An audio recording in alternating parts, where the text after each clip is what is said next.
Whoa. Oh, man. Oh, man. I am late.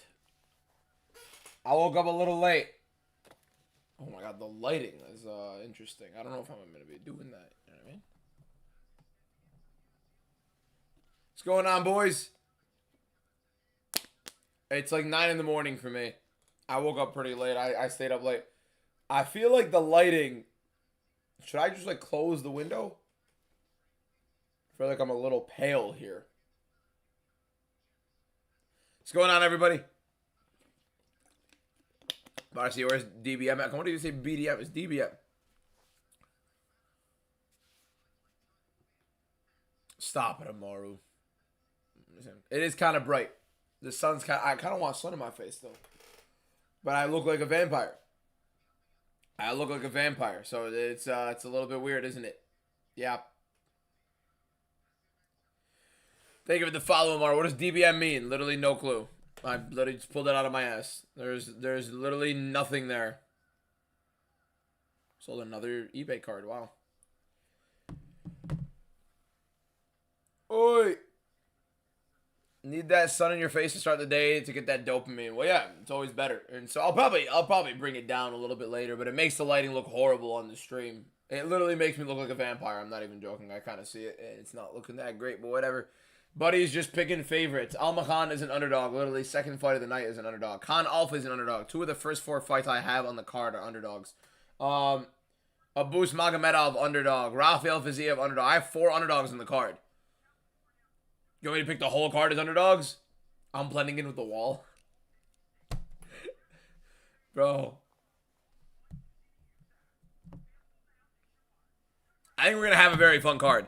I think this card's going to be sick. I haven't been live all week, actually. I took a little bit of a break from doing everyday lives. I'm going to have a full couple of weeks of lives, and we're going to have a pretty fun stretch of live streams coming up. Alex, I don't want to blow the pronunciation of your name. It's either Gwyn or Win.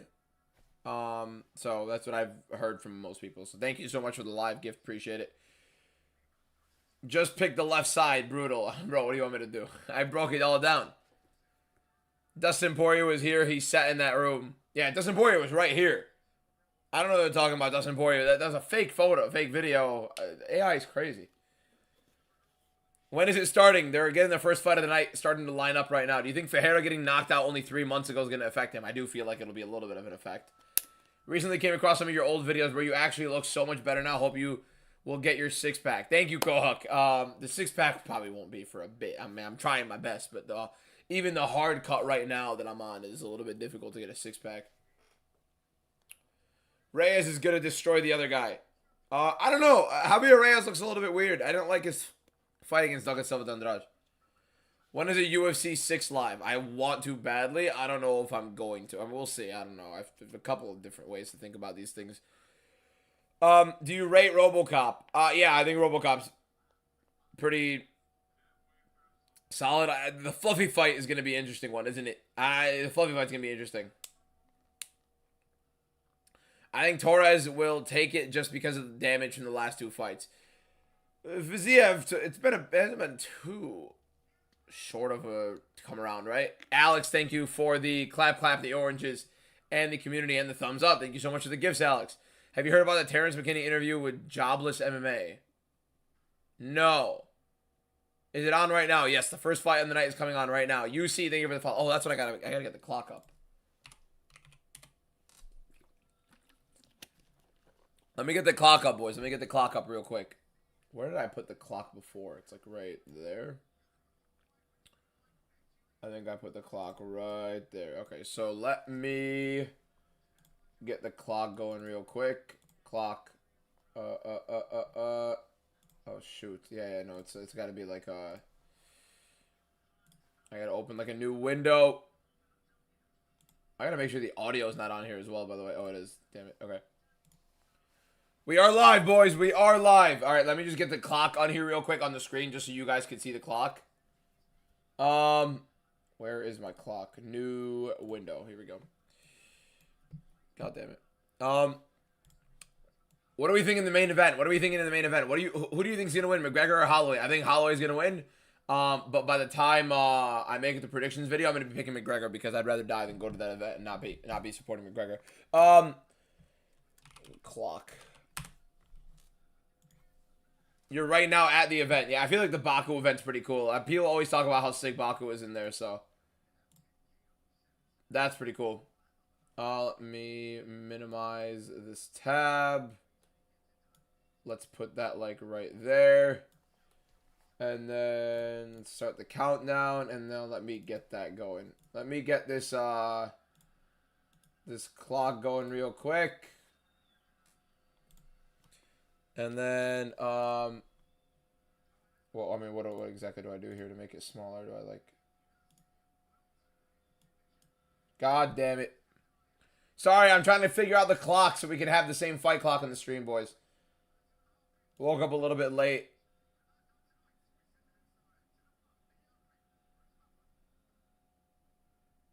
That's perfect. There we go. So you guys got a fight clock in the top corner, and so we're all good. Everybody see it? Everybody see the fight clock? We should be good. I should come one day. I don't have travel money like that to just go ahead and go to Baku whenever I want to, but it would be pretty cool. Good morning, Andre. Connor starts his max easily. Good Lord, I am begging for it. Your predictions for UFC 329, co-main the main event. Patty Pimblett, Conor McGregor. When do the fights start USA time? Right now. Literally right now. 9 in the morning. But it depends on where USA time. Like, USA has 4 different time zones. I got to route my boy Justin Walker. Nice. Jefferson finish? Could be. I don't know. It's a weird fight, this one. 2 debutants, so I'm never going to be too confident. Click that follow button if you guys are not already following. Yeah, it's 6 a.m. in Oregon right now. Make sure you guys are clicking that follow button right now. We're live for the entire live stream. Make sure you're subscribed or follow depending on where you're watching this. Thank you guys so much for being here. We haven't been live for the whole week. We usually do daily live streams on TikTok and on YouTube, so we're going to make sure we bring that back tomorrow. But as of right now, we're going to be live for this entire card. Appreciate you guys so much. We're almost at 62,000 followers on TikTok. We've hit over 6,000 subscribers on YouTube, and honestly, the Instagram's been popping off. It's at 3,500 almost, or 3,300, I think it is. How many followers am I on the Instagram? Let's see this, boys. Right now on the Instagram, we are on 3,360. Yeah, you guys are killing it. For me, thank you guys so much. Do I train? I physically work out. I don't necessarily train. What's it called? All right, Babo, thanks. First time watch along. I bet. I play in every fight. Is a fight lands 10 seconds any round? Let's make some money. Look, I don't put money on any of the fights, so best of luck if you are. Yeah, that is not my type of content. Berggren is winning. Swedish. Yo, DBM, what's up? What's up, Cass? Cass is up at 9 in the morning. All right, here we go. First fight of the night. Nascimento versus Abdullayev. We're going to be commentating the card. As usual, I'm going to be getting this sun out of my face in a bit. I just wanted to get a little bit of it in my face because I did not work out this morning. Thanks for your video. I realize it's on already. Appreciate it. No problem, bro. Thank you for tuning in. All right, here we go. Nascimento versus Abdullayev. Abdullayev is already pointing to the middle as Nascimento is circling. Abdullayev doesn't want to chase him. He's already asking him, where you going, my man? So it doesn't look like Abdullayev is going to be anywhere interested in cutting off the cage in this fight.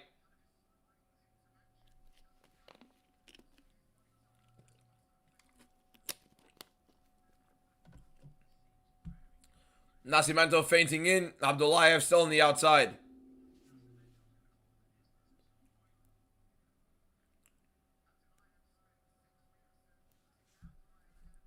Still Abdullayev moving forward. Nascimento sitting on the back foot playing the game. The people saying I'm delayed. Welcome to stream delay. You're going to be a little bit behind me or ahead of me. But most of the time it should be you'll be ahead of me just because it's stream delay. That's why you could pause it. Whether you're on TikTok or YouTube. I don't know how it works on TikTok. The lack of sponsors on the mat this time, it's not as prominent. Yeah.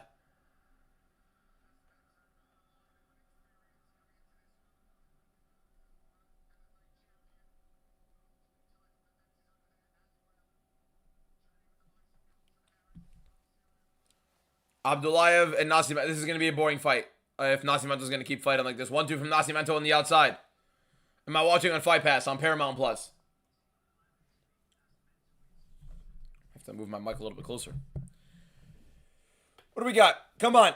Nascimento doesn't want to play the game on the inside. He's sitting there on the outside. Wants to keep using his feet to circle. PPYM, thank you for the follow. Appreciate it. But right now, Nascimento just circling on the outside. Staying circling. Abdullayev doesn't know how to cut off a cage. He's getting a little bit frustrated already. The home main. Feinted leg kick for Nascimento. Good jab to the body. Yeah, UFC is on early morning because it's Paramount. Not early morning, but you know what I mean. Marky, thank you. Oh, what's going on, Marky? High kick attempt for Abdullayev trying to catch Nascimento off. Doesn't get it. It really is frustrating with a lot of fighters that end up wanting to circle on the outside and don't necessarily throw much volume. You are literally trying to convince yourself you're a high-level fighter with the constant movement and saying your footwork is elite, and you're making a guy struggle to try to break you down. You are not throwing anything. You are afraid to fight. I can't stand these fighters, and especially the fans that start backing it, try to make themselves seem like they're not a casual or whatever it is. Just because a fighter is sitting there moving on the outside using their footwork, this isn't footwork. He's literally running. He's running. There's a difference between footwork. High-level footwork sets something up. This guy's not setting anything up. Brian, thank you for the follow.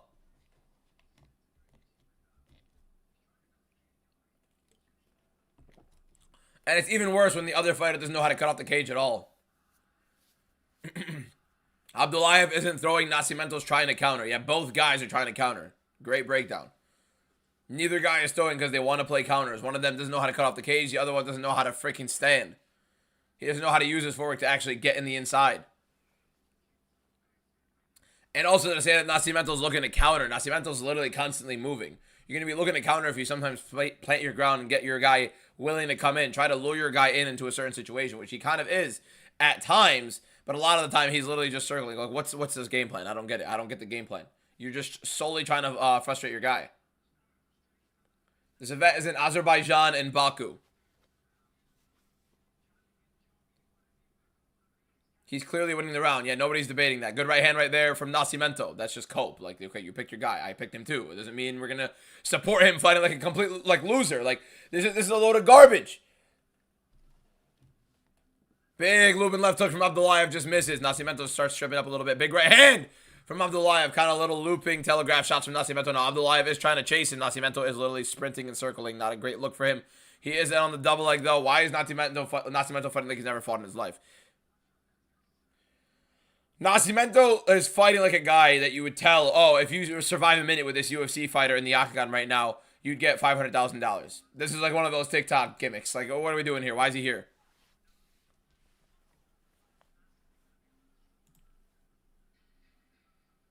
Do they not stop the clock? What's going on with the people here?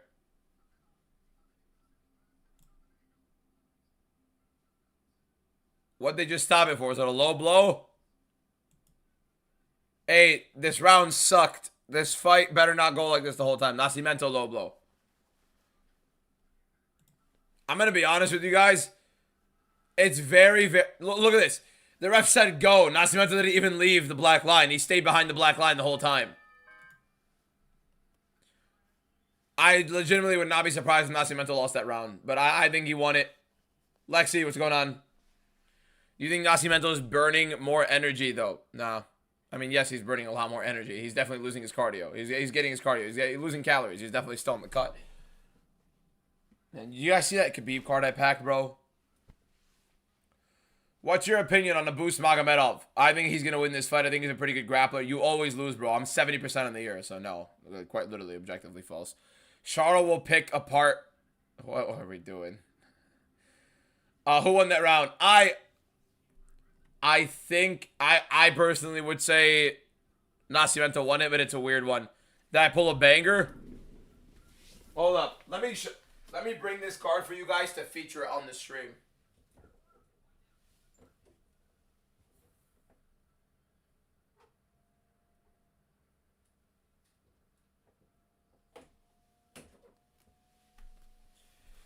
I gotta show you this because this is one of the better hits you can get on the new Topps Chrome. Oh, wait. Clock. Look at this Khabib auto out of 99 on card. Insane one. Literally a beautiful card I ended up pulling. So that's one I have right now. I got that one yesterday in the new boxes. The Topps Knockout. That was pretty sick. Nasty one. It's up on eBay right now. I don't think I'm going to grade it. It's such a cool card, though. It's going to kill me to lose it.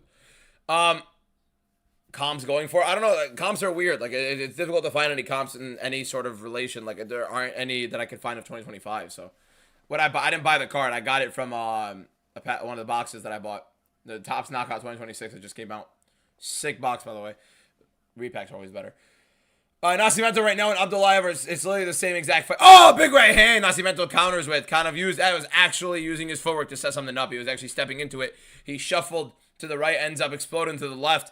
As Abdullayev came in, he shifted direction a couple different times to lure him into a spot. Abdullayev is starting to get frustrated. You can see he's chasing a lot as opposed to cutting off the cage. Right hand for Abdullayev just misses. He did kind of frame him there, though, so it was pretty close. Danny, thank you for the follow. Is it too late to get into collecting UFC cards? No, bro. It's literally, it's always live. Always live to get into collecting anything you want to do, bro. Good right hand right there for Abdullayev. Lands a little bit. Nascimento kind of backs him up with the kick.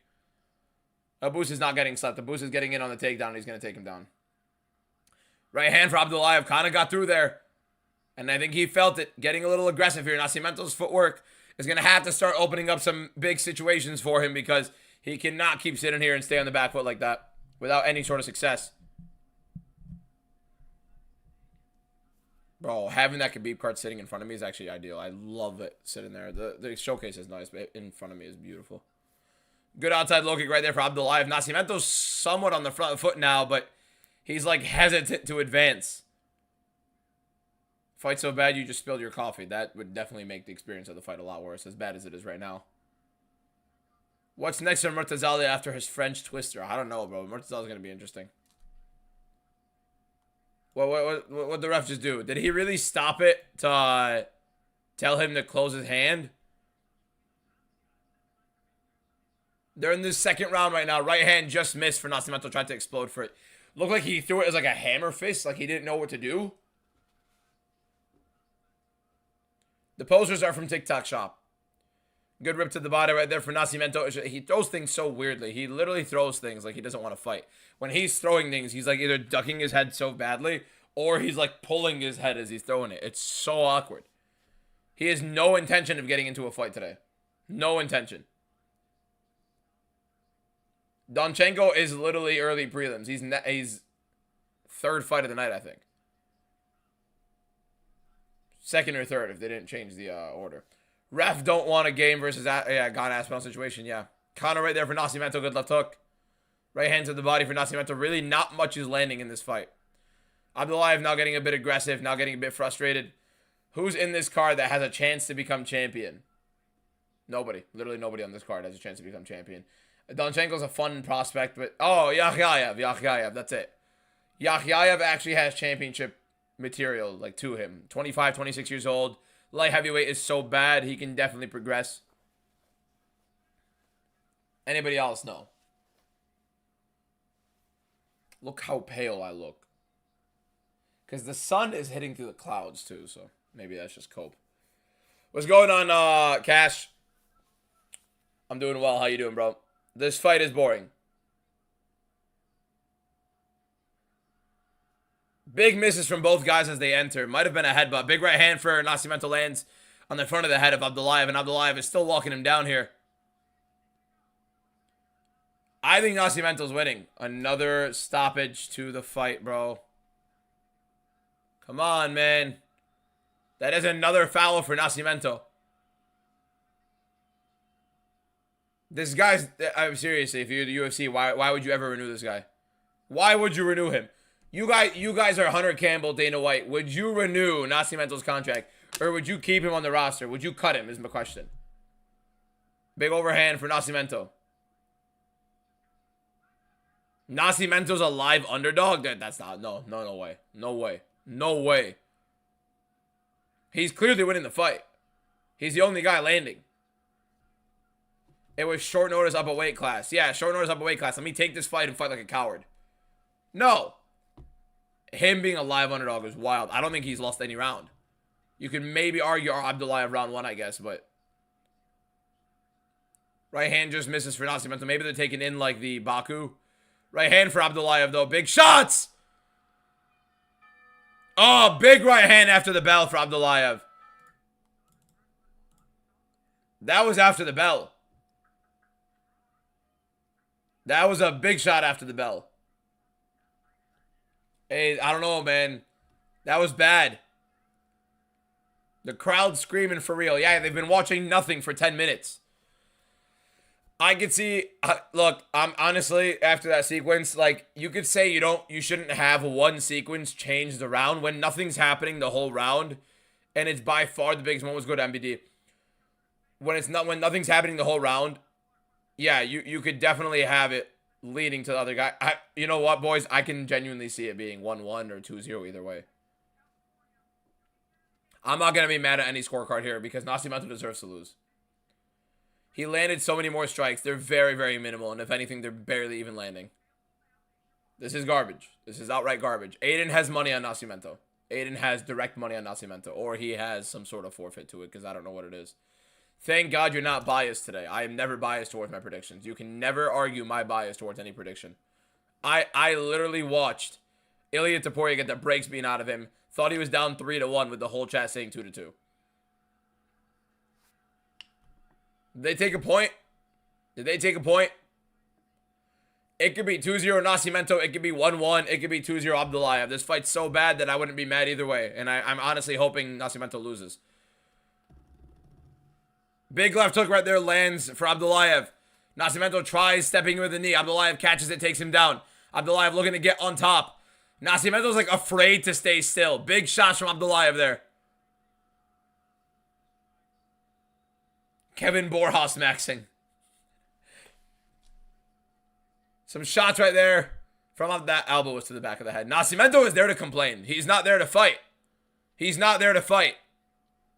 He's got a whizzer. He might be getting the back, and he has no interest. He has literally no interest.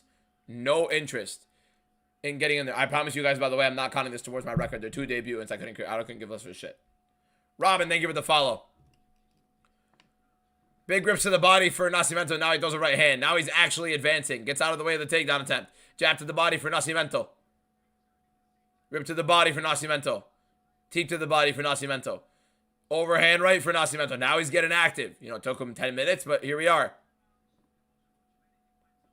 Uppercut from Nascimento there. Rip to the body for Nascimento. Abdullayev doesn't like being on the back foot. Maybe Nascimento should take note of that. Elbow from Abdullayev. Backs Nascimento up. Good rip to the body there for Nascimento with a kick. It is live. UFC is live. Nascimento's corner probably told him to stop running. Abdullayev, the big favorite. Good takedown attempt from Abdullayev. Gets him on the double leg. Nascimento left his hips open after that 1-2.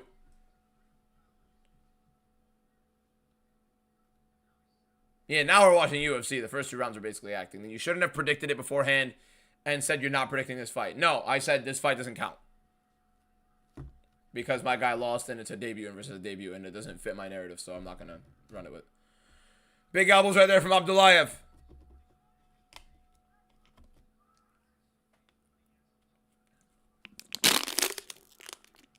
More shots in the ground and pound. Nascimento's literally begging to put his head in to make sure he doesn't get hit. And he wants to claim like back of the head shots. Nascimento gets shrugged off as he tries to get up. I'm watching it on Paramount, Lewis. Like every UFC fight's on Paramount. In the US at least. I don't know outside of the US. Abdullayev now in right now on the double. Well, I mean, I think Nascimento's going for a Kimura lock here. Don't think he's going to get it. He did not. Shots right there from Nascimento with the ground and pound. Not Nascimento, sorry. Abdullayev. Nascimento has a leg on the hip and really not trying to do anything. This guy, I can't stand this guy. He's trying to get up right now, though. Does Kevin Borjas deserve to lose against Sumidarji again for the rankings? I don't even. I don't want to talk about anything Kevin Borjas related. And now we have Nascimento literally fighting damn near the same. What time is it in Baku? Maybe they were both asleep. I don't even know, man. The Baku, it's like prime time. It's literally prime time in Baku. Nascimento has a closed guard with 2 minutes to go. Now he's opened it up a little bit. Nope, closing it back. Closed guard. 2 minutes to go. He is in Azerbaijan.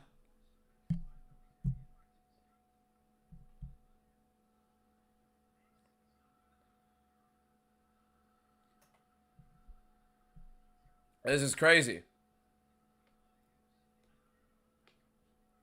Yeah, I wouldn't be shocked at any scorecard like 30-27 for Abdullayev. Abdullayev clear round 3 as of right now with a minute to go unless Nascimento does some bullshit. But like clear as day right now. It's Nascimento or it's Abdullayev, I think.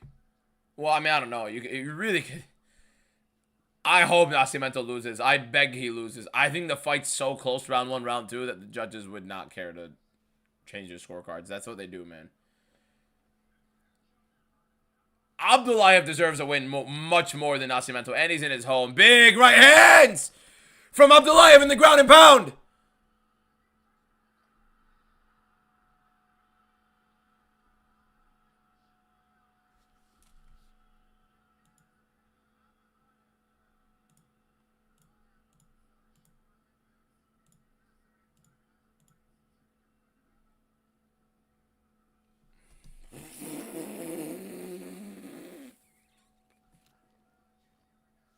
Hey.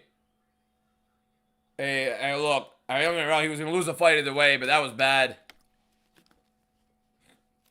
That was a bad stoppage. I don't know what the hell that ref is doing. Why are they hugging? The guy does not want to be there. Why did he hug him like that? What the hell was the ref looking at exactly? I mean, a lot of big shots. Nascimento looked...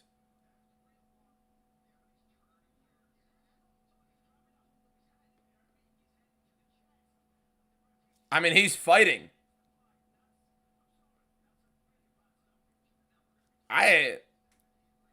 The guy said, I told you, man. Bro, you don't know who either of these two guys are. Stop lying. Stop lying.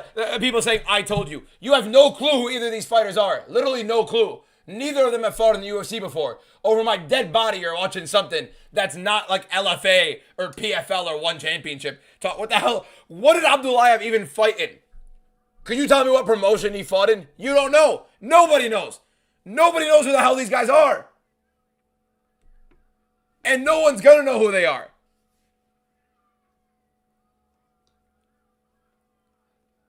Talking about I told you. You couldn't even tell me his first name.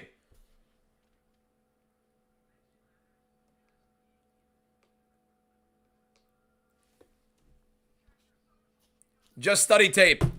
If you think for a minute I'm watching tape on two shitters that are opening up a card in the early prelims that are two debutants, you're out of your damn mind. If they fought in the UFC before, absolutely. I don't even know what promotion Abdullayev fought in. I watched a couple highlights for this one, not gonna lie.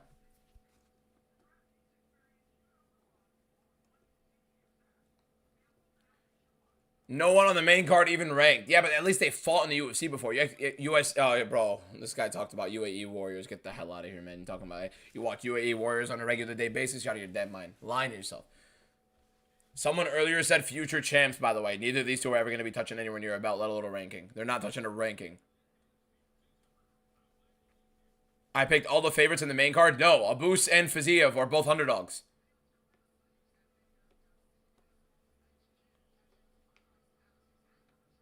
Don't give either. I mean, Abdullayev deserves to keep fighting in the UFC. He tried to fight. He tried to engage. You know what I mean? Who would have expected Nascimento to run away for 2 rounds? It was as frustrating of a fight as it could possibly get.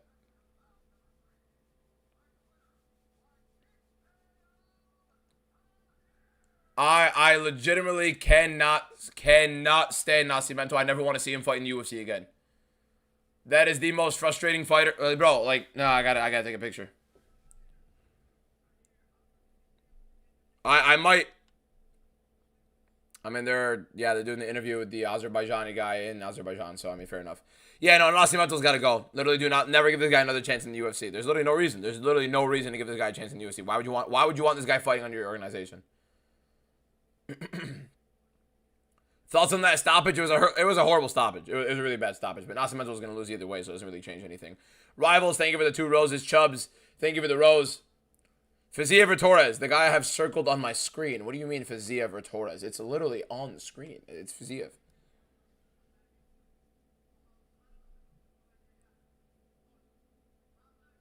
Bro.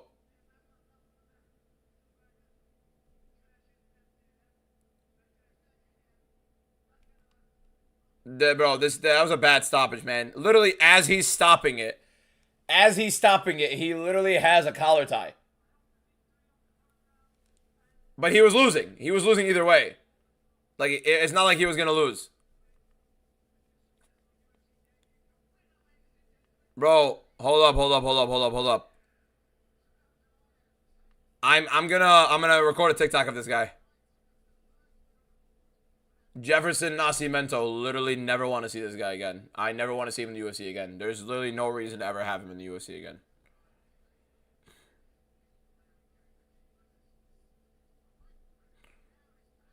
Trying to get a photo of him real quick.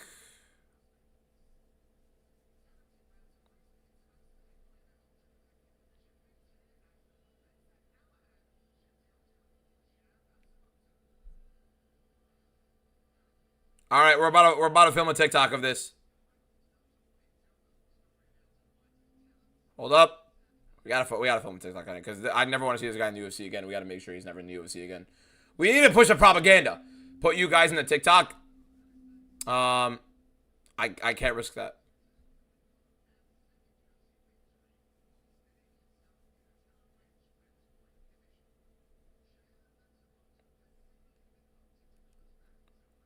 Let me see. Can I do a real lap promo on this? Did I see Ilya's story? He's already recovered. That looked like AI. That looked like AI. Like Toporia's video looked like AI. No one believes that. I thought it was pretty clear that it was AI. It was AI.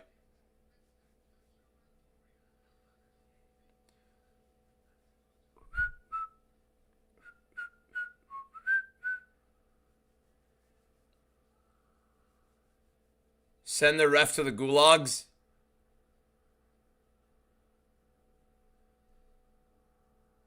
Bro, it was a horrible stoppage, but in no way, shape, or form could you ever have Nascimento winning that fight. I mean, I don't know. It was a weird scorecard. I want to see what the scorecards looked like, actually. That's important.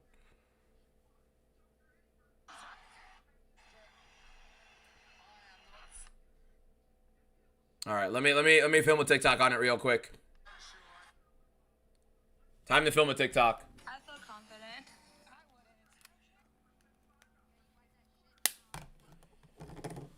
Let's get a TikTok rolling, boys. Here we go. Let's talk about what the garbage we saw. Here we go.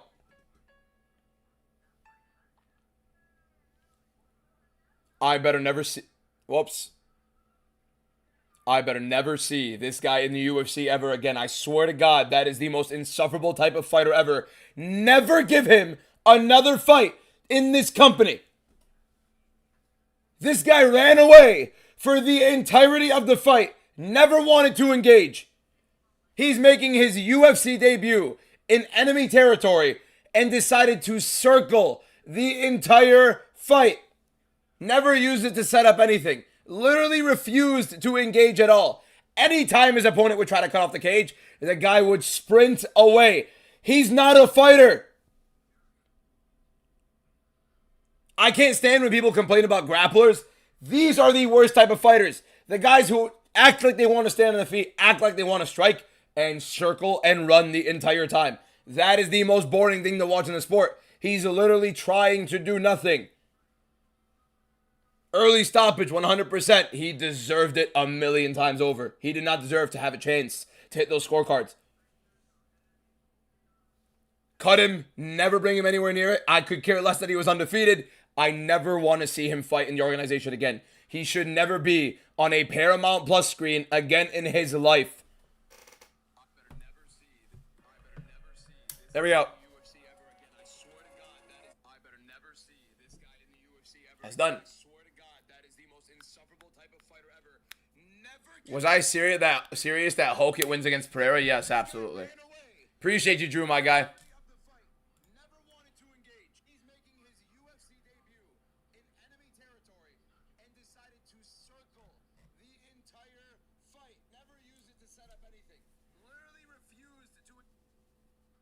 Hold up. Worst type of UFC fighter. The worst type of UFC fighter. That is exactly what that is.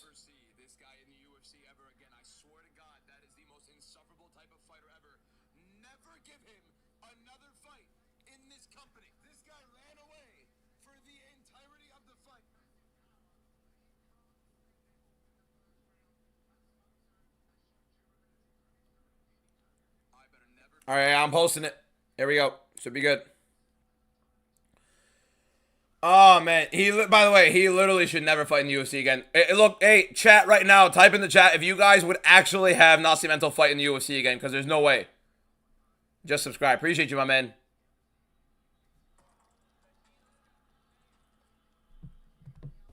Never, hell nah.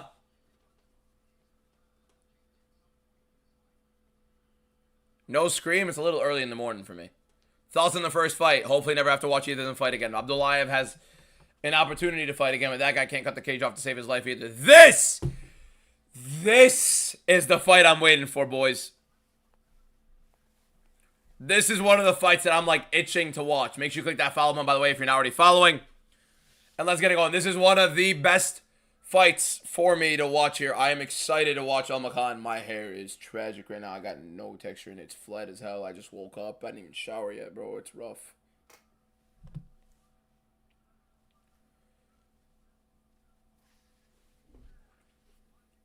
If Hogan can't take Pereira down, how does he win? He takes him down. There's your answer. If Khabib can't take Conor down, how does Khabib win? Takes him down.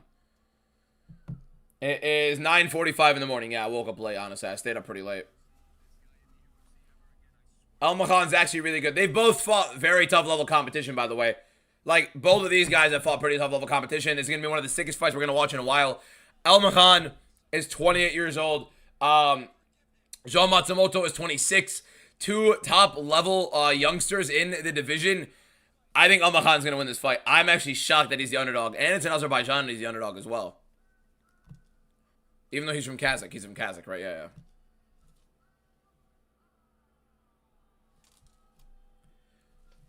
All right, here we go. I'll be all right. What do you mean I'll be all right? What are you talking about? Would love to see their fight again because the guy who lost cut him now. Oh, yeah, no. Definitely get Nascimento out of here. Nascimento should never fight in the UFC again. Here we go. Beksa Almakhan versus Jean Matsumoto. This is a fight I can't wait to watch, man. Almakhan actually the aggressor here early on, moving forward. Did not expect that. Expected Matsumoto to be the guy in the front foot a majority of this fight. Never would have expected this start. Jab to the body for Almakhan.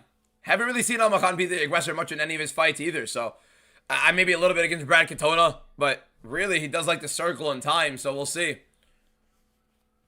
We'll see how this fight ends up looking. This is a sick, sick fight. Really, this being on the early prelims is ridiculous. This being on the early prelims is insane.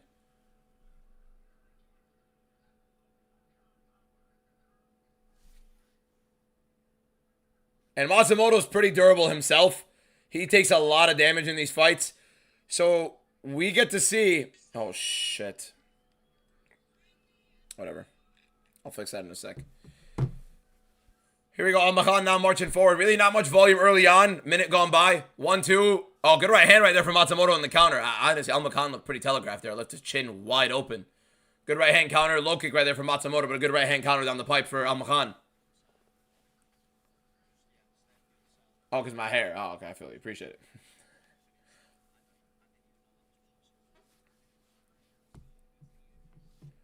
Still a pretty low volume start for these guys. Expected actually a little bit more of a heater early on, but I mean, I'm not mad at it.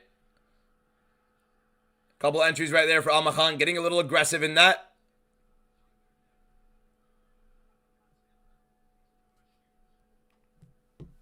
Who's going to shoot? I think Matsumoto's probably going to be the guy to grapple here, if anything. No piss break this card? Okay. Good right hand from Almakhan. Still marching forward. I think this is a horrible game plan for Matsumoto to give Almakhan the back foot. He can compete a bit with Almakhan when he is on the front foot. A good leg kick right there for Matsumoto, though, but a good combination for Almakhan.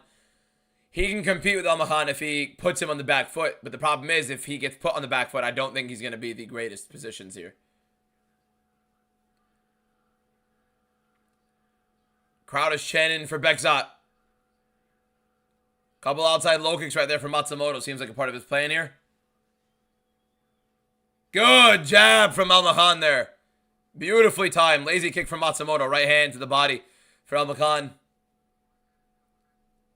Outside leg kick again for Matsumoto. Al-Makhan on the front foot. Outside low kick again for Matsumoto. Misses that one. Al-Makhan gets out of the way. Big right hand counter for Al-Makhan. This is such a good fight, man. This is such a good fight. Counters right there for Al-Makhan. Got the right hand through just lightly, though. Big right hand for Al-Makhan. Drops Matsumoto. Might have been off balance because of the kick. Ripped to the body for Al-Makhan. Right hand misses. Matsumoto shoots a takedown. That seemed pretty labored. He might actually be hurt. Al-Makhan smelling it. Right hand counter for Matsumoto just misses though, so Al-Makhan might have to be careful. He may have his wits about him. Matsumoto trying to bring him back. Right hand again for Al-Makhan.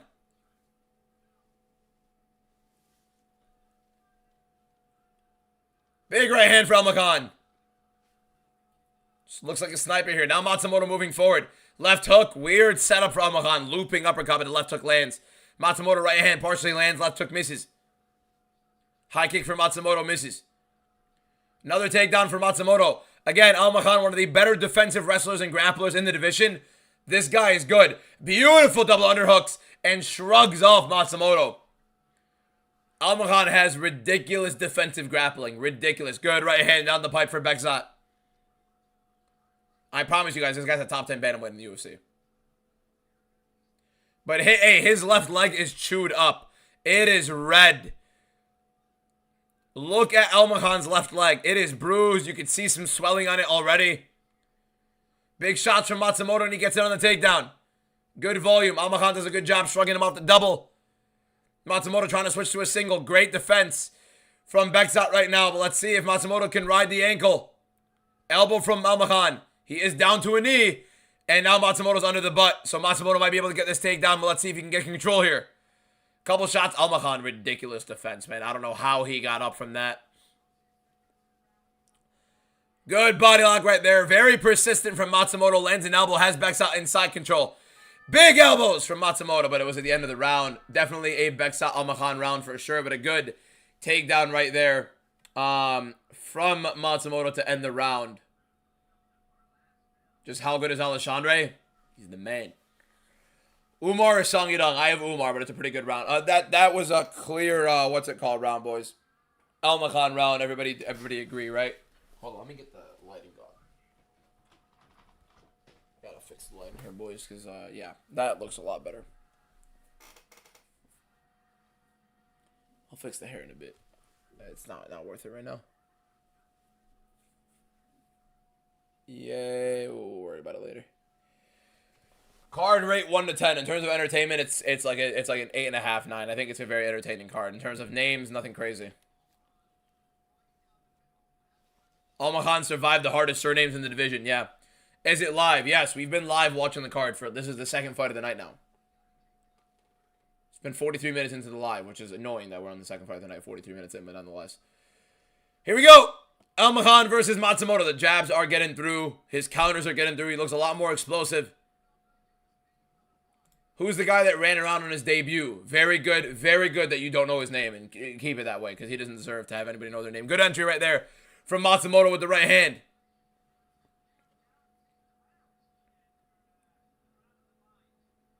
Definitely an Al-Makhan round in that first round, but it's going to be a competitive fight for sure. Make sure you click that follow button if you're not already following. We're live for the entire card. Good right hand from Matsumoto, but a big right hand counter from Al-Makhan.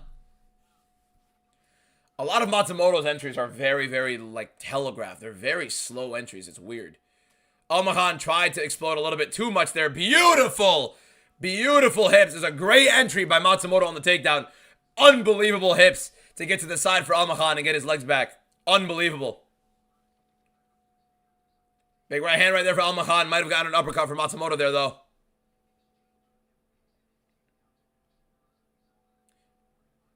Good shot right there for Al-Makhan. That outside low kick for Matsumoto is going to be doing him a lot of money here. He's trying it again. I mean, because that left leg of Bekzat is a little bit chewed up. You could see the redding on it. You could see the swelling on it.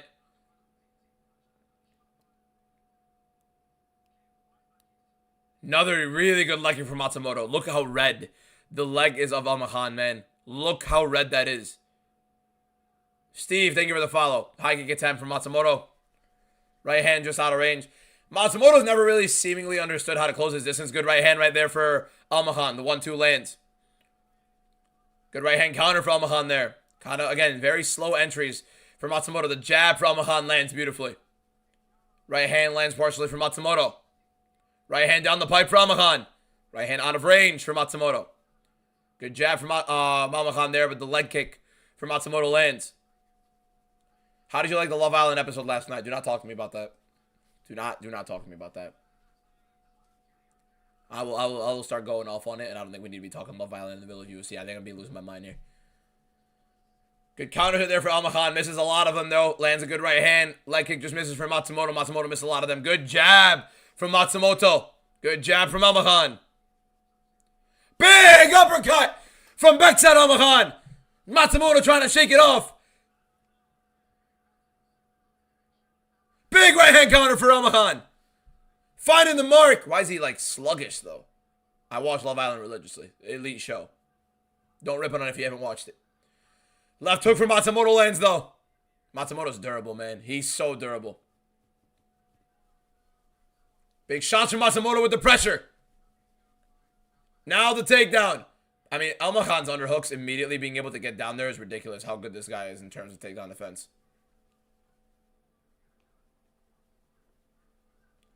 He does have to start checking a lot of these kicks are getting out of the way. Where is that blood coming from? That blood looks like it's coming from Matsumoto. Matsumoto really relentless on this takedown here. Bexot doing a good job to fight him off. Now single for Matsumoto. Bexot's takedown defense is absurd. Unfollowed for watching Love Island. Get the hell out of here. Kiss my ass. It's a great show. Almahan gets out of the takedown. Left hand for Matsumoto misses. He's going to need the pressure and the pace to get any sort of points going. But he's already cut up. Almahan's landed the bigger shots in this round, defended all the takedowns. High kick attempt for Matsumoto doesn't land. That beautiful right hand for Almahan ends up cutting Matsumoto. Left hook right there for Almahan. Almost a knee flush for Matsumoto there in the clinch. Nearly catches Almahan. I don't like how Almahan kind of dips his head in and out. It's a little bit weird. Oh, left hook nearly lands for him. Matsumoto gets out of the way. Team to the body for Matsumoto there. Almahan now going for the clinch. Good knee to the body for Matsumoto. Another one.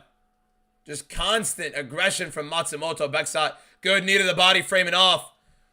Matsumoto landed a left hook for himself there. Good jab from Matsumoto. Right hand for Almahan. Almahan feeling the pressure here. I think Matsumoto can sense it. Shots from Matsumoto. Tries a takedown attempt. Misses the shots. Misses the takedown attempt. Jumping knee from Matsumoto lands. Good 3-2 for Almahan. Big right hand for Matsumoto lands though. Good left hook counter for Almahan again. Uppercut for Almahan. Misses the left though. Good jab right there for Almahan again. Both guys miss big right there. Spinning attempt for Matsumoto. He may have actually landed. Almahan looked like he got hit by a couple bad shots there. Very good round. Very good fight. Definitely an Almahan round. But it was a good round. Almahan could be fading though. I think it's 2-0 clear. I think it's 2-0 clear. I think Matsumoto definitely started pushing it towards the end, but I think it's 2-0. I think Matsumoto had a much better second round than he had a first round, but it doesn't mean he won that second round. He lost that second round. A lot of people saying 1-1. That's wild. You can't judge it because he did better in that round. He did better in round 2 than he did in round 1, but he clearly lost round 2 still. He still lost that round. I will say, though, it is starting to fade from Almahan. His cut, oh, that cut is disgusting. Holy. It's 2-0, boys. It's 2-0. Matsumoto live favorite is absurd. Absurd. No way he won that round. In no way did Matsumoto win that round. This is where Almahan's cardio is going to get tested here. This is where the cardio gets tested. You guys got to base it off of damage, boys. He did not win that round based off damage in no way, shape, or form. That first fight pissed you off. Never want to see either of them in the octagon again. No, specifically Nascimento. You better never fight again. Nasty cut over the eyebrow of Nascimento. Round 3. Could be anybody's fight. I believe it's Almahan 2-0 though. Matsumoto 100% the better third round fighter vividly throughout his career. So we're going to see how it goes. Good left hook counter right there for Almahan. I don't think Almahan should allow Matsumoto to be pushing the pace here. Another great low kick from Matsumoto though. Good right hand from Matsumoto. He's landing a lot more often now. Almahan looks like he's starting to gas. Okay, this guy's going.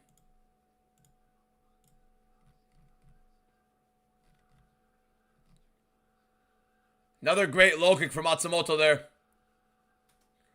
Matsumoto loves fighting close, man.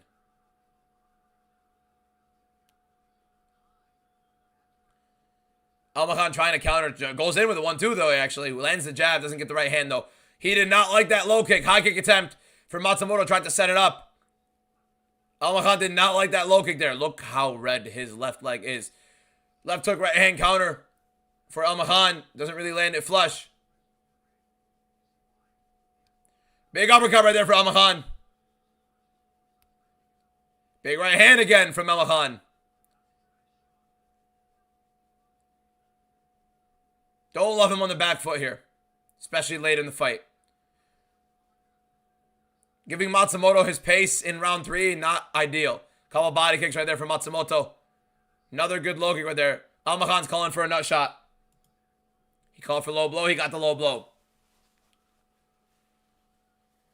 CG Steelers, thank you for the follow. Appreciate you, bro.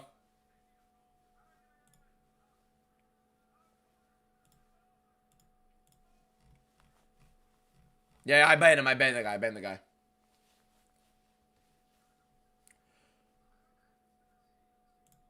All right. I don't know about that being a low blow, boys. I mean, it may have grazed it, but I don't know. Kelly, thank you for the follow. Here we go. Why isn't it Beckside kick? Doesn't want to give up the takedown here. Matsumoto trying another high kick right there. Big right hand counter for Beckside Almahan. 1-1-2 from Matsumoto out of range. Good left hook right there for Almahan as well. Definitely landing the better shots in round 3. Matsumoto getting a big shot himself there. Uppercut right there lands for Almahan. A lot of misses between both guys there.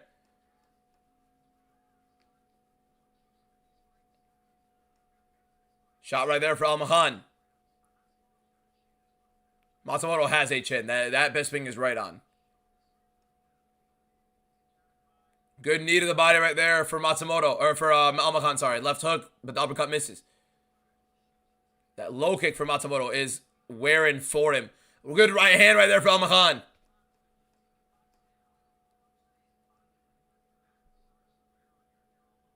.220 left. I do think Almahan's clearly winning this round as well. I think he's won all 3 so far, but big right hand again for Almahan. Now the wide favorite in this fight. Big left hook. Big right hand, though, for Matsumoto. Returns. That nasty leg kick he's trying to sling at him. Good left hook. Right hand and the left hook right there for Almahan. Uppercut just misses. Matsumoto trying to move his head after Almahan throws. Pretty weird. In on the takedown is Matsumoto. Yeah, I don't know what Almahan's leg is made out of. But bro, look how good this guy's takedown defense is. Oh, and actually, that was a really good takedown from Matsumoto. Did a very good job of getting Almahan's legs under him. Almahan gets right back up. This guy's ridiculous. His grappling defense is ridiculous. Good jab right there for Almahan. Timing Matsumoto coming in with the kick. Matsumoto out of range with his left. Almahan with the uppercut. Striking accuracy differential is crazy. Another good takedown defense right there from Almahan. Matsumoto back in on the takedown. Not really getting it. Almahan defending very well. Getting the underhook on the right side. He did need that time, though. I think Almahan getting that slight break definitely helped him for sure, but yeah. Shots right there for Matsumoto as he had Almahan backed up to the cage. Almahan does circle back to the middle. There is no world where Matsumoto's landing more strikes than him. This is a horrible, horrible, horrible. Like, you look at these significant strikes and it tells you a whole different fight. It's ridiculous. The live striking numbers that these guys put up are embarrassing. It's literally embarrassing. In no world has Matsumoto outstruck him. In no world did Matsumoto outstruck. He might have outstruck him maybe at the end in round 2. But, like, this is wild. Wild how bad these striking numbers are. Now Almahan on the front foot with 30 seconds left to go. He should get aggressive here. High kick attempt from Almahan. High kick attempt from Matsumoto way out of range. Big jab right there for Almahan.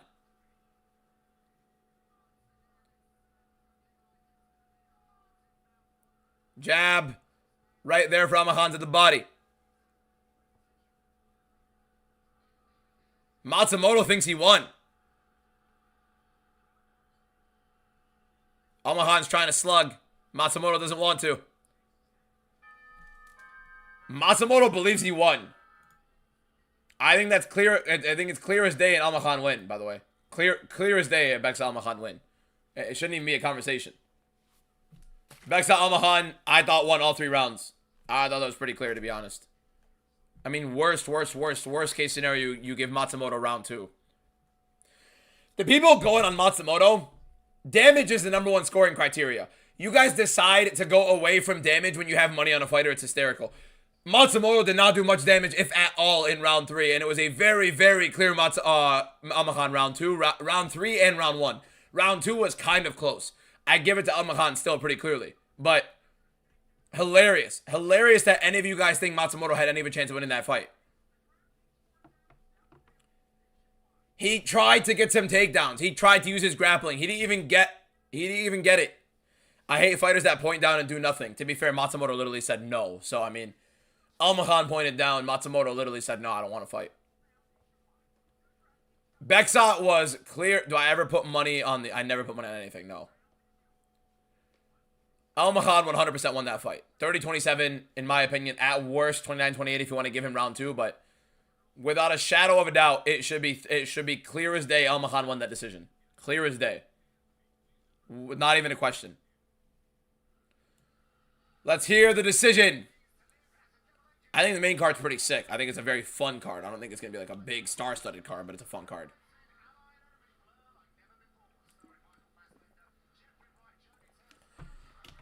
I think clear as day, Almahan won that fight.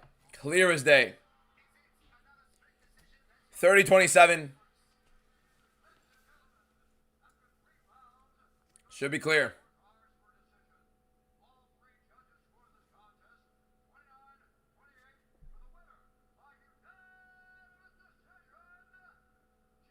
What? What? How?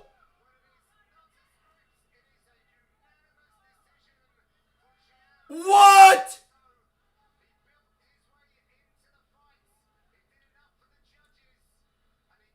That is one of the worst decisions I've seen in a while. Bro, that is horrible. That is outright disgusting.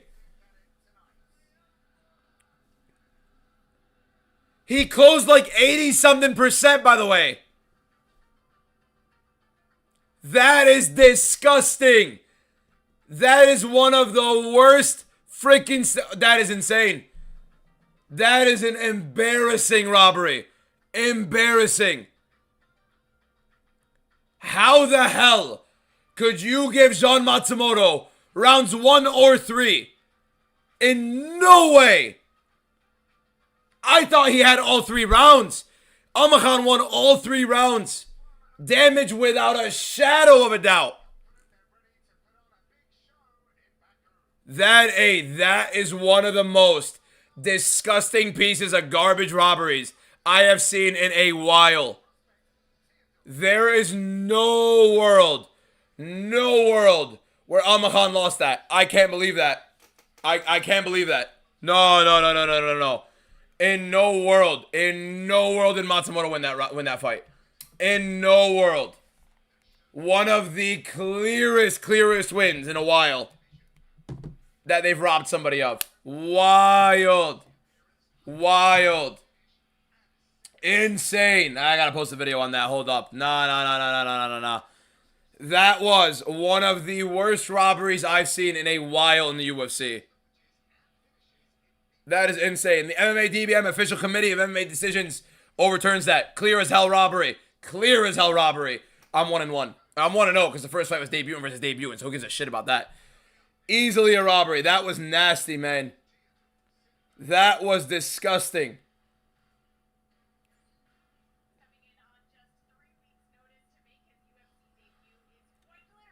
I swear to God, one of the worst robberies by far. Almakhan won all 3 rounds. He won all 3 rounds clear as day. If you really want to be generous for Matsumoto, you give him round 2.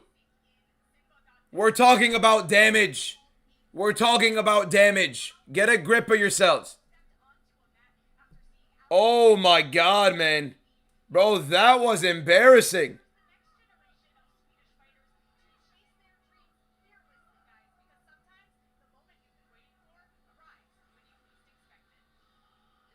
Bro, that is bad.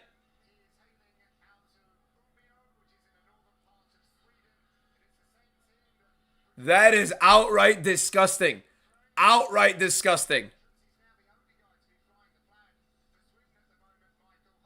Nah, nah, nah, nah, nah, nah, nah. No way, shape, or form.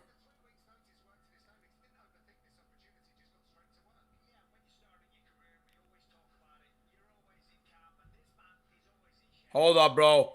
Hold up, bro. We're getting a TikTok on this.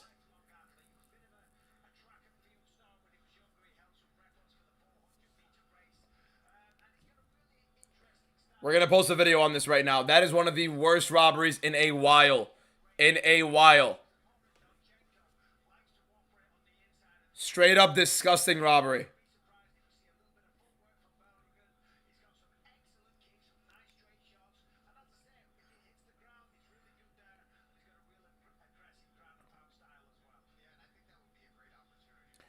A judge gave Matsumoto round 1.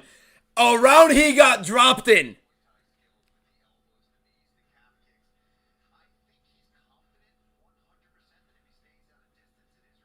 Nah. Nah, nah, nah, nah, nah, nah, nah, nah. That is one of the most disgusting things I've seen in my life. 100% one of the most disgusting things I've seen in my life.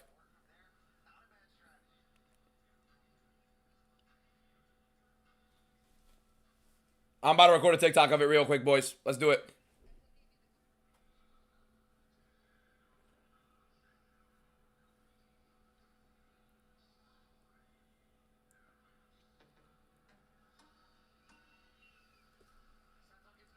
That was one of the worst robberies I have seen in my entire life watching the UFC.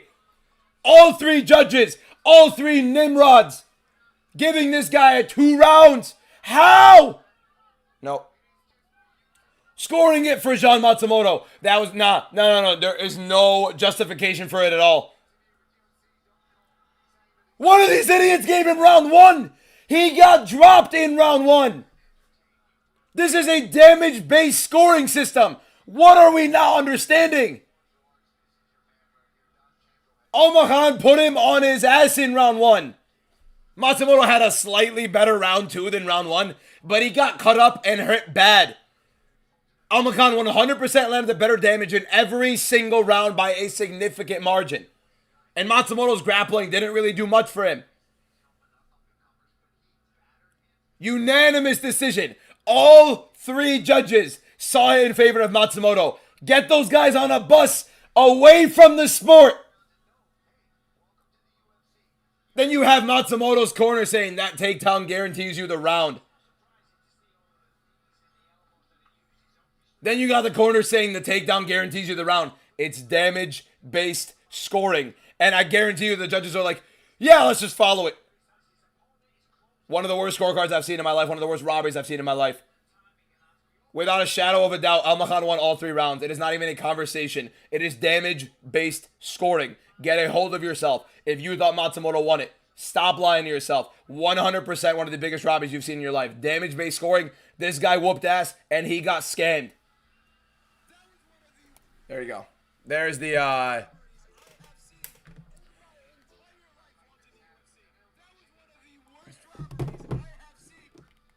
There we go. Let's post that right now. Oh, man. I can't believe I just saw that. I cannot believe they screwed him out of that, man.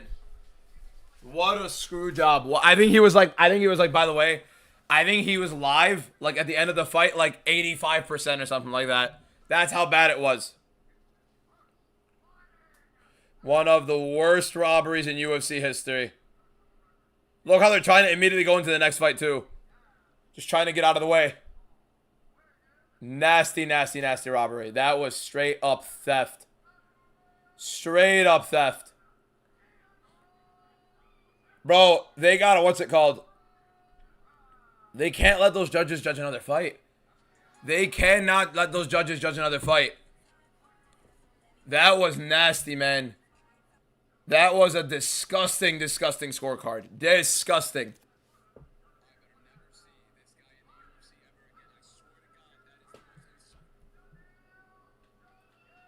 I still can't believe it. I still can't believe they did that. No, they can't change it.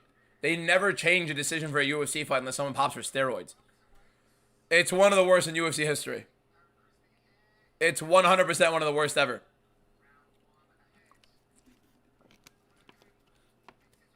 He literally defended almost every single takedown. Maybe Matsumoto got credited for one, but but what's his name got up right after. Danny, thank you for the gifts. Wild, wild, wild, wild. That was such a scam. That was such a scam. Here we go. We got Berggren versus Donchenko. Donchenko, the very sizable favorite here. Berggren coming in on short notice, replacing Andreas Gustafsson. Looks like he's going to be giving Donchenko the fight he won, so let's see how Donchenko does against it. Good outside low kick right there from Donchenko. Big rips. Weird looping shots from Donchenko there, though. Kick to the body. That was a low blow. Oh, we're starting right back up. He doesn't want to. He doesn't want any time. He's just going with it. Here we go. Round continues. Outside low kick, or inside low kick for both guys, actually.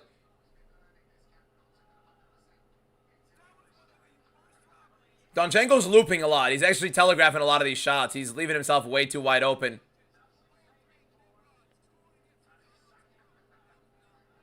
Good right hand right there for Berggren, my bad. Berggren. Oh, Matsumoto fight was rigged into the ground. That was disgusting.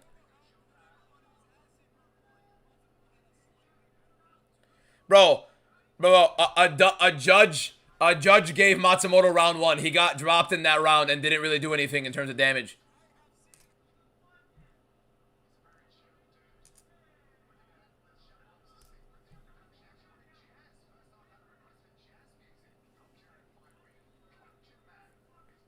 I'm not 0-2 on predictions. First of all, the first fight was debutant versus debutant. We never count those. The second fight was a clear as day robbery. The MMA DBM, official MMA decision committee, decided that was a blatant ass robbery, one of the worst ever. So clear as day, I won that. So we're 1-0 on the predictions.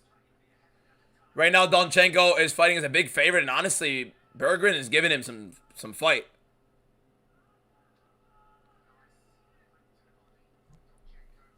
Donchenko's definitely investing into the body pretty well.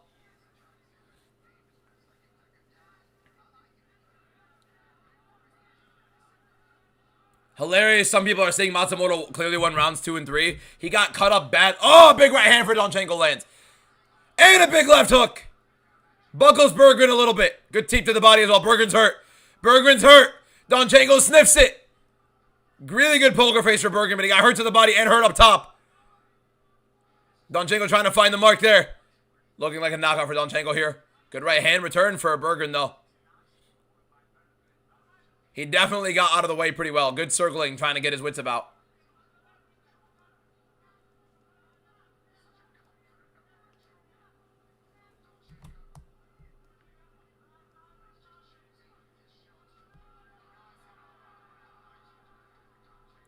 Donchenko's starting to get money going, man. He's starting to look money. He's really starting to look money right now.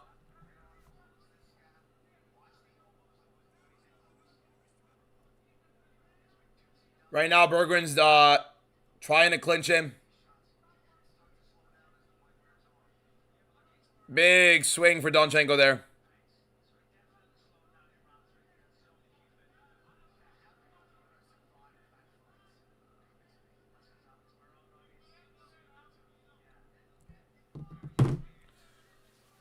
Man. I still can't believe they did that. High kick attempt for Berggren. Let's see how Donchenko deals with the cardio. Berggren is coming on short notice, though. What's the timer for? It's to match up for the fights. Oh, big right hook right there for Berggren. Donchenko ate it, though.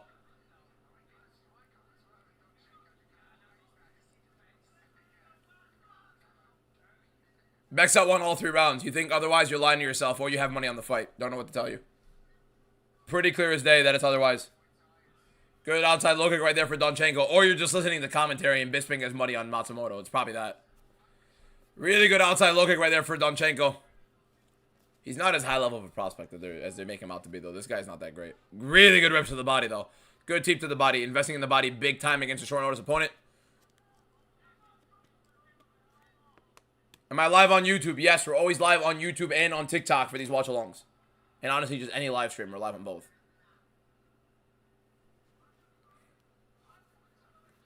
Uppercut right there for Donchenko. Another nasty outside low kick.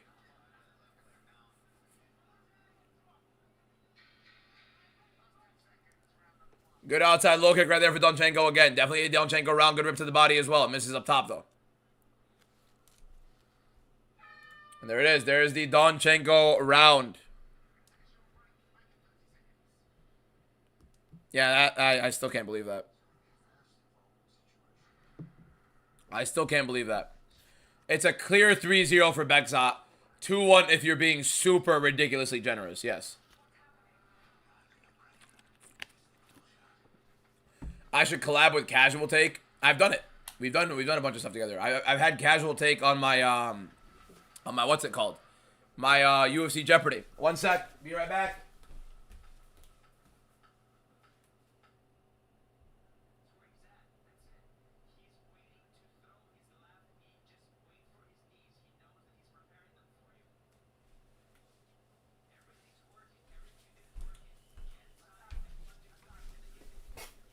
Yeah, this is wild, man. That was one of the worst robberies I've seen in my life.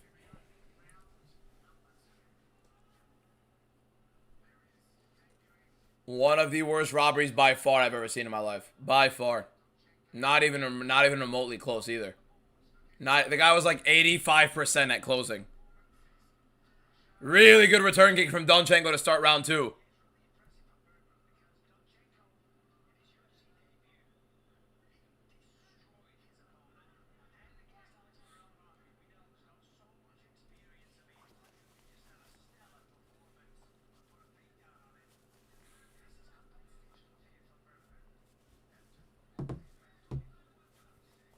The UFC on Twitter posted the Matsumoto thing and everybody's ripping on them in the comments. Like, it was a very clear as day robbery. Clear as day robbery.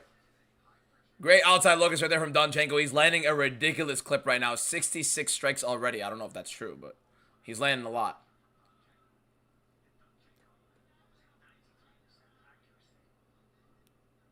What job do I do?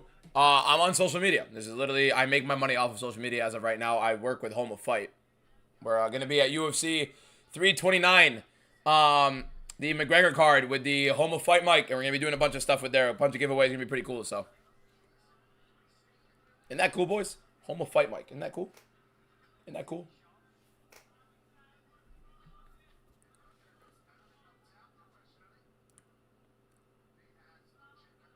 Aren't you like 43? Hey, Mods Bannon.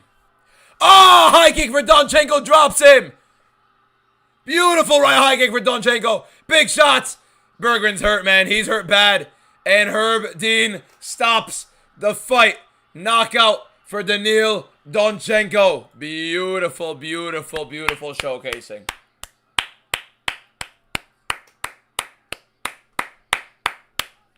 Beautiful head kick. I never had Taporia as the greatest ever. I had him as the best ever, and he still is the best fighter to ever exist. I actually just got a message. Yeah. Oh, Bexat got robbed blind. It wasn't even a conversation. We are now 2-0 on the card. First fight, debutant versus debutant doesn't count. Second fight, robbed blindly. Nasty head kick. Chin to chin right there. Beautiful stuff. Yeah, Taporia is the best fighter you've seen in your life. 100%.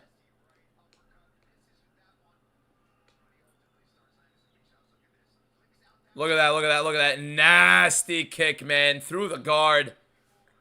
Beautiful stuff. Right through the guard. Right through the guard. Right there on the wrist. You'll love to see it.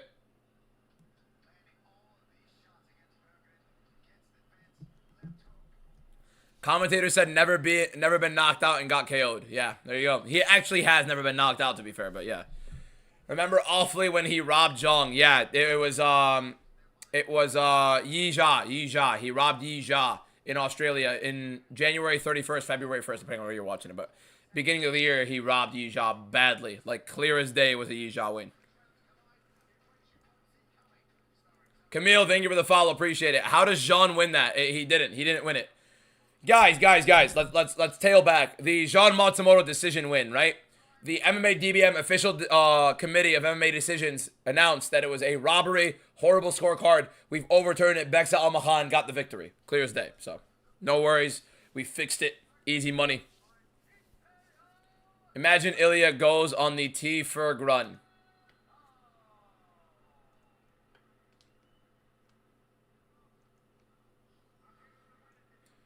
They need to stop ending the fight so early. I mean, bro, he was done. He got dropped. He ate a bunch of unanswered shots. He got dropped again. It was done.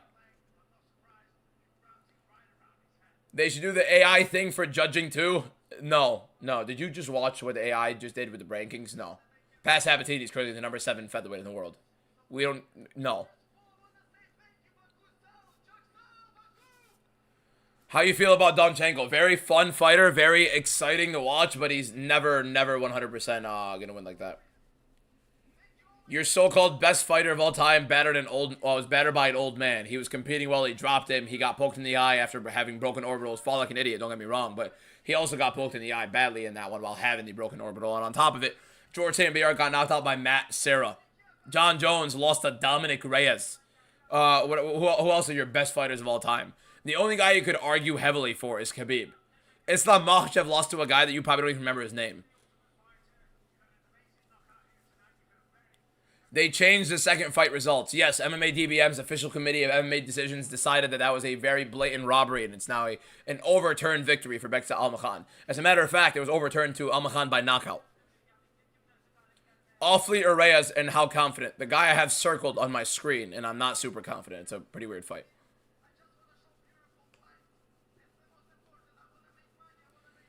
How do you think the Fiziev fight plays out? I think Fiziev knocks him out. Much better striker, much more explosive. Gets it down the pipe a little bit easier, you know what I mean? John Jones did not beat Dominic Reyes in that fight. He did not. The MMA DBM official committee of MMA decisions let you guys know that. Almakhan was a robbery, clear as day. Yes, blatantly. Donchenko versus Sam Patterson in Paris. Not a bad shout. Why would it be in Paris? You got a Scottish guy and a Ukrainian. Why would they be fighting in Paris? Burwee, thank you for the follow. Appreciate it. Can they overturn decisions? The MMA DBM, official committee of MMA decisions. I don't know if you guys are familiar with them. The greatest committee in sports. The MMA DBM, official committee of MMA decisions, ended up deciding that that was a blatant robbery, and they overturned it not only to Beksa Almakhan to win, but Beksa Almakhan by knockout. So he won by knockout. Thiago Santos was robbed against Jones as well. That one you could argue, but I do feel like it was much clearer in favor of the other. The Reyes one was definitely like not even a conversation.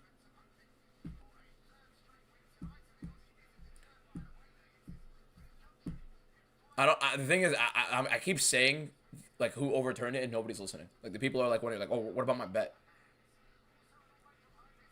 Opinions on the current UFC. I think the UFC in 2026 has been by far way better than 2025. I think it's one of the best years the UFC has had in a couple. Does anybody disagree? I feel like this is by far one of the best years the UFC have had in the last couple of years. Like last 3-4 years, this is the best year the UFC has had. It's been, and by the way, barely any title fight. Yeah, I saw one judge gave Jean Matsumoto round 1. Disgusting. Literally disgusting. 2026 has been ridiculous. And you know what's crazy about it is they've barely had title fights. Think about how many title fights they've had. Like undisputed title fights. Interim belt for Gaethje and Paddy Pimblett. Then Volkanovski defended his belt. The first women's title fight isn't until August. In March, BMF belt didn't even have an actual title fight. April had vacant belt, Yuri and Olberg. And then Josh Van, who won it off of the injury, defended. Then in May, Chimaev. Okay, that's one. That's the first undisputed defense of the year, by the way. Chimaev. Like official undisputed defense. Who's after that? June. Ilya, and then Pereira was an interim belt. We've had 2 undisputed title defenses on the year. If you don't count Van. If you count Van, 3. And then you go down to what else? You go down to July. July has Connor and Max Holloway. That's what Zarudo. I answered you, bro. I don't work right now. I'm a pharmacy school student, but I don't work. I make my money off social media right now.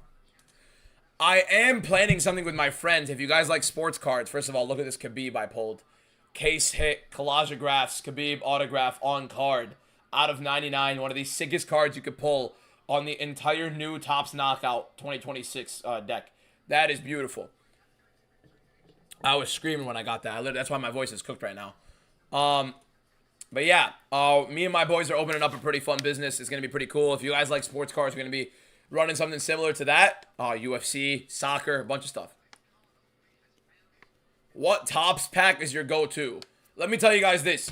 The best Topps boxes of the year so far, in my opinion, are the Topps Finest UEFA that just came out Thursday and the Topps UFC Knockout that came out Friday. Those are the 2 best by far.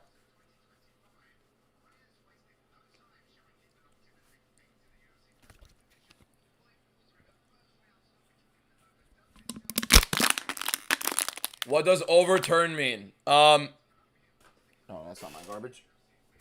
It means they changed the decision. If you guys are not already following, by the way, we're live every single day. We took a week off, basically, but we're live for every single fight card. We're going to be live every single day this upcoming week. I'll be announcing my schedule later today on the rest of the week live stream. We're going to have a lot of fun. You bought 2 knockout boxes. Hey, Misfit, same. But I bought 1, but I'm definitely going to be getting more. Listen, I'm going to be doing breaks. That's a little bit of a little bit of some news. Me and my boys are going to be starting to do some breaks. It's going to be pretty sick. We're going to be buying some cases and doing some breaks for you guys live on TikTok. Not on my channel. Obviously, we're going to make a whole new one. So we're going to start running a card business. It's going to be pretty fun. And we're going to do some breaks for you guys. You guys can get some cards for a bit cheaper. Some big hits for cheaper. So it's going to be pretty cool. That's going to be maybe next month. We're going to be running that. Trap House, thank you for the follow. Looking for Prates and Gaultier rookie autos. Yeah, Prates you'd have to open last year's. I think 2025 he would be, if I'm not wrong. If not, 2024. How bad was the Nascimento stoppage? It was a horrible stoppage, but I mean, he really deserved to lose anyway, so. I forgot your question. I was answering somebody's question. Why did I stop going live every day? I took a week off. Planning for a bunch of stuff. Planning for the breaks. Planning for some UFC 329 content. Have a lot of stuff going on right now. So it's going to be all content related. Anytime I take any sort of time off, it really is just in terms of planning for content that we're going to be having coming up. So if you ever see me taking time off of live streams, it's because I am planning for all this stuff. And I mean, to be fair, the World Cup's also on. So, I mean, a little bit difficult to go live during the World Cup. Who wins, Moicano or Mr. King Robert Gold Green? Mr. King Robert Gold Green. You're damn right he's going to win. He's not losing to a single person in the UFC. Please keep him away from Ilya. Did I think it was a robbery for Al-Makhan? It was one of the worst robberies I've seen in my life. It literally outrageous robbery. Clear as day, he won all 3 rounds, and they literally took 2 from him, which is embarrassing.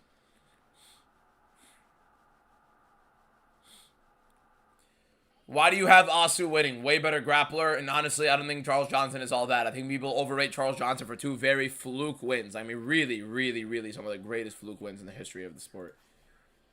Against Lonnie Kavanaugh and Josh Van. Literally some of the most insane fluke wins in the sport Charles Johnson has, and people rate him because of it. He's older. He's taking a lot of damage. He's clearly getting slower. So, yeah, I don't know exactly what people are waiting for with Charles Johnson or what they're expecting out of him as a fighter. Also, Mabayev is a way better grappler, and it's going to be a big, significant difference.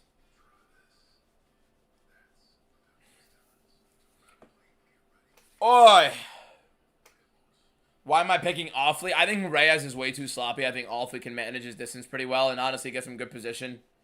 Like, Reyes is ridiculously sloppy on the feet. Ridiculously sloppy.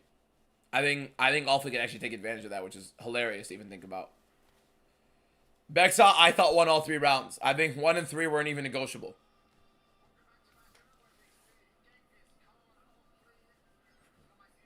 Why Magomedov, brother? Way better grappler, and he can manage his distance very well as well. What are the chances the Al-Makhan fight gets overturned? It was overturned by the MMA DBM official committee of MMA decisions. Al-Makhan won by knockout. Do I smoke? No. If you're talking about my voice is destroyed because of me yelling on a lot of videos. And I was yelling. We were like screaming when we got this Khabib card. This Khabib is a ridiculous pull, man. So we got this Khabib card yesterday. It's up on eBay right now. Comps are a little bit weird on it, so I don't know exactly how to comp it. I probably overlisted it, but we'll figure it out. You could obviously offer an offer there. But I was screaming when we got that, and then I was just screaming on the Al-Makhan robbery.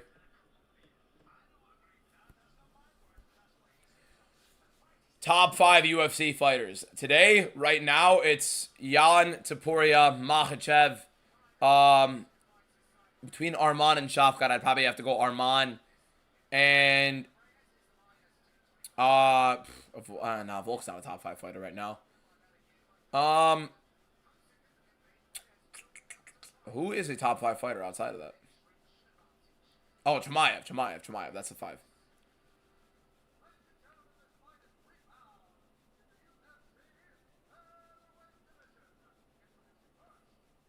No, I do not drink either.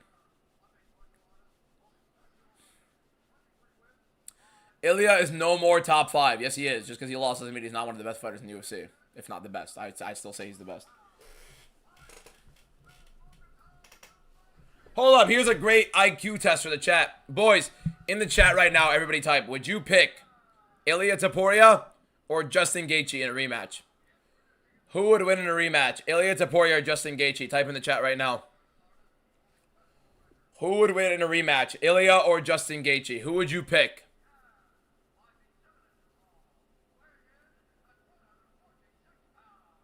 For the limited amount of people saying Justin Gaethje, get your eyes checked. Seriously. Take an IQ test. A lot of things to be broken down for yourself here. It's a very big awakening moment.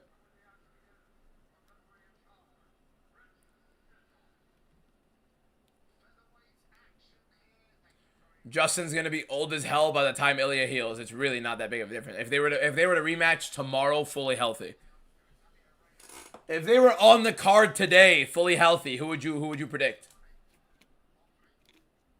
You threw up on the Jean decision. It was disgusting. It was literally disgusting. Here we go. Khan Offley versus Javier Reyes. Offley, I feel like, is the much more technically sound fighter, although not really the greatest. I don't think either guy really is UFC level. But we're about to find out. Reyes obviously the significantly bigger guy in this fight.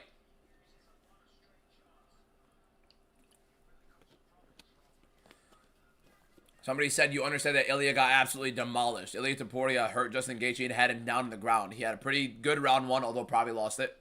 I thought he was losing 3-1, honestly. I thought he only won round 2, but he almost literally took him out. I kept saying Topuria quit. I watched it back. He said Uno Mas to his brother, and his brother stopped the fight. His brother said no more, so. I kept saying Ilya said no mas, no mas. He said Uno Mas. I watched it back like a million times. It was clear as day he said Uno Mas. I don't know why I was saying no mas. Justin almost took him out as well. Yeah, my point is the guy said that Justin Gaethje beat the brakes off of him and it wasn't competitive. It was a very clearly competitive fight. Oh! Big left hook for Khan Offley lands. Jab for Offley. No, his brother's the one that stopped it. His brother literally said, we finished the fight. It's done. Like, literally, that was the language barrier. He said, we're done with the fight.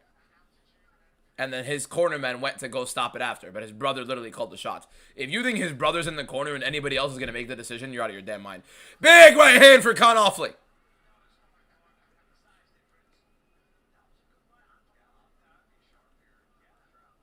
The GOAT is Islam Makhachev. Not even a question.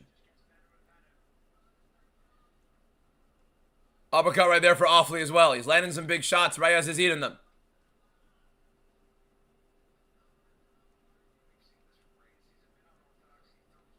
George St. Pierre is nowhere near the greatest of all time. Get a grip. Get off the nostalgia train.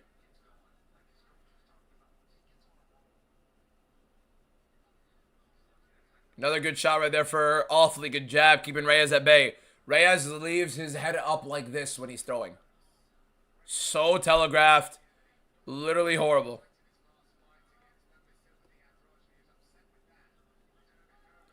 Another right hand right there for awfully. Reyes is so sloppy, man.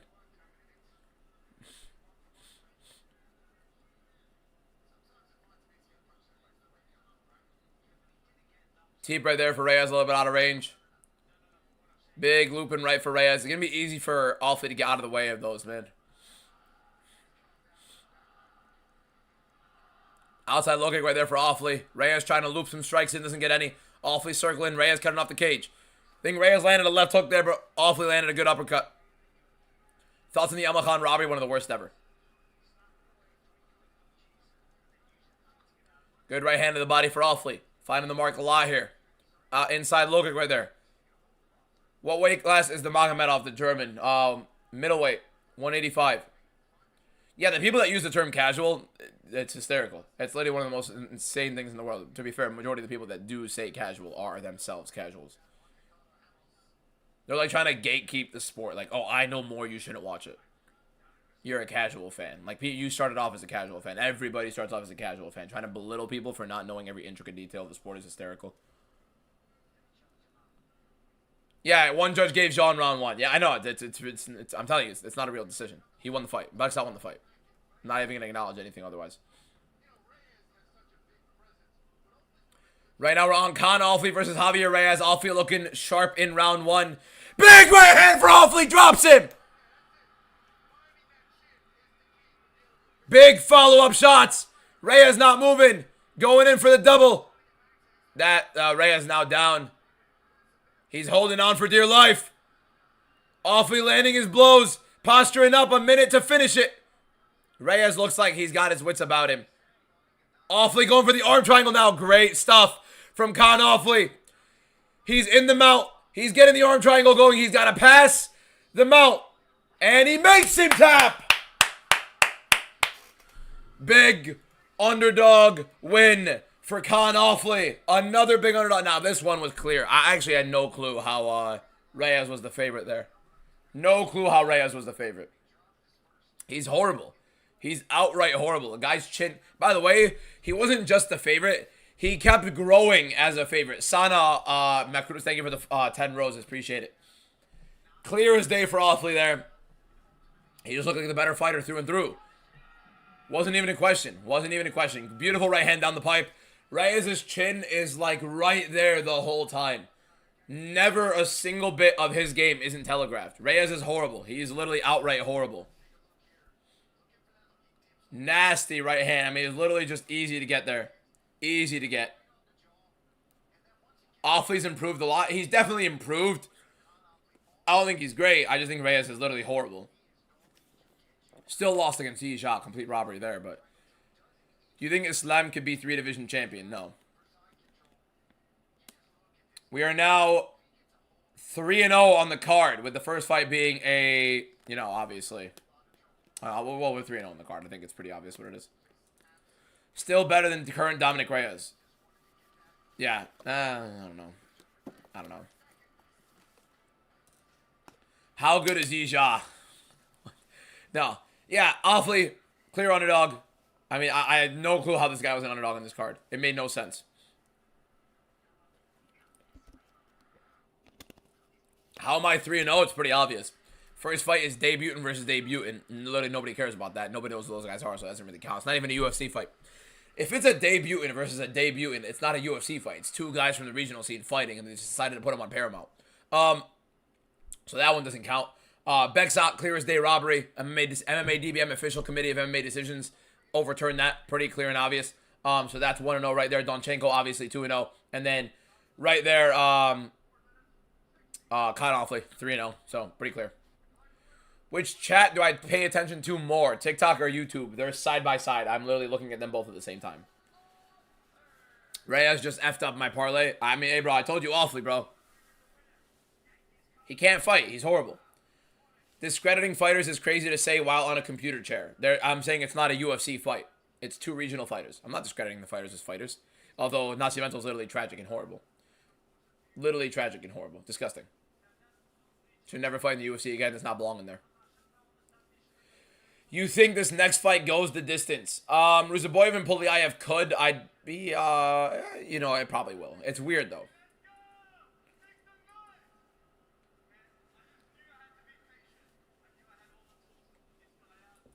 Had to support the Aussie. Love it. Love it, love it, love it, love it, love it. It is a UFC fight. Those guys made it to the UFC. No, they didn't. No, they didn't. They're literally two regional guys that they decided to put on Paramount. You're telling me Nascimento's a UFC fighter? You're lying to yourself. G. Lopez, thank you for the follow. Isn't awfully Turkish? I think he might have that in his blood, but I don't know. Dre, thank you for the follow. Almost at 62,000 followers on TikTok right now, by the way, boys. Thank you guys so much. Awfully made it look easy. Because it was. Kid King Kong and One Rom, thank you guys for the follow. Oi. Max DeFonso, thank you for the follow. So officially the second fight got changed. Yeah, by the MMA DBM official committee of MMA decisions. If you see Nascimento's record, like has last 4 opponents had 0 fights before fighting him, yeah. Even though he fought in the LFA, but still. He can speak perfectly. Why translate? Because they're in Azerbaijan. They're not in the US. Not everybody speaks English. He was translating to the guys in Azerbaijan.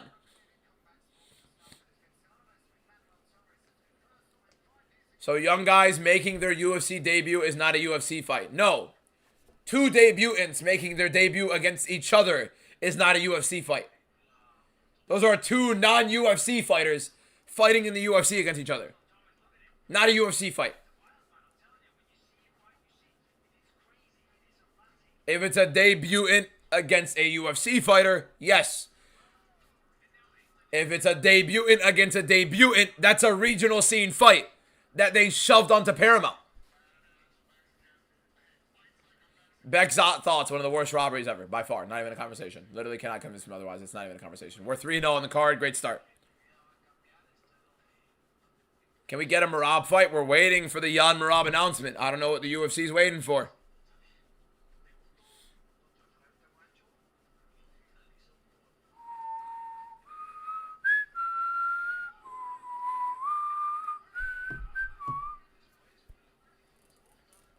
I'm not going to sleep because Bexot was robbed. Look. This is how it should work. If you are somebody making your debut in the UFC, you need to either be ready to take on a UFC opponent or should not be entering the UFC. If the UFC's putting on a fight of a debutant against a debutant, it's not a UFC fight. Put him up against somebody that you think is at the bottom of the barrel in the UFC if you think they're at the worst entry level. You don't do debutant versus debutant. That's not a UFC fight. Welcome to the UFC. You're fighting a guy who's never fought in the UFC either. So really, you are not even fighting in the UFC. You're just fighting a guy that is also coming into the UFC. It's a load of shit.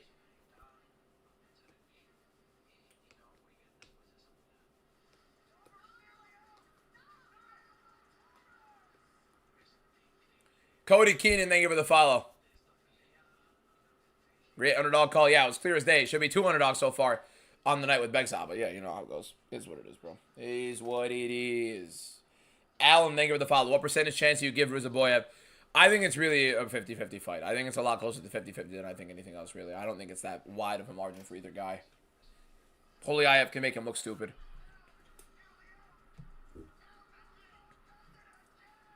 Yeah, the Begsaw thing is ridiculous. Look, it didn't happen. Begsaw won the fight.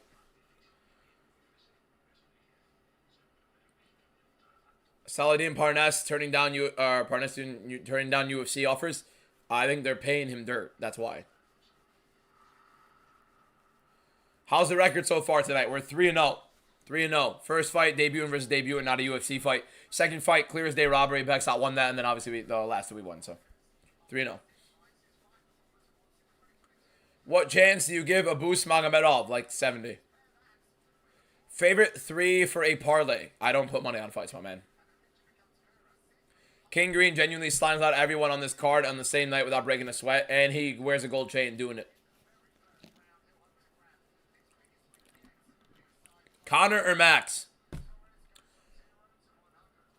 Do I think Max is going to win? Yes. Am I going to be saying that when I make my predictions? No. I'm going to be saying Conor's going to win.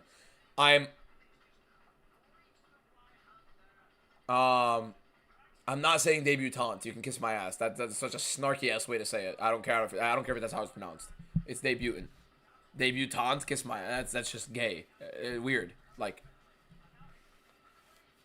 when are the daily lives coming back? Daily lives are coming back. I was off this week. I was off on the daily lives this week. It's debutant. It's not debutante. I don't care if it's pronounced debutante. That is a weird way to say it.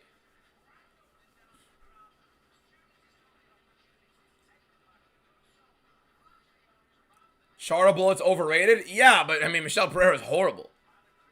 How much do I make from YouTube? I'm not going to ban somebody for rage baiting, boys.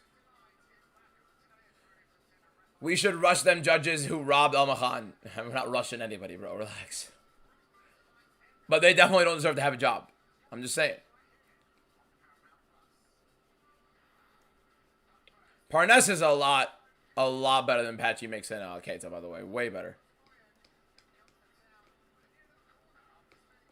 What's the next fight? We got Rizaboyev versus Pulyaev up next. Saladin versus Aaron Pico co-main sometime in the future. Massimo only had round 2 and it was close. Yes, and I don't think he even should have gotten that round. I still think it was Mexop. This is taking way too long. It honestly is not the worst wait in between fights. There have been way worse.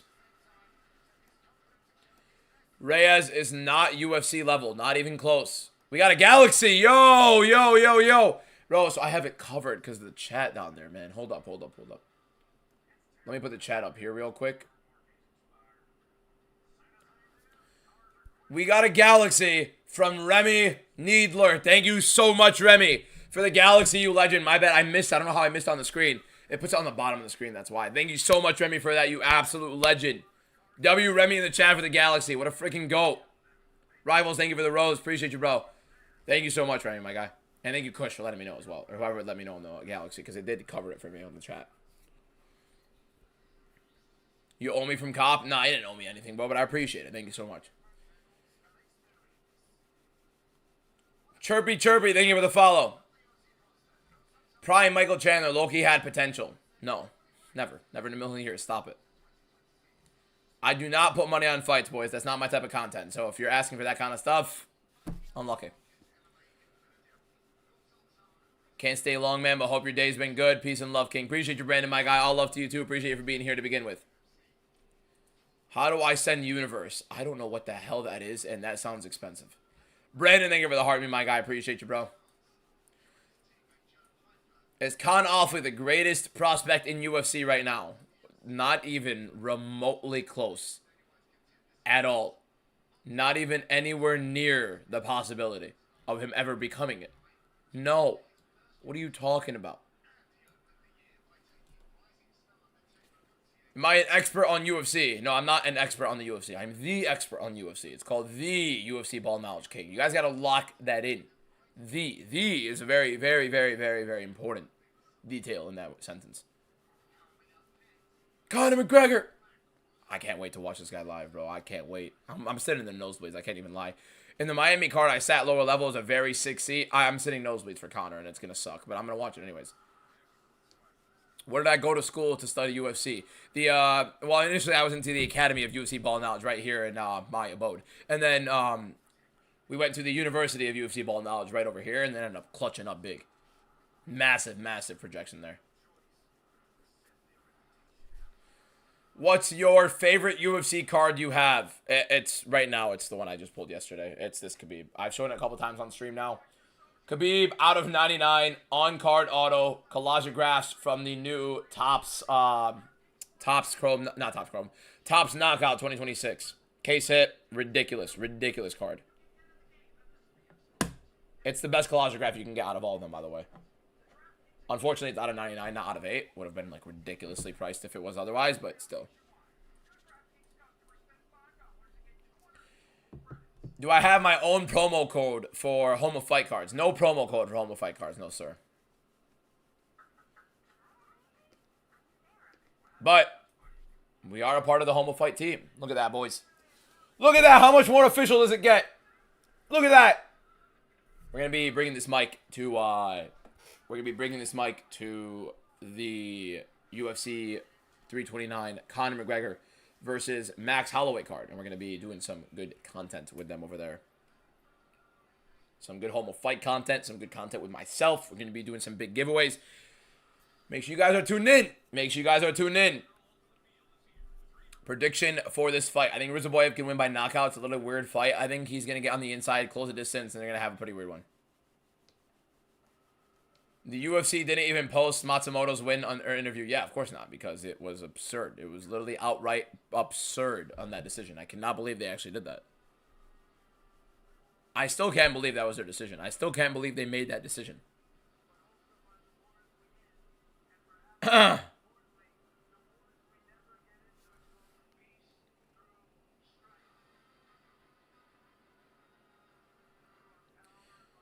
Lamine Yamal. Lamine Yamal.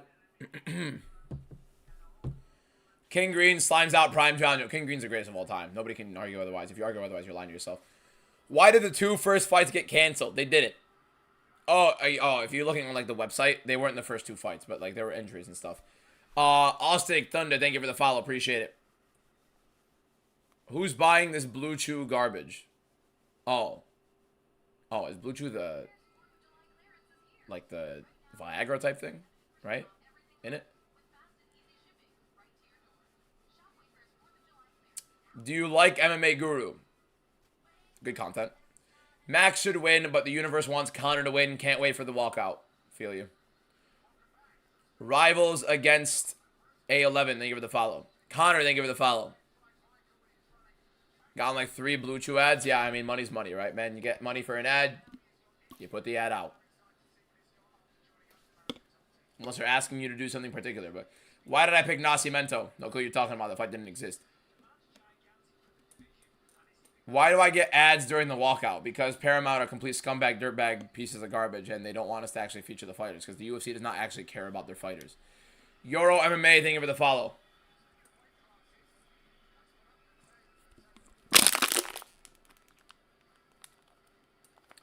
Who's the most dominant fighter you ever seen in the UFC? It's Khabib, but it's not even a conversation. It's like not even remotely close.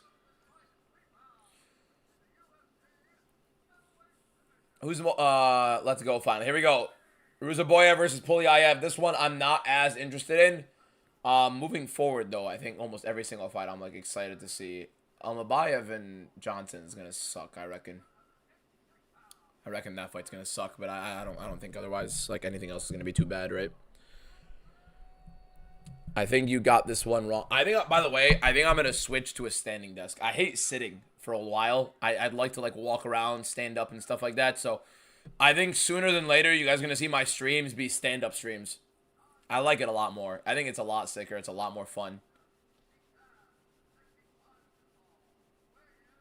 Like sitting down for 7 straight hours, 5, 6, 7 straight hours. Like, I'd much rather be standing. So I think I'm gonna get a standing desk, and I think it's gonna be better. Honestly, I think it'll look better for the setup too.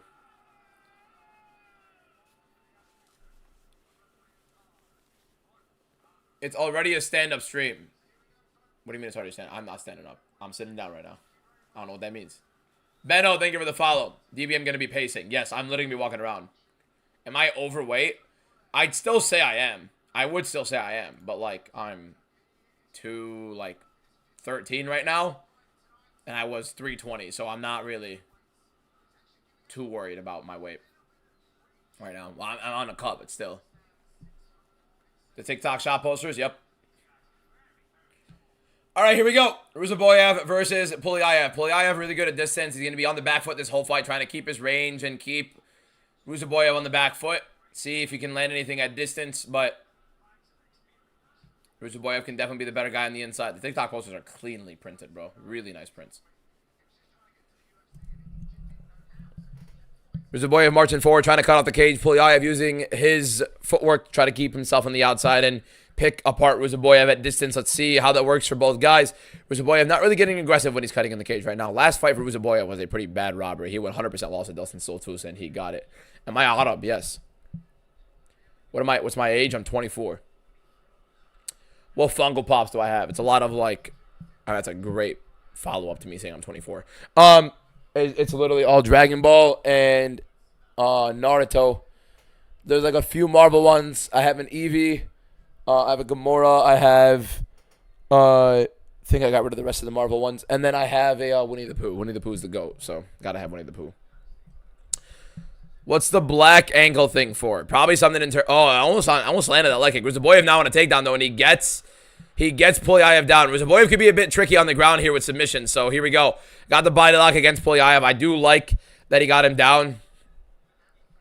What do you mean I'm not 24? You think I'm younger or older? You think I'm old? No, I'm not older. No way you think I'm older than 24. Impossible. Seeing some of your old content. Couldn't believe how much weight you lost. Appreciate you, my guy. Thank you so much.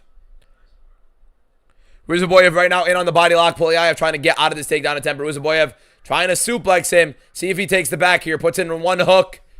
He doesn't have the hook. He has the second hook. And Ruziboyev gets him down. Has his back. Dry. 255. Now, I always say rear naked chokes are always harder to get when dry. I reckon they're a lot easier to get when they're wet. I think most other submissions easier to get when you're dry.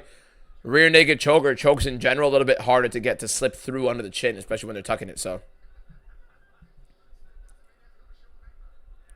that's a mean 24. Kiss my ass, boys. Looking at least 30, you're lying to yourself. You're probably like 12. So Ruziboyev has his moment here to try to find a rear naked choke against Puliayev. And honestly, rear naked choke defense has been a lot better throughout most fights in the UFC today.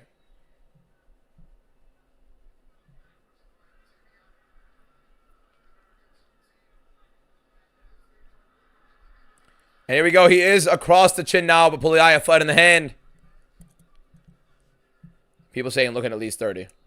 You're lying. I know you're lying. It's okay. I'm not going to take it personally because I know you guys are lying. What's the countdown for? It's the clock for the fight clock. Kind of matching it up. Your 30-year-old uncle does not look younger than me. You're lying to yourself. When was the last time we saw a triangle? It's been a minute since we've seen a triangle, honestly. Triangles are very difficult to get now. There we go. Ruziboyev fights it. It is across the chin, though. It's not under the chin. He did try to slip it through. Pause. As Puliayev was punching.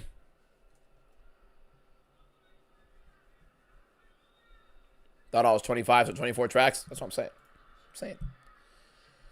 Squeezing hard on this. There's a neck crank right there for Ruziboyev. Puliayev trying to fight the grip hand.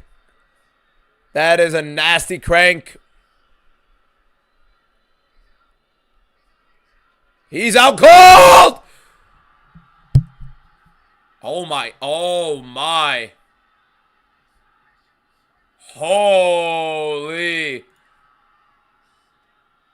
A great game plan from Ruziboyev to finally use his grappling in the UFC. Incredible game plan. Incredible game plan. He's always been a pretty good... Thoughts on Lebanon in the World Cup. Somebody ban Jose in the chat. Mods, please. What's it called? Yeah, I mean, he's a better grappler, but he hasn't used it in the UFC yet in fights that he definitely should have been using it in, so... Nasty. Nasty neck crank. Disgusting grab. 4-0 on the card. Did Al Makhan fight decision get overturned? Yes, by the MMA DBM official committee of MMA decisions. This guy lost to Buckley, by the way. Yes, he did lose to Buckley. Insane he didn't try to grapple against Buckley, by the way. Insane he didn't try to grapple against him. Ruzaboyev versus Chimaev. Shut up. Shut up. What are you talking about? How many views do you have aside from YouTube? YouTube right now we have 44 current live viewers. Right now on TikTok we have 339 live viewers. Who you think is talked about a lot that they're one of the best but aren't? They're talked about a lot as one of the best but are not. One of the best in terms of skill for skill. One of the best fighters to exist. George St. Pierre is not even a conversation. He's nowhere near it. Nowhere near it. Nowhere. Not even top 50 greatest fighters of all. Like, not greatest. Best fighters of all time. George St. Pierre, skill-wise, best fighters of all time. Not even top 50. Not even remotely close. Greatest? Yes. Best? Hell no. Gavin Gutierrez, thank you for the follow. Appreciate it. Ruzaboyev had crazy value for submission. Yeah, because he doesn't use his grappling. He doesn't use his grappling. That's a problem. He's a very good guy. He's a very solid grappler. He refuses to use his grappling in the UFC for whatever reason. A great fight from Ruzaboyev, though. Great game plan. Beautiful stuff to get that down. Like, he doesn't have to sit there and play at distance with Puliayev that whole fight. Very, very smart game plan from him. Vero, thank you for the follow. Appreciate it. Now we got you versus Walker. Yeah, I'm about to jump in right now against Julius Walker, that bum. Asatoy, thank you for the follow. D-Head, thank you for the follow. Appreciate it. Ruzaboyev by submission, great stuff. What time is it right now? It's 11 in the morning. So they got 2 fights to run in an hour. I'm going to be doing this. That's crazy, bro. I got a mic. I got a home of fight mic. You know how sick this is, boys? Look at this. I look official. I look like I know what I'm doing. You know what I mean? Like, we're here with home of fight. I gotta think of the video idea. We're here. No, I don't want to do an entry like that though. That's just a little cringe. You know what I mean? A little cringe for the entry. You know what I mean? A little cringe for the entry. But anyways, my American. No, I'm British. Like, seriously. What are your thoughts for the new fights they added to UFC 330? Right now, it's a lackluster card with a good main event. So hopefully we're getting better fights on that card because they have so many title fights to put on that we need to get that rolling. You know what I mean? They have so many big fights and so many title fights to put on. I'm not Indian, nor did you spell your correctly. You used the wrong your. Damn straight, clone. Mr. Beast is up next. I gotta have my own intro. Like in what? In videos? Like this? Like in like TikTok videos I'm doing like this. Who's fighting? Right now they're going to Yakhyayev versus Julius Walker. Ruzaboyev just got his finish.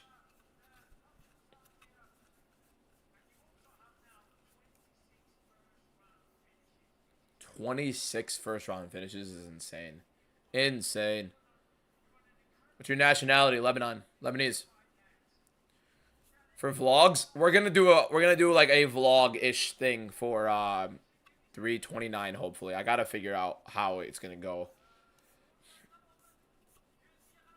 Why was he all for 406 days? He beat Stoltzfus last year, and he's been out for a while, so I don't know. Can I wear glasses to the show? Why would I wear glasses? Still don't know how to rate Ruzaboyev. Got outclassed by Bummy Buckley. He didn't grapple in that fight. He's weird. He's not a great striker. He can grapple. He's like all right. Zach, thank you for the follow.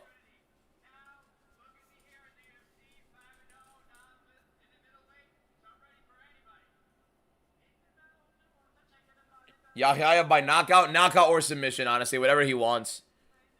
Whatever he wants. I'm going to get used to holding this mic because I gotta feel comfortable with it. You know what I mean?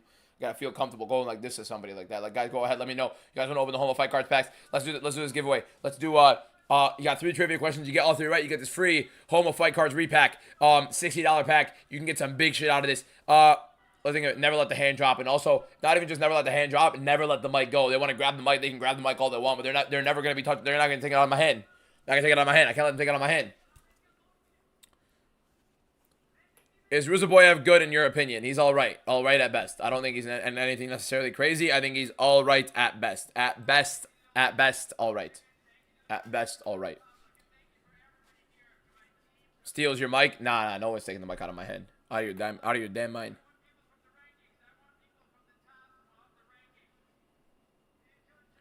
Rizzoboya won somebody from the top of the rankings. Yeah, that's not going to happen. That's not happening. Top of the rankings not happening, big man. You maybe get a tip of Gaultier. That's about it. You might get Gaultier. That'd be a good fight. A tip of Gaultier versus Nosothan Rizzoboya. That's a good fight. You think buying Fight Club is worth it if I'm planning on buying tickets at 3:30? I think if you go to one event, it's worth it. I think if you go to multiple events, it's certainly worth it. You think Berggren has potential after a debut like that? He got knocked out embarrassingly. I mean, he looked okay. I don't know. Short notice, you give him another chance. He didn't look horrible. But I let Chimaev take the mic. I'm going to be completely honest with you. If Khamzat Chimaev tries to take the mic from me, I literally can't do a single thing about it. Nothing. I have literally no jurisdiction at that point. I am at his mercy. Pause. How he ever going down to fight Buckley? I don't even know, man. I think they fought at 185, if I'm not wrong. No, he might have fought him at 170, actually. What's your record at the moment? We are 4-0 right now. 4-0. Show us the cards behind you. Oh, like this? I mean, I took the best one out. This is the best one out by far.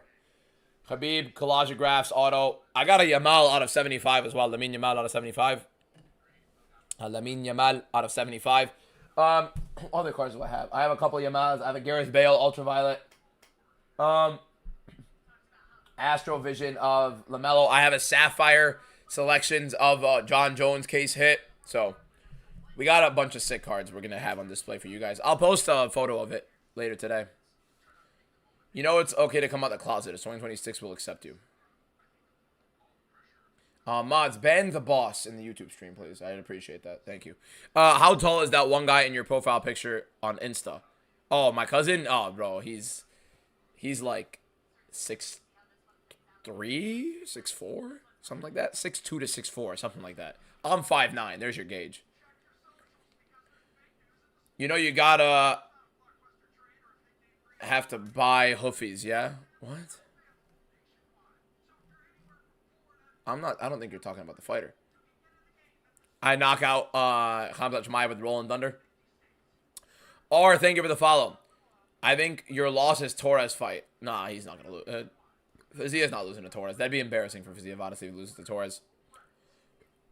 Do I have a girlfriend? No. I'm sitting on here streaming for you guys almost every single day and doing YouTube, UFC, and TikTok UFC content. You're telling me I'm going to have time for a girl? No, it's impossible.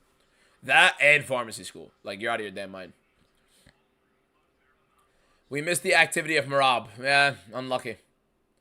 Khamzat versus Chimaev all day. Easy. Is next fight almost starting? You'd hope so, because they have an hour for... They have 49 minutes for 2 fights. And, I mean, realistically, this next fight should be a pretty quick finish, but... Mine farm school? Yes. Where did you buy them posters on the wall? TikTok shop. They're milking it right now, though, I'll tell you that. They're giving us a commercial screen with nothing actually showing in a commercial. Am I going to the Milwaukee RAF event? No, I'm not going to the Milwaukee RAF event. You claim robbery every time you get a prediction wrong. No, I've claimed robbery on multiple of my own predictions. Like the other way around. No. I'm never biased towards a prediction. I'm never biased towards anything. If I am, I'll actually outright let you know my bias in something. I'm letting you know I'm picking Conor McGregor. I've outwardly been biased towards a prediction and a fight. I literally had Topuria losing 3-1 in a fight where a lot of people had him 2-2. Like, Jean Matsumoto did not win that in a million years. Don't even lie to yourself. Don't even lie to yourself. He didn't win that in a million years. If Jan was even as half as active as Merab, he would be the undisputed fan favorite. Yeah, I think that's the one issue with him. What are your thoughts on Donchenko? Fun striker, explosive, entertaining. Don't think he's anywhere near top level material, but welterweight has some thinness at the end of the ranking. I don't know, actually. Welterweight's pretty deep, so it's pretty tough for him. Jan has his back issue going on. Yeah, the surgery I think he just had on his back recently. I got Fiziev, but not surprised if he gets completely mugged. Come on, it's Rafael Fiziev.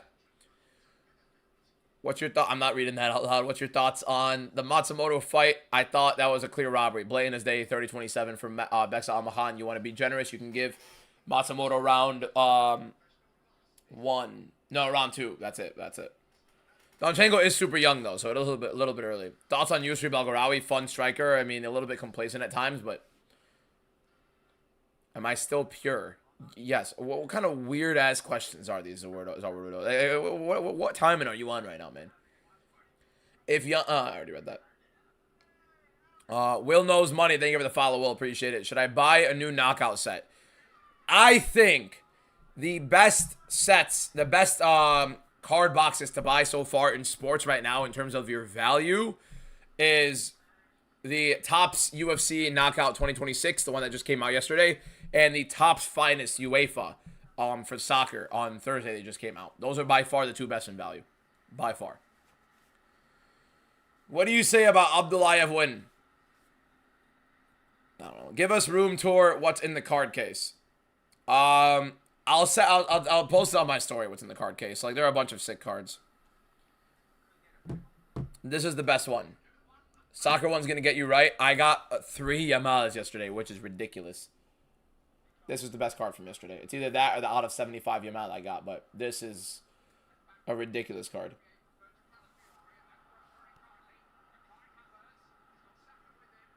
Why are they showing a Havertz got kicked in careless ball? Arsenal lost that game. Arsenal lost that game pretty clearly.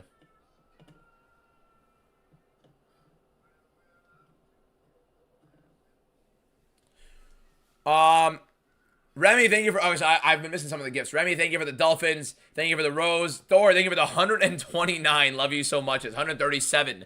Love you so much. And the Rose. Thank you guys so much for that. That's insane. Yo, DBM, what was the first UFC fight you watched? I think it was Ronda Rousey, Holly Holm. I think that was the first fight I've ever seen. Who wins in your opinion? Prime Tyson or 90 kilogram Prime Khabib? In a fight? Probably the guy that can put him on his back.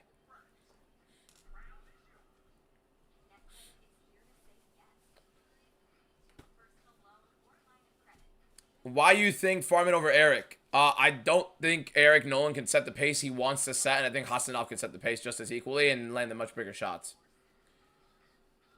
Just cash plus 1,000 subbers of Boyev. I mean, really, he's a much better grappler. He doesn't use his grappling often enough, you know what I mean? Who wins, Armand or Justin? Armand. Not even a conversation. Like, come on. Seriously. People are overrating Justin Gaethje because of a good win. Really good win. Great win for him. Topuria fought maybe the worst fight he possibly could have fought, and Topuria literally almost had him out. Hassanov is a debutant in the UFC, yes. You think Bruno can win? He's at great odds. 13, thank you for the follow. Appreciate it. 70th new follow in the TikTok live stream today. Appreciate you guys. Bruno Ferreira, yes, he could win. It's a weird fight. I think both guys are pretty much frauds in their own right. When does Magomedov fight? 2 fights and then Magomedov for the main card start. I don't know why they're milking it this much. We have 45 minutes. There we go. Yakhayev is in. So the UFC's bright idea, right, is to give us a screen where they don't have an actual commercial being played. It just says show is in commercial break. Instead of showing us the actual walkouts, they give us a blank commercial break screen.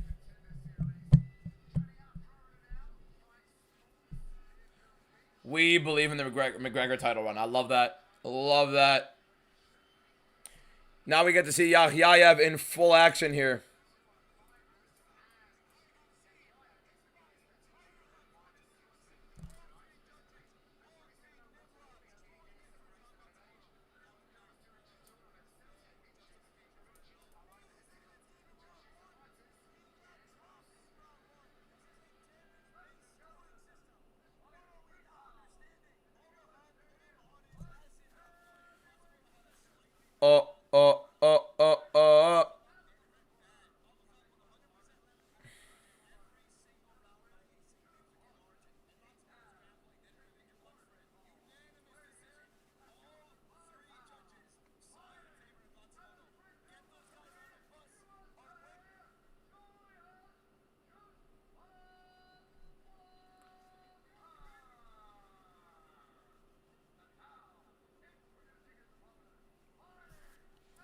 I still can't believe they robbed him that badly, by the way. I still can't believe they robbed him like that. Record so far, we are 4-0. Now with Yakhayev versus Walker coming about. How do you think Conor McGregor's power will look at 170? A lot more after being roided up for so long. Definitely going to be big. Is it possible with Max's cracking chin that he puts him on shaky legs early? Yes, it is very possible, but it really is just contingent on early.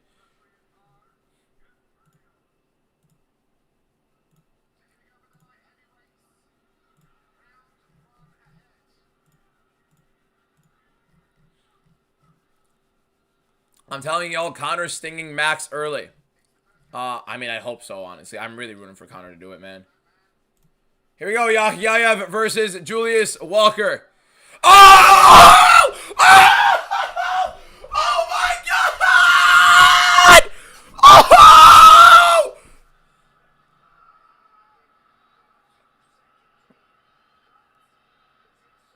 Oh my God!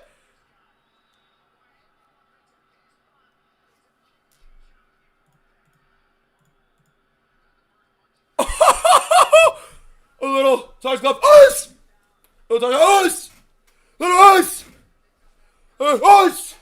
Oh my God! Us! Us! Holy bro. Look at that. Us!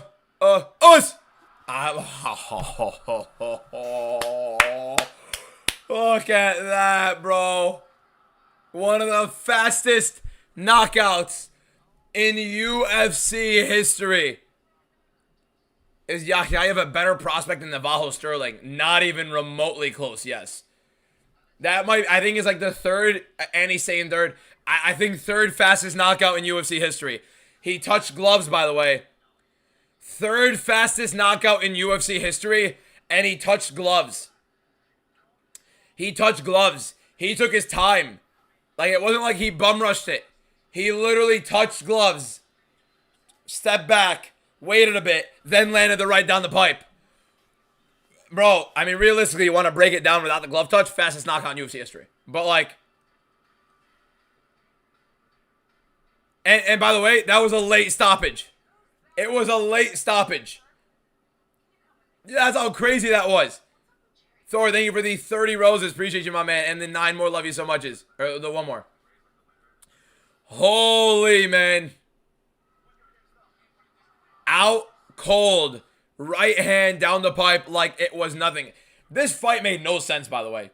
This fight made no sense. Julius Walker is horrible. He's outright horrible. And Yakhyayev is one of the craziest prospects in the UFC today. Who wins, Walker or Abdurrahman? I mean, you're asking, please give answer. My man, he just put him out in 8 seconds. Yakhyayev just knocked him out. Bro, oh my God. Abdul and Abdullah are not the same thing, by the way. Completely different name. Abdullah, same thing. This guy. I mean, man, out cold. You guys see how Julius Walker was talking, by the way? Like, Yakhyayev was nothing. I'm going to make a video right now. Yeah.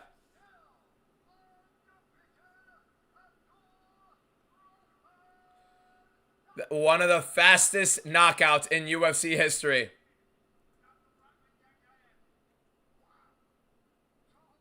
Look how fast I did it, boys. Knocked him out. I'm so fast. I'm interviewing right now and sitting on here talking to you guys.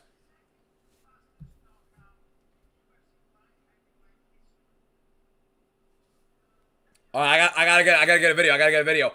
Nasty right hand knockout. By the way, he touched gloves. Wow. Holy. This guy speaks English. Yo.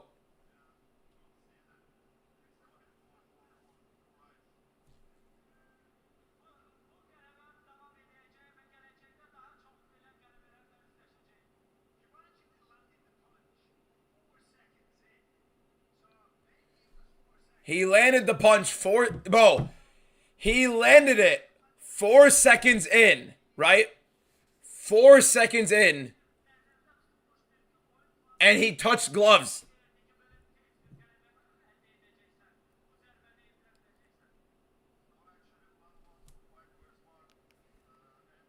Bro, oh my God. I'm getting a video ready. I'm getting a video ready right now, boys. That's one of the sickest things ever.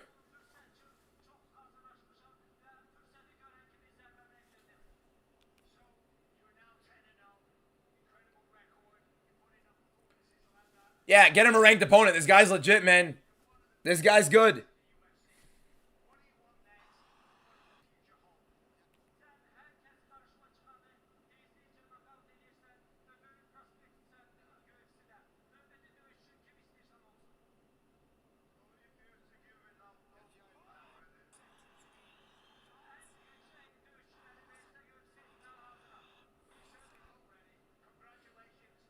Bro, holy man.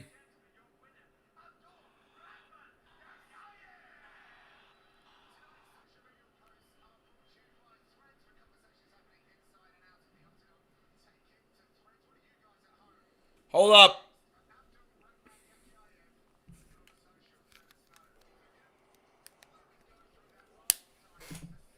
All right, time to record a video. Time to record a video. I apologize in advance. I will be yelling again. Here we go.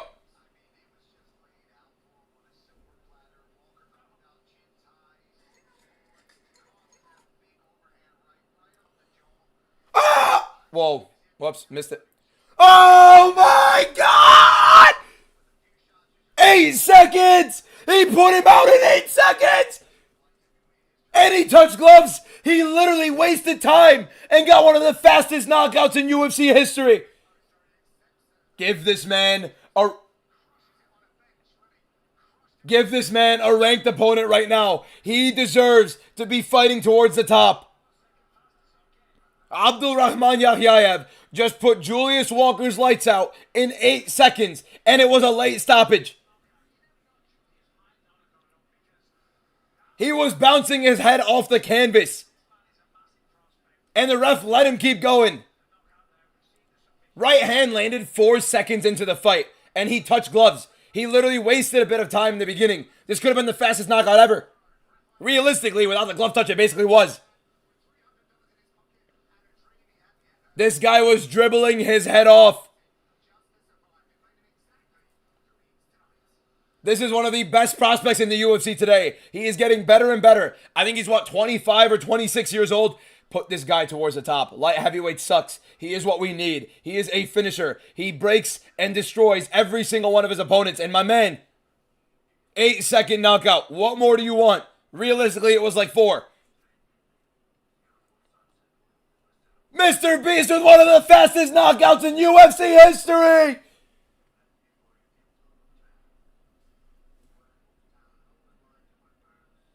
And Julius Walker was talking crazy too, as if Yahyaev was like nothing. He said he's going to go in there and finish him like it was nothing. He got whooped. Not even whooped. He literally just got colded. And that's it.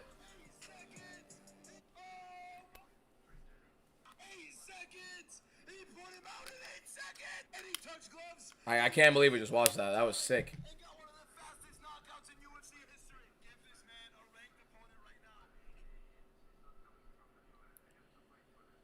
Oh, I gotta get this video right.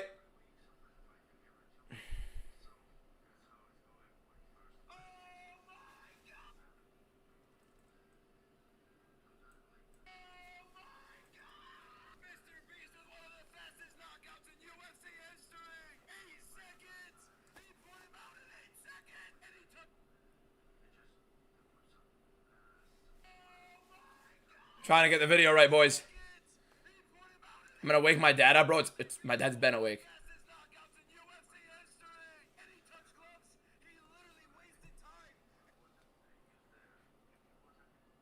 Eight-second UFC knockout. One of the fastest in UFC history. Wow. Hey, my voice is gone, boys. My voice is gone. My voice is so gone.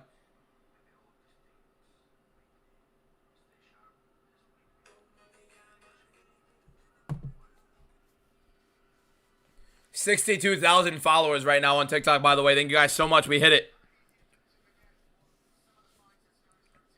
How many fights on the rest you see ending a finish? I think next fight's a finish. I think the next 3 are finishes. I think Asu versus Charles Johnson is a decision. And I think the last 3 are finishes. How can you not love Fiziev? What a guy, bro. Look at him. I'm saying. I guess Walker didn't want to stay in Jimmy's challenge. Okay.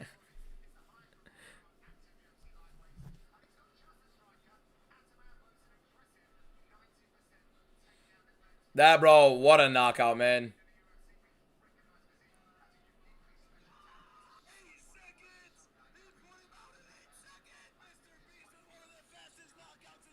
This card will top UFC Seattle? Could be. Could be. Wait, Yahiayev is only 25 years old. Yeah, he's a future champ for sure. Yeah, I'm telling you. What the hell is on my screen? What is a matchup? A match-tacular. Moeller sending 8 GGs, 2 Rosas, fireworks. Bro, I'm missing these. I was screaming like crazy. Hold up, bro. Look at the gifts Moeller just sent. Fireworks. 14 roses, 2 donuts, 2 Rosas, 8 GGs, a match-tacular, and 50 roses. Holy, bro. W Moeller in the chat. What a legend. You freaking GOAT. Basically 2 galaxies this guy set equivalent. A match-tacular and fireworks. What a guy, and a load of other stuff. What's going on, Moeller, my man? How you doing, bro? Legend. Oh, my God. Hey, what a freaking couple minutes in it.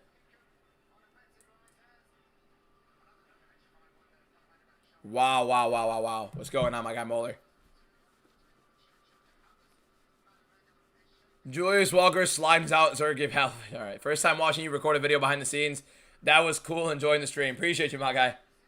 You get to see how it looks after, too. I'm starving, by the way. It's about my eating window. In about right before the main card starts, I'm going to go grab like a protein bar. So I can get something in my system. You know what I mean? Yeah, I have one. Yeah, that's, yeah, obviously. What are you talking about? Ain't nothing stopping UFC Detroit. UFC Detroit by far was the greatest one by a significant margin. Shakir, are you like okay in the head? What are you screaming about in the chat for? What are you losing your mind for? Who's the bigger prospect, Yahiayev or Iwo? Iwo's very one-dimensional, and I refuse to believe Iwo Barniewski would beat him. I think Yahiayev puts Iwo Barniewski in hell.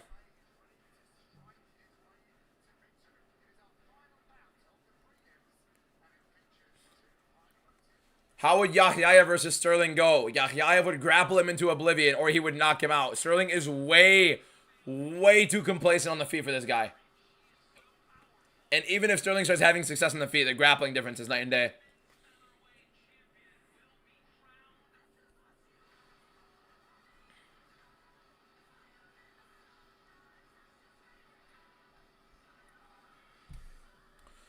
Why do you not use the actual photos of the cards? This BS confuses me. What do you mean actual photos of the card? What are you talking about? Iwo has yet to face a legitimately good fighter, and he almost got finished by Iwo. Yeah. There you go. There's your response.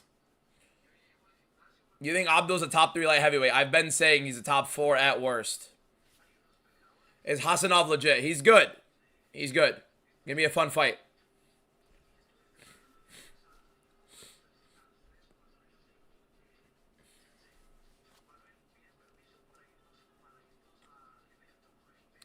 User 965, thank you for the follow. Appreciate it.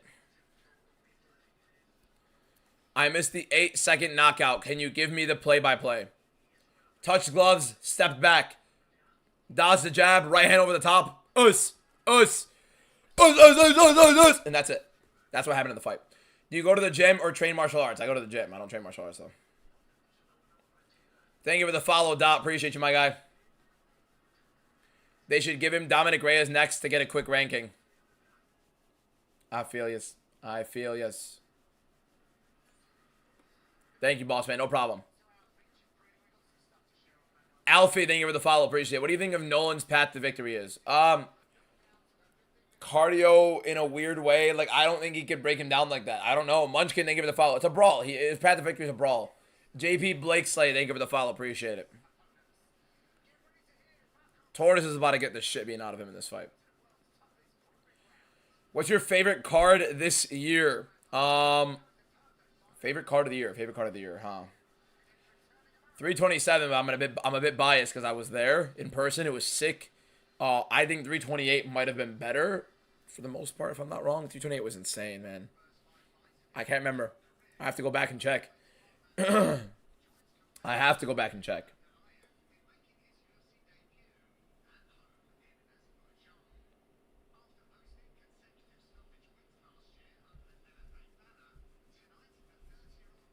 What are these, like... I'm getting a lot of freaking spam now, man. Shara by knockout, yes. Who should Yahya fight next? Anybody in the rankings? How many you got right so far? We're 5-0 so far on the card. Am I crazy to think Connor beats Max? I'm gonna fully manipulate myself into believing it. So, 327 would have been perfect if Pookie Bear Yuri had a brain. Yeah. And imagine Van and Tyra was on that card. Shara by submission. He learned from Arman. I don't know what exactly. No. Would you rather have cardio but less knockout power, or high knockout power with low cardio? Cardio and less knockout power. 100%. I have in a conversation. I think the most terrifying thing in the world would be to be putting yourself in a position where you're exhausted in a fight. Eric, thank you for the heart mate. And HX3EQ, thank you for the hat and the mustache. Appreciate you, my guy. Thoughts on Belgarawi? Fun striker at distance. Could be a bit more aggressive, but he's been very solid so far. Why is everybody taking 40-year-old Fiziev? Because he's not 40. Do you think Matsumoto won? No, I think it was one of the worst robberies I've seen in a while. Did John Matsumoto rob him? Yes, disgustingly. Why do you have a boost? Much better grappler, better at distance. I'd be shocked if he doesn't get the grappling going in that fight. If he doesn't try to shoot a takedown early, he's an idiot. He should be shooting like 3-4 takedowns early on in the fight and try to get him down. Who do you have, Shara or Pereira? The guy I have circled on my screen. Come on, bro. Shara. Does Nolan have a chance? As much as you and I do. Bro, I don't think that Connor will win. He can, but he's untested. And his cardio will be bad. I don't think it'll get extended. We will slime out Kolstad 330. We'll KO Ulberg in a rematch to get the belt back. Mr. Beast is taking the division by storm. That's what I'm saying, bro. Charles Johnson for the upset. Be ready. Charles Johnson is one of the most overrated and, like, honestly pitied fighters in the UFC, which is, it's bad for him, to be honest. But he asks for it, too.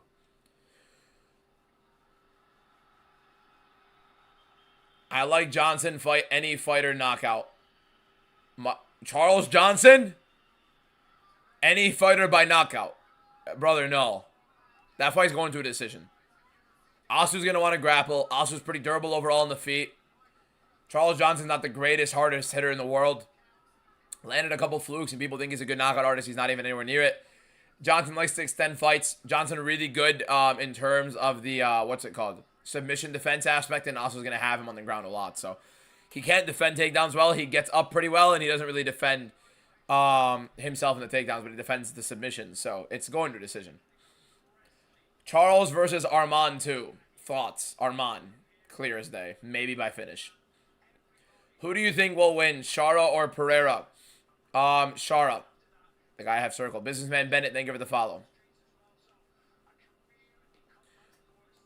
Who will you pick in the rematch? Ilya versus Justin, and why? Ilya because I have a pulse.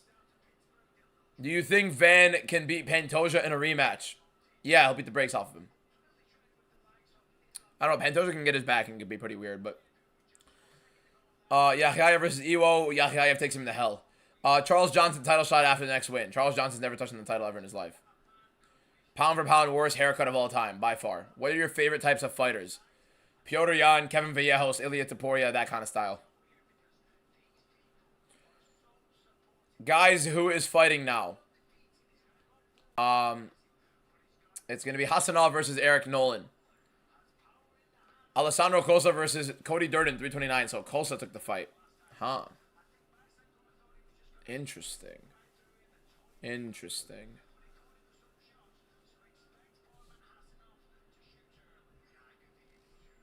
Interesting. Let's see this.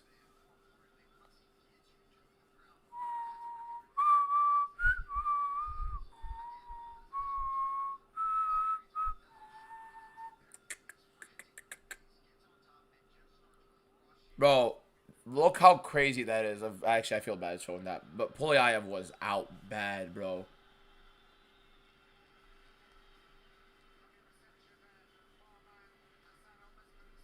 Bro, that knockout was insane. Oh my god, man. I still can't believe it. I still can't believe the way he did it. Like, just quick, immediately, right hand down the pipe, knocked him out cold. He went cold off the neck crank, yep. Do I have any parlays right now? I do not put money on fights, my man. Or I don't put money on sports, period. Like, do you like Marab? Or the only time I have money on sports is like DFS, not DFS, best ball. You guys know like NFL best ball? I think that's so fun. And it's like a full season long thing, so it's pretty cool. So I do best ball. I do NFL best ball. That's like the only money I put on sports. You know what I mean? Fantasy football. I swear you said in a video, that what was it? I swear you said in a video that that Pantoja beats Van in a rematch. Yeah, but opinions change. Like, official predictions don't come out till that week. I warm up to it. I watch a bit. You know what I mean? Record for picks today, we're 5-0. You got Boots or Zayas. Don't care about either. Really, boxing is insufferable. But that's a fight I do want to watch. I'm rooting for Zayas. I think Boots will win. Should be cool. Does the last fight with Huffy not scare you for Fiziev? No, because it's Mauricio Huffy, and Fiziev is fighting Manuel Torres. It's a disgusting dipping competition. Have you ever had a perfect card? According to the UFC, not MMA DBM Commission, we've had, like, I'm not even joking, like 8 cards where I've lost one fight. What was your opinion on the first stoppage? It was outright horrible, but it was also, like, I wanted him to lose. UFC 6-7, and, bro, just stop spamming it so I don't have to mute you. Okay, he's gone.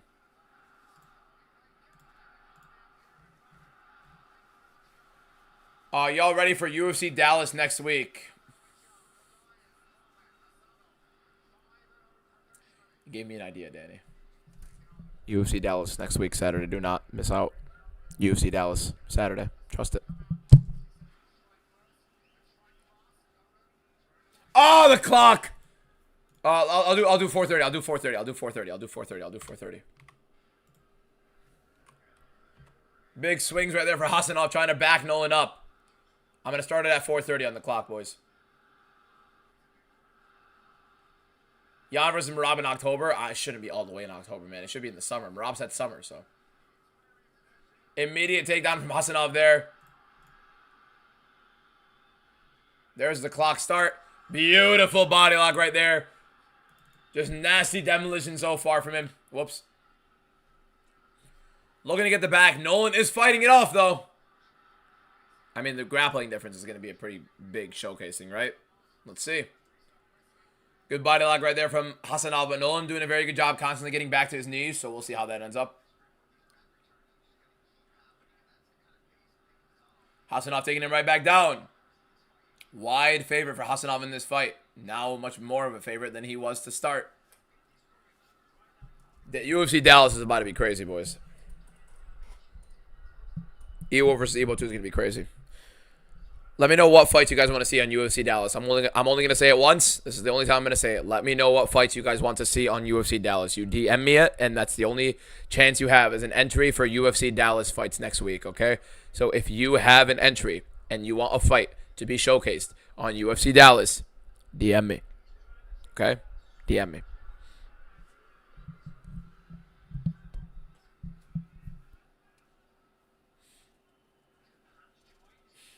Single leg right now for Hassanov.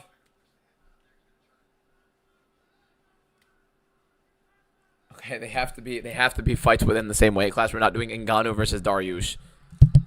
Really good transition from Hassanov. Nolan doing a very good job defending. He got right back up as well. Great shots from Hassanov right after.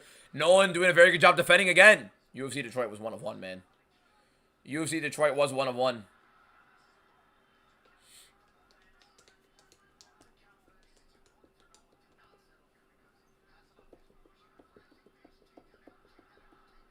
Really good body locks right here for Hassanov.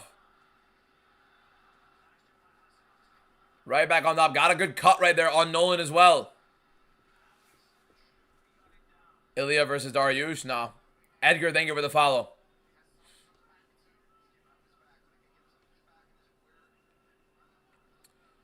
Hassanov looking to take the back here.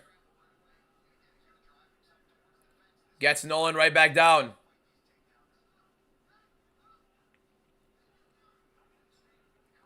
Another good takedown for Hassanov. Gamrot versus Justin for the belt.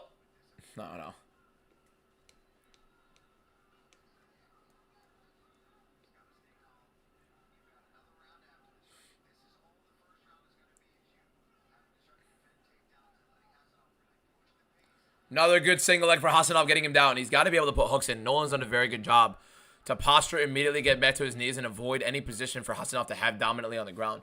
Very good stuff defensively from Nolan, but really can't really stop the takedown, so it's going to be a bit difficult for him to get his work going. Because right now, this is all Hasanov right now in the grappling. Bro watches Love Island religiously, damn straight. Elite show, probably one of the best episodes ever, if not the best episode ever last night.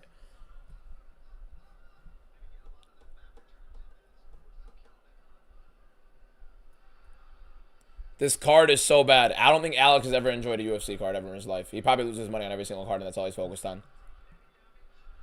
What's up, Arian? Olin now trying to turn it around. Right back down. Just really great stuff from Hasanov, and he's now in the half guard. Hasanov has expended a lot of energy trying to get this grappling going, so let's see if he can end up getting anything going with it. Getting position.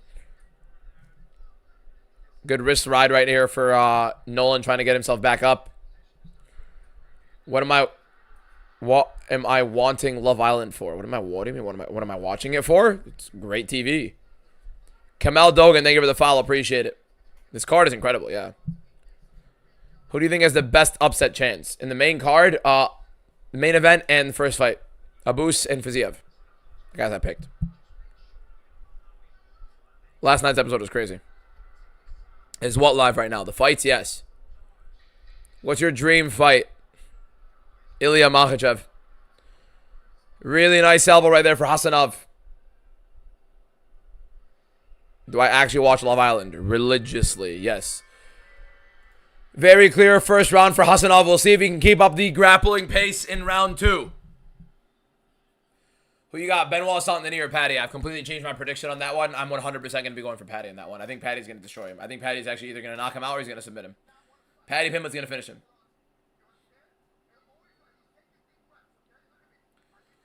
The worst thing a coach can tell a fighter is that the opponent who just destroyed them in the round, cut them and grappled them and ragdolled them in the entire first round, doesn't want to fight.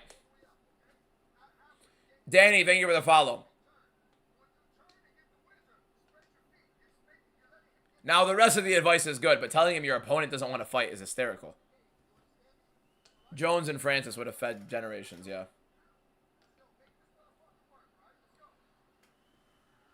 Is who serious? Am I seeing your comments? Yes. Why do I think Magomedov wins? Much better grappler, much better at distance. Kind of the recipe for this against Mikhail. Mikhail not great at distance. Needs to close it. And anytime it does get close, Abus has a very good opportunity to get the takedown. Here we go. Round 2 to start for Hasanov and for Eric Nolan. Dominant grappling performance so far from Hasanov in the first round. Thoughts on Bexot versus Jean? One of the worst robberies of the year. Where did you get the posters? TikTok shop. Immediate single leg for Hasanov. Just got really deep on it and just immediately got Nolan down. Nolan tight overhook right now, trying to hold on. Let's see if Hasanov can get himself into a better position. The UFC broadcast is messed up. It's saying round 1. Apparently we're redoing round 1.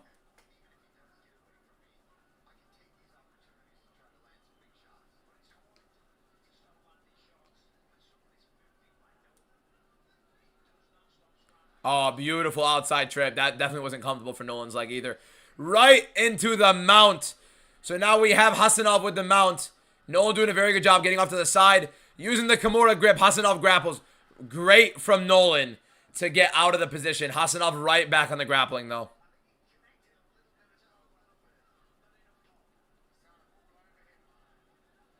That was good. Great from Nolan. Even better from Hasanov.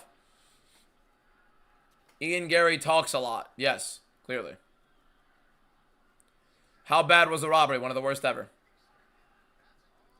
Really good takedown defense from Nolan. He's thinking guillotine. He probably shouldn't. He probably just should use it to get off. There we go. So great defense from Nolan. Hasanov swinging heavy. Looks like he's breathing heavy. Jab from Nolan. Jab from Nolan. Here we go. Big shots from Hasanov. Going in for the takedown. Looked very telegraphed and labored. Nolan tried to sprawl, looked tired himself, and Hasanov ends up closing the double leg. Beautiful stuff. Nolan going for another Kimura lock here. Let's see if he can get it to reverse position again. Hasanov, I feel, should step into the mount here, step over, try to get the back.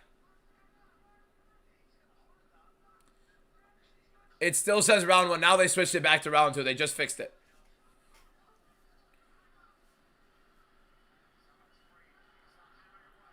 Big shots right there in the ground and pound for Hasanov. Nolan gets right back to his feet. Hasanov's control isn't the greatest. Nolan's also really good getting away. Tuivasa finally getting a 29-28 win against Brandon Moreno. Oh, yeah, Tuivasa's got to be on the Dallas card, doesn't he?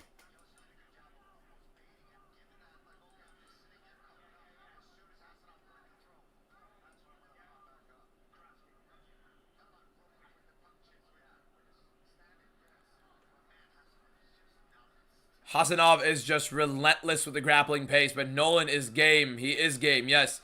He is holding his will through, bro. Good jab from Hasanov there. Looping right from Nolan. Doesn't get it. But Hasanov looks tired.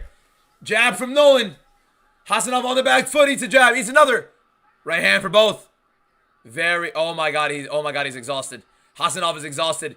Big right hand for Hasanov, though. Breathing heavily with 1:50 left in round 2.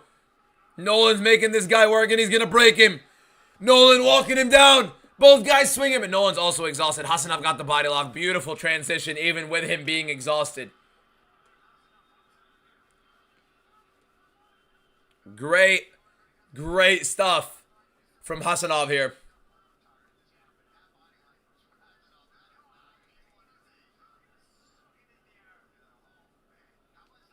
This is the last fight before the main card, yes. Hasanov is exhausted. His ability to hold this guy on the ground is not going to work. Right now, Nolan has been doing his work and trying to keep him down, but Nolan's also not going to be the freshest fighter in round 3 either. I mean, you could tell even when Hasanov was exhausted and showing it very vividly, Hasanov was definitely still walking him down. And, I mean, not walking him down, but Nolan wasn't really putting on a crazy pace. Andrew, thank you for the follow, bro. Appreciate it. 30,000 likes on the live. 93 new followers on the TikTok. Please check my suggestions for UFC Dallas. I will after the card. Now, Nolan threatening another attempt at a guillotine. Doesn't have anywhere near right now. Hasanov on the single with 37 seconds left in the round. Into the double. Nolan trying to lift him up with the head. Trying to use an underhook. Hasanov trying to wrap around the double. Does not have his hands locked. I only picked Beksak because of the Alexandre upscale. No, because he's the better fighter and he clearly won the fight. There's no upscale to losing. There's just a showcase. Chiwiwis versus Taporia. Taporia will put him in hell. Hasanov right now, another good dominant round. Had a little bit of a shaky showing for a moment, but clear as day for a Hasanov round. Big elbow right there for Hasanov. Couple good shots. A little slipped uppercut in there on the ground and pound.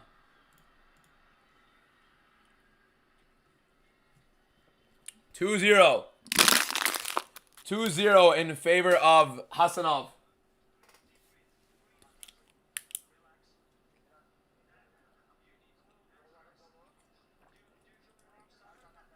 My voice is destroyed, so the commentary isn't really going to be sounding the greatest. The wording is still going to be there. The diction will be there, but my voice is a little bit off. Morales versus Prates just get announced for 3:30. It did not. Prates is, what's it called? Literally just said they're not doing it, so no. That's not a real fight.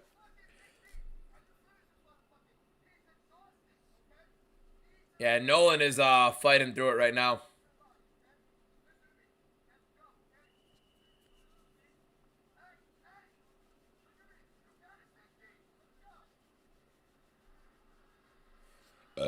Whoa, here we go.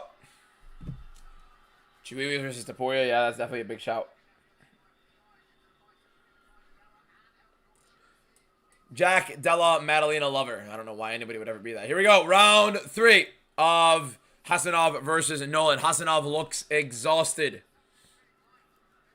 Setting the pace, I expected him to, but he gets a little tired early. Nolan also looks tired, though. Also looks a little bit broken. Yeah, Prates literally just clickbaited everybody.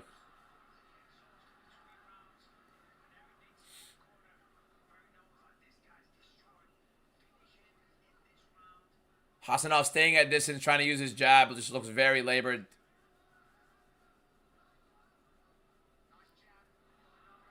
Overhand right there for Hasanov, misses after the jab of Nolan. Really good jab there from Hasanov. Some mucus. I want McGregor to win. I'm picking him to win, and I don't think he's gonna win. but I will manipulate myself into believing it. Oh, big right hand for Hasanov.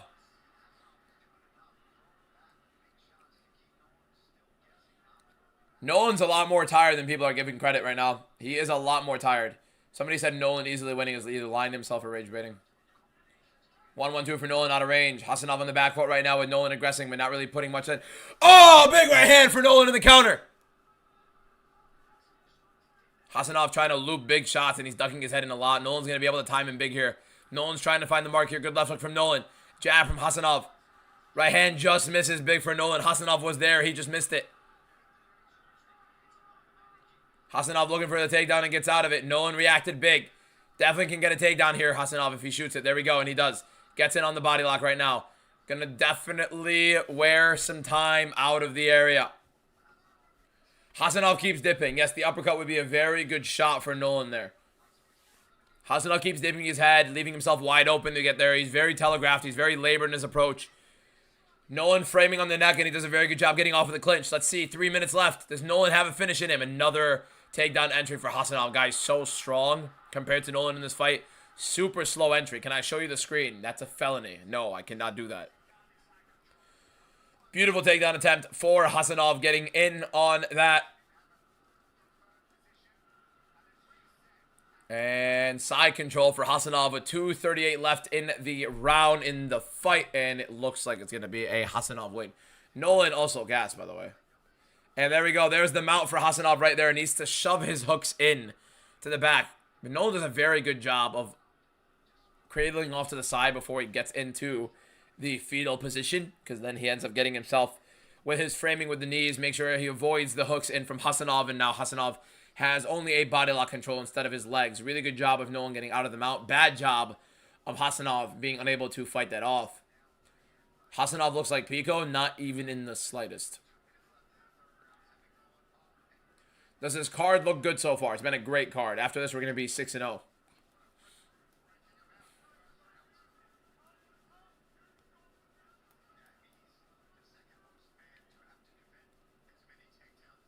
Gets right back in the side control here. Nolan is exhausted too. People saying that Hasanov is exhausted. Nolan is also ridiculously exhausted. He's being ragdolled in this fight. How long until the Johnson fight would you say? Charles Johnson probably fights in like an hour-ish. Hasanov holding on for dear life with 1:20 left. Nolan doing his best to work up to his knees. He gets to his knees. Hasanov has the body lock. Let's see if he can progress. Right now on the back, but with just a body lock. Nolan using his knees to crawl to the cage. Hasanov framing heavily on him, pressuring big. Hasanov not looking like he's trying to work at all. The ref is telling him to work. Nolan decides to be the guy to work there. Thank you for the follow. But a great showcasing from Hasanov to get on top of Eric Nolan here. Right now, he's not even going to frame out about. This is like where he's trying to frame, make it look like he's going for arm triangle. He might be trying to set it up here if he's stepping over. Yeah, there we go. There's the mount, but Nolan does a very good job defending it. Brahim, thank you for the follow. S-Mac, thank you for the follow. And right now, Nolan very good defensively in the jiu-jitsu. Really good overall. Another beautiful trip from Hasanov. Anthony Farinas, thank you for the follow. Appreciate it. Ragdolled or laid and prayed. When he's getting tossed around over and over and over again, that's called ragdolled.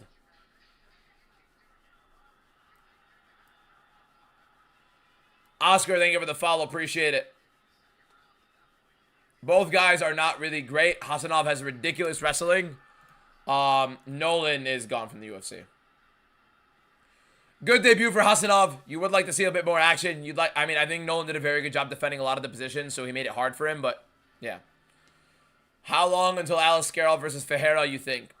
35 minutes. Tony and El Lopetas, thank you for the follow. How can he not submit him there? What do you mean, how can he not submit him there? Nolan defended the jiu-jitsu positions fantastically. Really good scramble. Got himself to the side. Avoided those positions from the mount and from the back take. Made sure that Hasanov could not get his legs in. So, yeah, Hasanov was willing to lay and pray. He was willing to lay and pray because he couldn't get his position going, so. Not the most active from Hasanov in terms of getting his approach, but also a lot of it was tailored to Nolan defending it very well. I think a lot of the time, a lot of people, anytime you see a grappling clinic and it's not a guy who is submitting his opponent or getting submissions over and over, you guys just focus on that as opposed to actually looking at the defense from the other guy. Nolan's defense in the jiu-jitsu was elite. The problem is Nolan's wrestling defense was horrible. So that's where you end up having that. 30-27 for Hasanov, pretty clear. Why don't I put image of the fight? What do you mean image of the fight? Like showing the fight? It's a felony.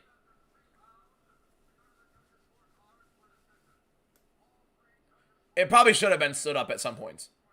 He does kind of look like Pico. Holy shit. He does kind of look like Pico. He does kind of look like Aaron Pico.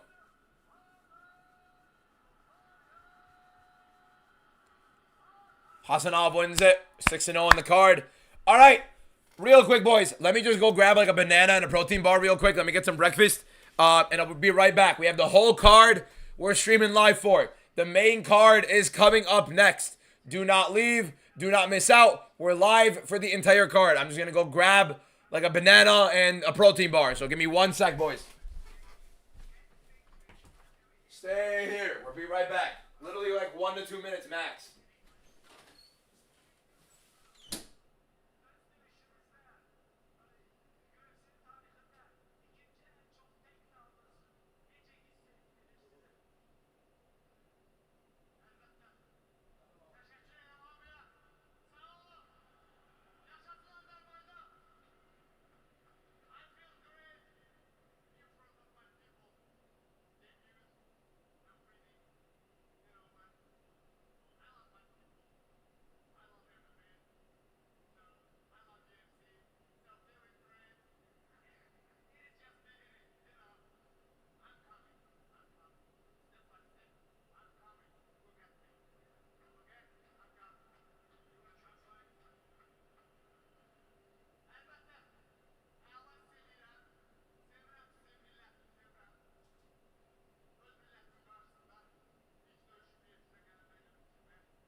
All right. We are back. Oh, you boys didn't leave. Look at the boys. They all stayed for your boy. You guys want to see my breakfast? My incredible breakfast? I got a little knob of cheddar cheese. Got a protein bar. I could have put some cereal, honestly. I had some time to put cereal. Some protein bar. A banana. A Diet Coke. Good eats. Good eats. All right.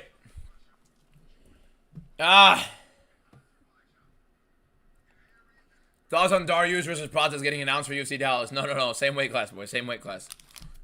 Diet Coke for breakfast. Well, I've drank. I'm not even joking. Like, if you guys have been watching me on stream, I've drank like 4 water bottles so far.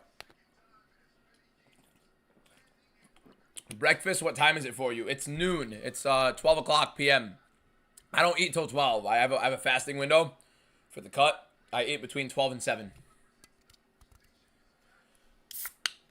We can hear it. Turn it off. You can hear what, bro?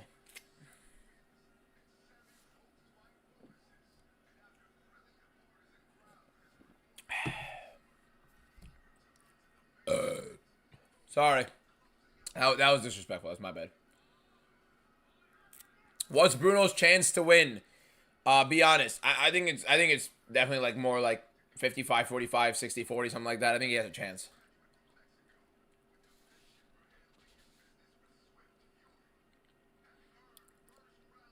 I thought you said they changed the verdict. Yes, the MMA DBM official committee of MMA decisions reversed it. 99 new followers on TikTok right now, boys. One more person to click that follow button for 100 new followers on the live. The fights? You can hear the fights? Oh, hold up. I forgot I hired the volume so high because of the decision. I want to hear the decision.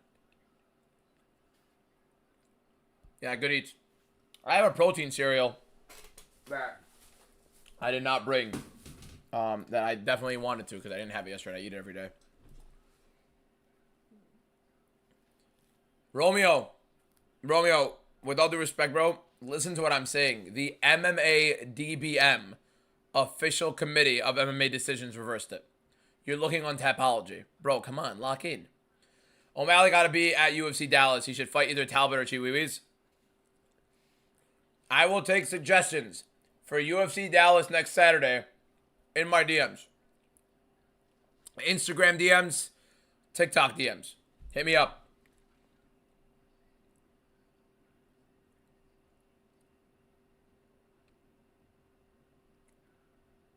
But that's it. Eric Nolan looked pretty good. He looked horrible. I'm going to be honest with you. Eric Nolan looked horrible. He looked outright horrible. Taporia versus Talbot. Big step up for Alexander, though. I feel like Alexander should be getting a little bit of a smaller fight.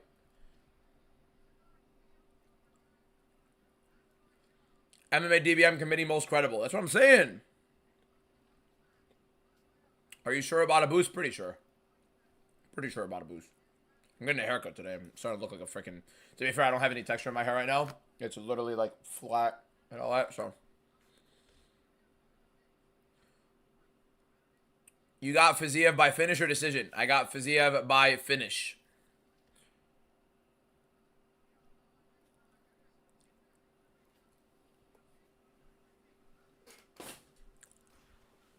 First person who doesn't have Torres winning, that's crazy. That's crazy. That many people have Torres losing this? I am starving. How are my picks going? 6-0. This next fight, who by finish? Abus Magomedov, I think, submits Mikhail Jacek.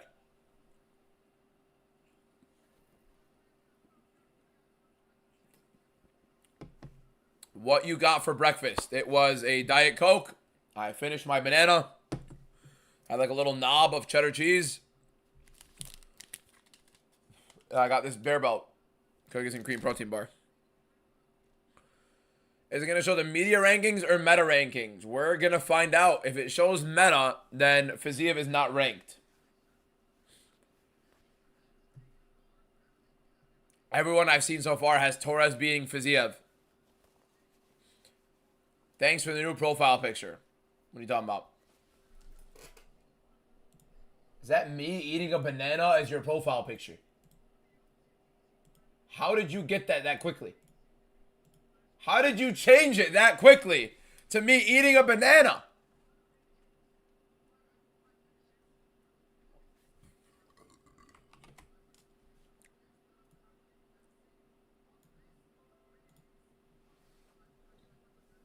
Not gonna lie, hey, that's commitment, bro.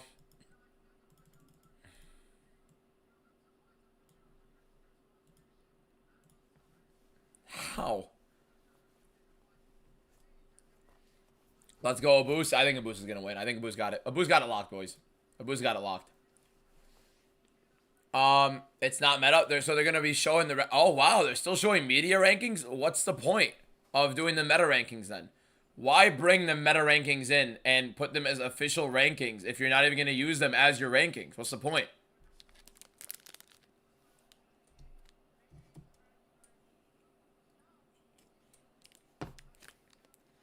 You think Fiziev risks getting cut if he loses? Would be 5L out of the last 6.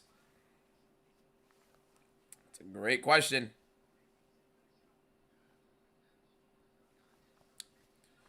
Let me DM a couple people here.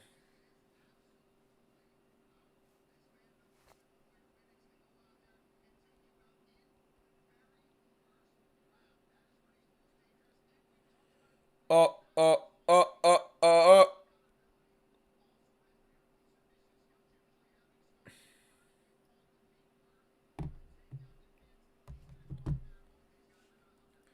When do the fights stop? When do they stop? In like 2.5 hours. Top 5 UFC creators. I'm not the right person to ask. I'm not trying to avoid complimenting people. I'm just like, I don't watch enough MMA content myself. I really like my hobbies are I love trading cards and I'm getting into them right now like heavily. I've been into them for a while, but like I'm super getting into them right now. I watch the UFC, but I don't really watch much content. I watch like what do I watch on YouTube? I watch like Beta Squad on YouTube. I watch like TV shows. I make content. I'm watching the World Cup. I watch sports. Like I love watching sports. I don't really watch content like that much, other than like Beta Squad and like sports debate shows, like anything Skip Bayless, anything Stephen A. Smith, like First Take sometimes. But like Colin Cowherd is the main guy I watch right now. Nick Wright at times. I like MMA content creators. Like I've done content with so many of them, man. Like they've come on my UFC Jeopardies, like Jet Chaos, Zombie Man J, Marauder, Casual Take MMA, Rohan, Arjun. A lot of guys we've had on here, man. Jordan does UFC. Do I have an NFL team? I'm a Jets and Knicks fan. Jets and Knicks. What's your favorite submission? Favorite submission to watch would be... I love the arm triangle setup. What's one thing in your life you take for granted? I would like to say nothing, but honestly, just I feel privileged in any way, shape, or form. So, I mean, maybe that is that.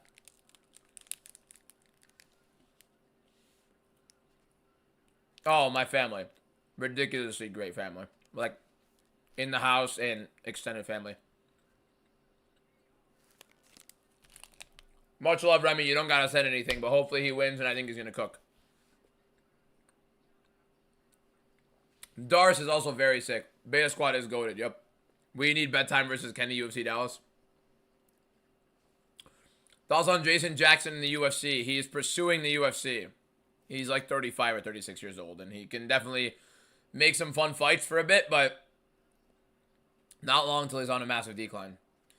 Where do you see yourself in 5 years, especially with content? I would like to say that I would be doing this for a living vividly, and I'd be a much bigger name than I am right now. So, my goal is to do this for a living. My goal is to be a part of this as a full-time thing. I love the UFC, and I love sports in general, and I really want to make it a part of my life. I want it to be the main basis of my life. I don't really care for much else. There's nothing I care for that much, as much as I care about like the UFC, MMA, sports. It's my thing. So, should be on UFC broadcast. I don't think I've said. I think I've said too many negative things about the UFC to be able to be in that. Is your goal to get verified? That'd be cool, wouldn't it? What's your prediction on Bullet? I think he's gonna win by knockout. I think Michel Pereira is wildly bad.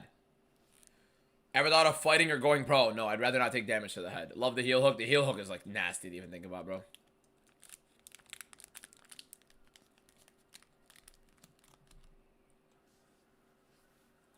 $19.05. I don't put money on fights. I don't know exactly.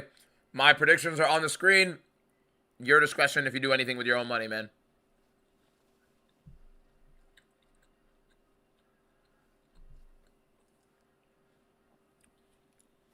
How confident in this Abus pick? He's one of my most confident predictions on the card, honestly. I think Abus literally completely steamrolls him. Dumas mentioned? Never. Olug has top 5 worst physiques in the UFC. There are way worse physiques than Mikhail Olug. I should become a judge? No. I don't think that's a good compensation for a job. And I actually want to have a voice in the sport. I wouldn't want to be a judge because I feel I'm a personality more than I am something that's gonna be sitting in the back and writing on a paper, watching fights. I'm gonna be cool, but like my living doesn't want to be sitting behind something and not be showcased. I feel like I want to be showcased a bit. I like presenting. I like being there with the personality and the platform. DBM low key, they should give Yakhyayev Reyes next. That'd be, I mean, no, Reyes is coming off of a win. Why would he be fighting down like that?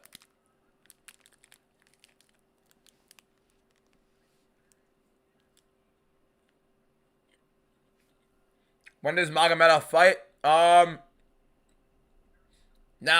They're about to happen right now. I don't know why they're milking it. Why has it been 13 minutes and no fight has happened to start the card? We have 6 fights. Like, come on. Same weight class rule apply to current weight classes or just all the divisions of fighters fought in current? Let's do current. Let's make it realistic. CM Punk would never debut against his boy Bilal Muhammad. They're boys. Women's champion fights should not be co-main a card and should be a fight night main card. No, that's dumb. Mackenzie Dern versus Jillian Robertson is a great fight.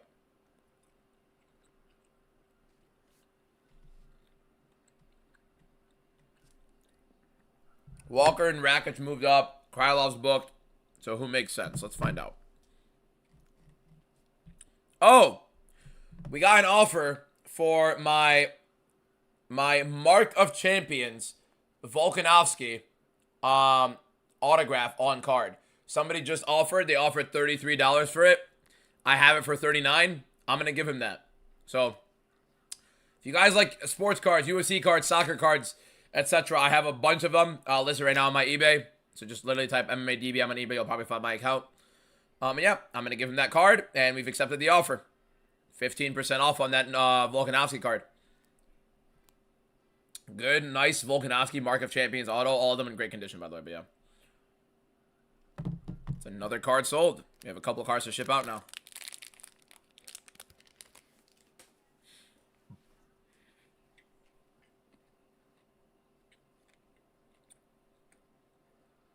Kaikara Franz and Steve Ursak already happened. Why are we still on ads 15 minutes in?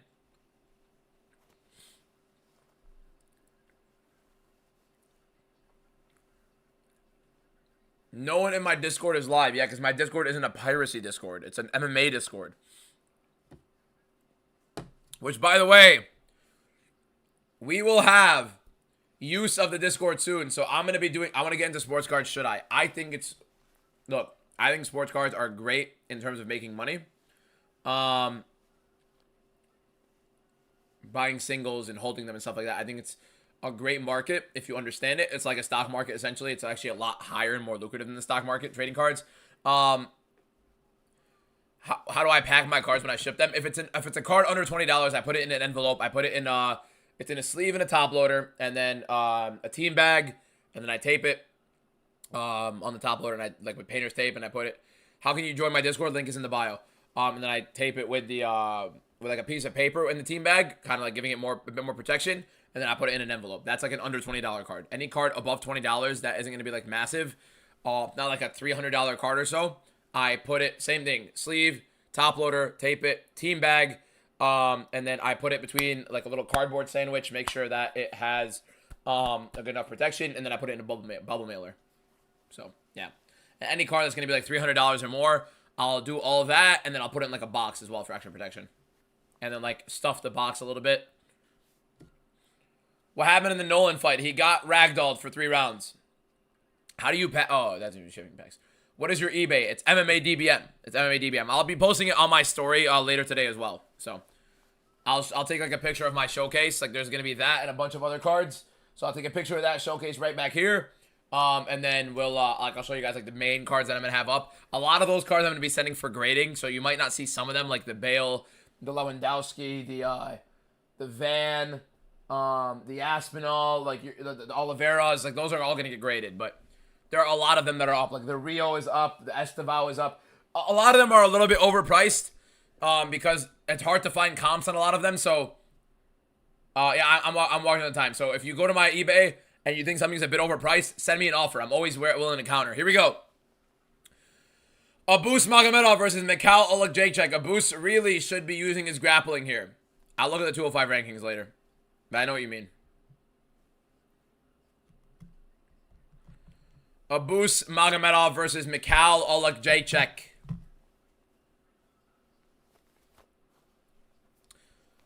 Distance is going to be better for Abus.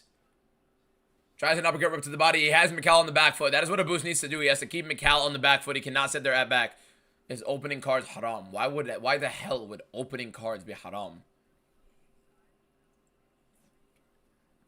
Big shots right there from Abus. Trying to get the angle. Didn't land anything flush. Inside low kick right there from Mikhail Jacek. Kick to the body for Abus Magomedov. Oh, that same referee is there. Oh, my God. Oh, high kick right there from Abus. Blocked by Mikhail. Still no takedown attempt from Abus Magomedov. Trips over the cage. Looping leg kick for Abus. I don't like him throwing that leg kick at distance. Isn't it gambling? You're spending money to make money and you could lose it all. No. Oh, big shot from Abus Magomedov. Uppercut. I'll explain why it isn't. I'll explain why that isn't. You're putting money into anything to make money. Anything you put money into, you're trying to make money. And you put money into college, it's just a much more secure thing. You put money into stocks. You put money into a business. You put money into any investment. That's you putting money in to make money, right? There's a difference between an outright thing trying to get an asset versus, what's it called? A hobby or something where you can try to make money off of with investments. Investments and gambling are two widely different things.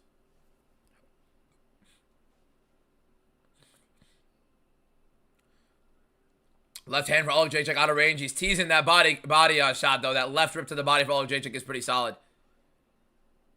Still no takedown attempt from Abus, and he's getting put on the back foot a lot by Jacek. And there we go. He gets the clinch going. He has the right side underhook. Let's see what Abus does to work this. He's trying the outside trip here. Mikhail doing a very good job framing with the arm between the groin. Looking for the right side underhook. Abus has it pretty tight.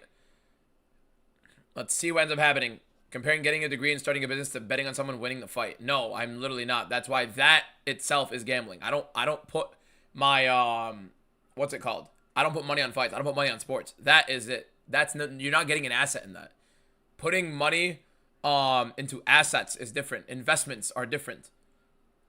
Trying to put money to try to get a degree and attempt to complete a degree, you are trying to get an asset. That's the difference. Assets are not gambling. That's investments. It's like saying stocks is that. No.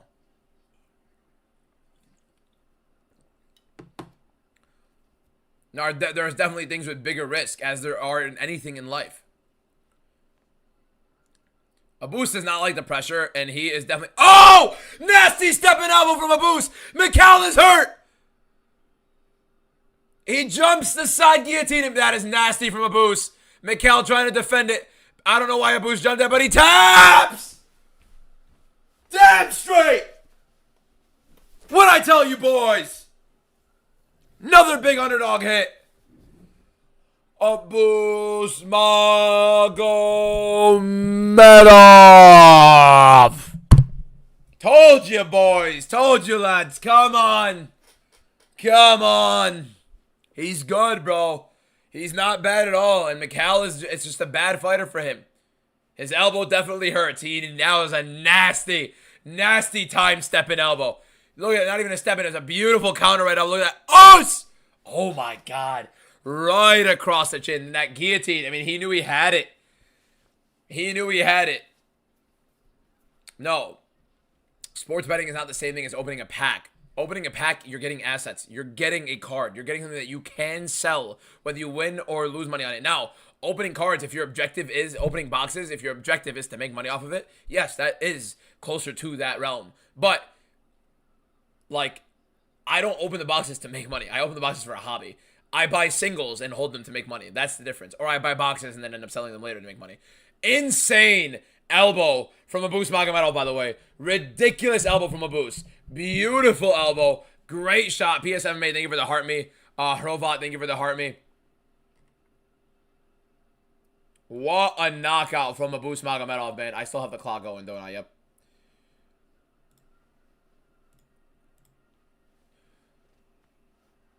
Some packs are more expensive than others, of course. But you get assets. Like Homo Fight repacks. Dude, you're getting a PSA graded card that can go up in value and it's already graded for you. If you believe in a certain fighter, yeah, that's a hold immediately. Nasty finish. Beautiful elbow right across the chin. And then on top of that, leaving his neck wide. By the way, we should be hitting on every single underdog here. 7-0 on the card. Crazy.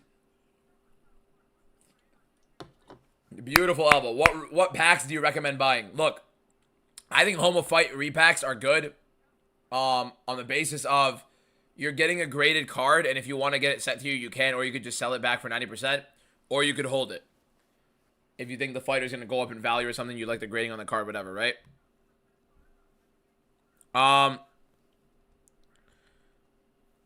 That's if you like slabs. Like, that's a good slab to have, right? You keep your promises. What do you mean? Oh, no, you don't got to do it, bro. You don't got to do it, bro. Relax. Just enjoy it. I'm happy you won. We're happy we won. And then, but if you like boxes and you want to get, oh, there he is, bro. Remy sent a galaxy again. You legend, Remy. Appreciate you so much, my guy. All love to Remy. He, man of his word, I guess. He said he was going to do it, and he did it. Appreciate you, my guy, so much for the galaxy. Thank you so much, bro. W Remy in the chats. Not a single decision so far. Yes, there have been. There have been plenty of decisions. There was the complete... Oh, yeah. Well, there was a robbery with Bexot. I know. The rest were all finishes. Holy shit. I know. Literally, the last fight before this was a decision. There have been 2 decisions, but a lot of finishes. What's Bruno's odds of winning? I think he's like 25, 30%, something like that realm. Maybe even less. That was a robbery, bro.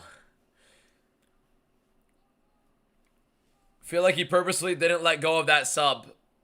What are you talking about? He had it in. Guy tapped. I mean, you can't let go until the ref separates you. A lot of guys let go of their choke and all of a sudden they lose because the ref didn't stop it. Even if the guy taps. Next fight, who's winning and by what? I have Alaskarov by knockout. Great card, by the way. Great card, and I love them early. I love early cards. You also get it out of the way of the World Cup as well.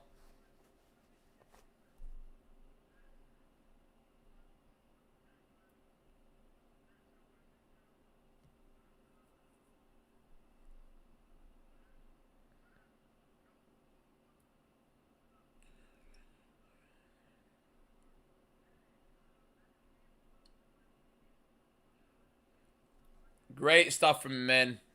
Great stuff from him.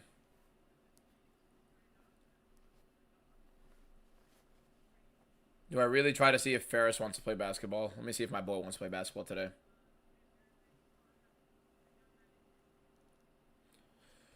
Is it rare you call a card completely right? No, I'm the greatest ball knower in entire UFC history, bro. Come on, man. What are you talking about? Is it rare? What are you talking about? Is it rare? You want to play basketball today? 5 to 7? Screw you, bye. All right. Let's play tummy sticks today. What the hell are you doing? Do you have to be over 21 for a pack opening? No. No. And here's the thing. Look, guys, within a month, I'm gonna launch a new platform where we're gonna be doing rips and stuff like that. So, yeah. Be pretty cool. Ryan Coates Cabrera, thank you for the follow. Appreciate it. Everybody's saying Torres. I think Fiziev's gonna knock him out. Bruno looked so bad against RoboCop. Yeah, he did. Did he call it Adesanya? Bro, we gotta stop calling it Adesanya, man. Leave me alone. Leave him alone, man. Leave him alone. Leave Adesanya alone, man. Why is everybody trying to take our boy out, bro? Leave him alone. Leave him alone. The cheapest one for Homo Fight repacks, yes, it's $60. I do a free giveaway every single Monday, by the way. So if you want to see how they look on if you're doing it just to make money, do not rip packs to make money. You do not rip packs to make money. Period. That's not how you make money. If you are looking to make money off of cards, you are not ripping packs. You are either chasing for the hobby, to trying to chase a big card, or you are, what's it called? Trying to have fun when you're ripping packs. That's it. That's it. Or you want certain assets and you like to get a graded card, then go do the slabs. But if you want to make money, you buy singles, meaning you buy like an individual card. Or if you're a collector and you like ripping packs. Like, I love ripping boxes. I have some literally like right there that you guys can see. And that's like nothing. That's 5 boxes right there. That's a lot of money, by the way. Like, that's like over... Those 2 on the top were $250. The one under that, $229. Then the one under that was $650 I bought it for. And the one under that was $550 I bought it for. Like, that's nearly like $2,000 of boxes right there. I love ripping this stuff. I love this kind of stuff. So, is it cool? Like, then the money comes out of it? Yeah, absolutely. But, no, Stadium Club is the worst one. Never get the Stadium Club ever in your life. That's Topps Finest UEFA. Topps Knockout UFC, Topps Chrome Jumbo for the UEFA, and then the Topps Chrome Cactus Jack for basketball. Some potatoes in my kitchen fell into a corner and I can't reach them. Now they are rotting and my entire house smells like dead fish. I mean, really, what corner do you have that's impossible to reach a potato? What corner do you have for a potato to be able to slide through? Oh, the Cactus Jack was sick. Let me show you the Cactus Jack hit I got. If you're into cards and you're into basketball, and it's up for sale right now, I'll show you guys 2 cool case hits.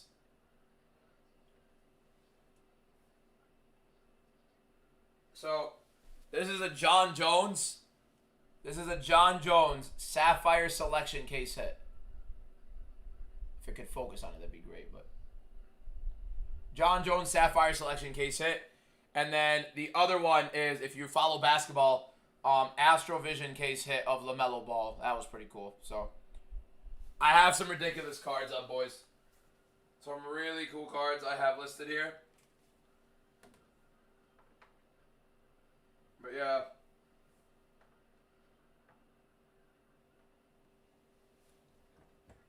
Oi, I got Lamine Yamal out of 75 prize footballers. That one's pretty cool. A Bale. I got so many cards, bro. I love this stuff more than anything. Next fight coming up. How much money is all that asset worth? Back there, I mean, I have the number. I'm just not gonna. I can't say that out loud, man. I mean, you guys can see I have a lot of it listed on my eBay right now, raw, like no graded cards right now, and then I'm gonna send a bunch for grading and see how they look. That Khabib, I can't wait. I'm not grading the Khabib. I'm gonna try to sell it. I like it. I love the card. It's so sick. I would love to grade it, but I don't know. Weird one. Grading is so expensive now with PSA, but with Beckett, it's like $18 with subgrading. It's not that bad with Beckett. If you get a 10, it's crazy. 9.5, not bad either. So I think a lot of the grading is going to take over outside of PSA. Like PSA is, they're pricing themselves out of the market, and other people are going to be people like Beckett. So everybody wants to call out Izzy. Who wins, a Boost or Izzy? A Boost would submit him into hell.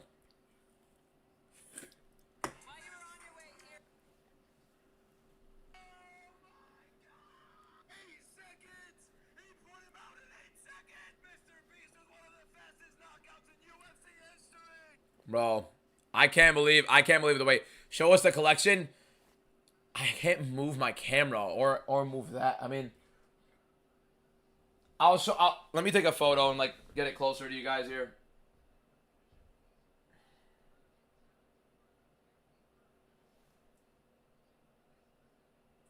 It's gonna be hard to see like that. Look. We'll do it on like a different thing. I'm gonna have like I'll post a picture of it on my TikTok.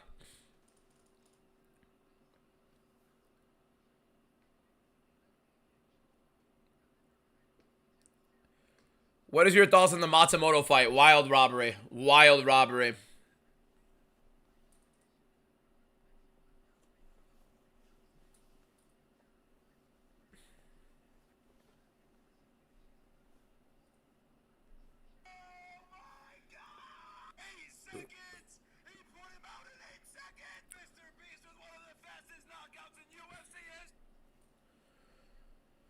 I still can't believe that knockout. Do you think that Bruno fight will end in a finish no matter who wins? More than likely, yeah. When will you reveal UFC Dallas? Soon. UFC Dallas will be revealed on Monday. The predictions will be on Thursday. And the top 5 predictions will be out on Friday. And the recap will be on Saturday. Where is he at in the card? I'm going to be... I can't wait for UFC. You guys ready for UFC? What's it called? Wow, that actually has 1.8K views.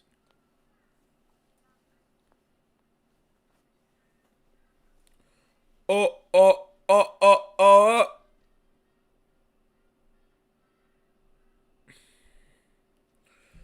When is my UFC debut? I'm not making a UFC debut. Are you confident in the next fight? I'm relatively confident. Not one of my most confident predictions on the card, but yeah. What's the UFC Dallas who's main event? I can't tell you yet. I can't tell you yet. UFC Dallas is soon. It's soon.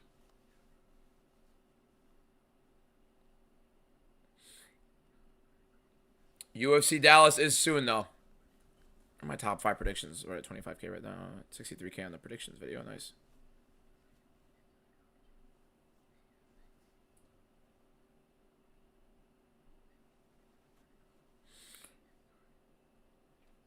It's going to be bad. It's going to be bad, ma. Can't finish that sentence. When's 329? Again, 329 is July 11. Next week is UFC Dallas, 329 the week after. Can we talk about Messi scoring a hat trick and 2 goals? Only man to score both times. What do you mean both times? He isn't playing today, though. I mean, he's not starting. I doubt he's going to play, but I mean, they said they're probably going to sub him in, no? Alessandro Costa versus Marcin Tibor at UFC. Oh. Why do you have Bullet winning? Much better striker, much quicker, much more explosive, much better on the back foot. He has better cardio overall, and Michel Pereira sucks. Is it possible for Bruno to win? Yes. Who is your GOAT in soccer? I mean, Ronaldo's my favorite, but I like Ronaldo more than I like Messi, but Messi's 100%.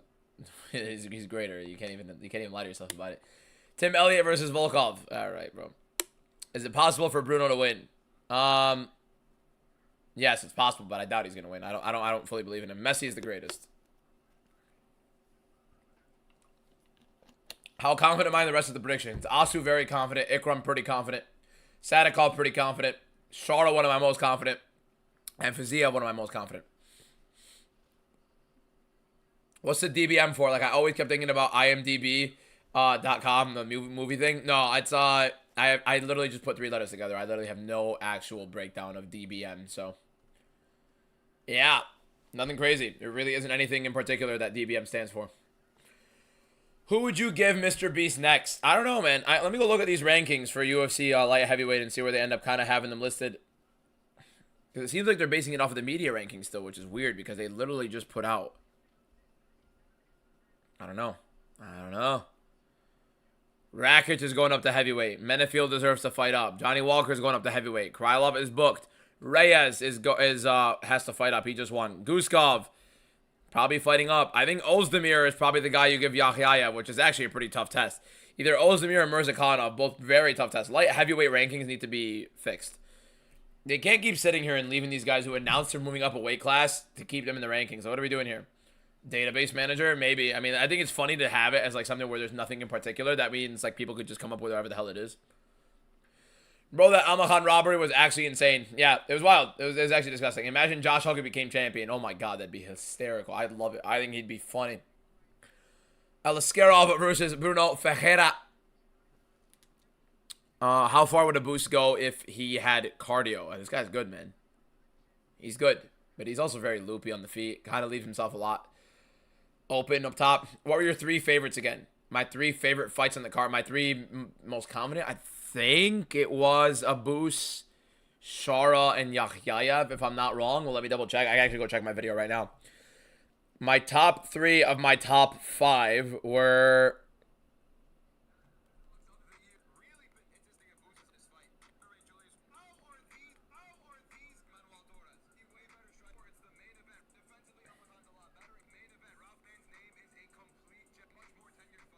Faziev is one of them. No. Shara, Abus, and Yakhyayev. Yeah. Shara, Abus, and Yakhyayev were my top 3. Of my top 5, those are my top 3.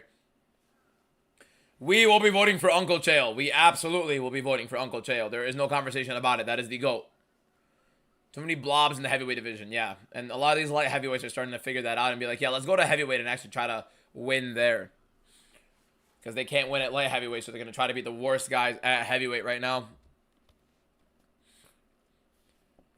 Al-Makhan got robbed. Yeah, he won that fight. We're not going to take it as otherwise. What is Ultimate Fighter nowadays? I don't know. This is the first year. This is the second year, actually, of Ultimate Fighter that I've not paid any sort of attention to.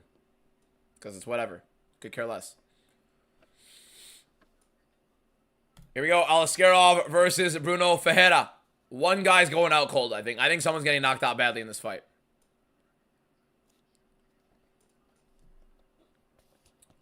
Pereira next fight in heavyweight. Yeah. It would be Josh Hogan if he fights again. Otherwise, it wouldn't make any sense for Anybody, honestly. Alaskarov pressuring. Bruno Ferreira down. Big right hand. Bruno lands his own. Both guys are pretty sloppy in their own right.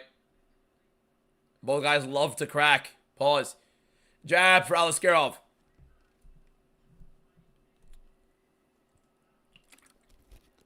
The Hulk will do it now. Alaskarov marching forward. Good outside looking for Alaskarov there. Big right hand for Alaskarov. Bruno misses the right. Jab to the body for Ikram. Walking forward. Am I confident in Fiziev? Yes, my fourth most confident on the card. Outside low kick right there for Alaskarov. Do you hope to hit 70K followers by the end of the year? I'm going to hit 70K by the end of the year, all God willing, right? Inshallah, ya Rab, I do. But my goal from the start of this year was 75,000 by the end of the year. I'm projected right now to hit higher than that. But, again, that's still another 13,000 followers. So, hopefully, we get there. But I would love... The ceiling would be, like, I'd be blessed to get 100K. If we don't get 100K, which, I mean, my goal is 75K, I'd be ecstatic with 75,000 followers by the end of the year. Ecstatic. And there we go. Ikram Alaskarov using his grappling. Bruno Ferreira defending pretty well. Pretty good jiu-jitsu practitioner in his own right, so we get to see how this looks. Why do I bring religion word into MMA? I said, Inshallah, ya Rab. That means, like, God willing.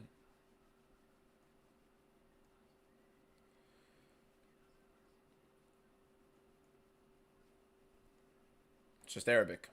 You'll have 100,000 followers within the next 6 months. I don't know, man. Beginning of this year, I think. That's a low kick. That's a low kick for Alaskarov. Beginning of this year, I had like 30-some, I think. 30-some thousand, I think, at the beginning of the year. So it's been a really nice run. It's been a ridiculously beautiful growth. 100,000 by the end of the year. If it grows at a ridiculous rate, that'd be nice. But my goal by the end of 2027 would be to be like officially secure in working in this full time.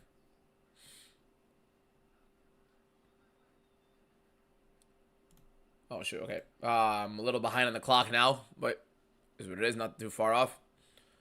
I do think Ilya knocks out Arman, yes. Bruno just misses it with that right hand. Weird high kick from Alaskarov there. Lands his own right hand though. Zayd Hussein, thank you for the follow.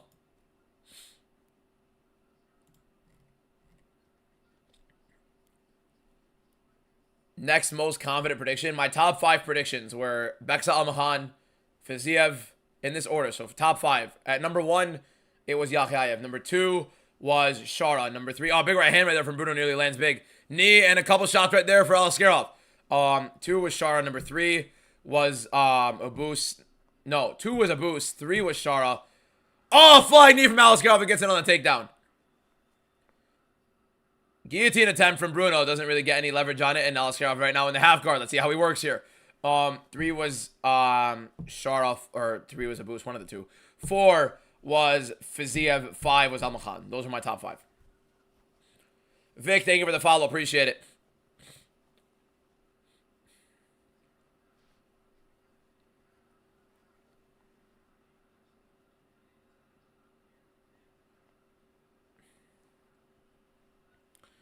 Another big right hand right there for Alaskarov.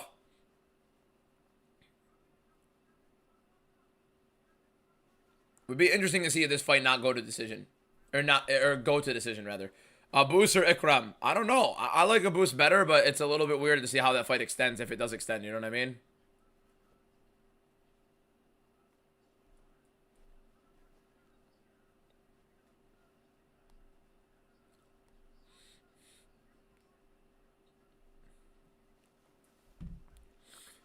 Flying knee into a double. Love it.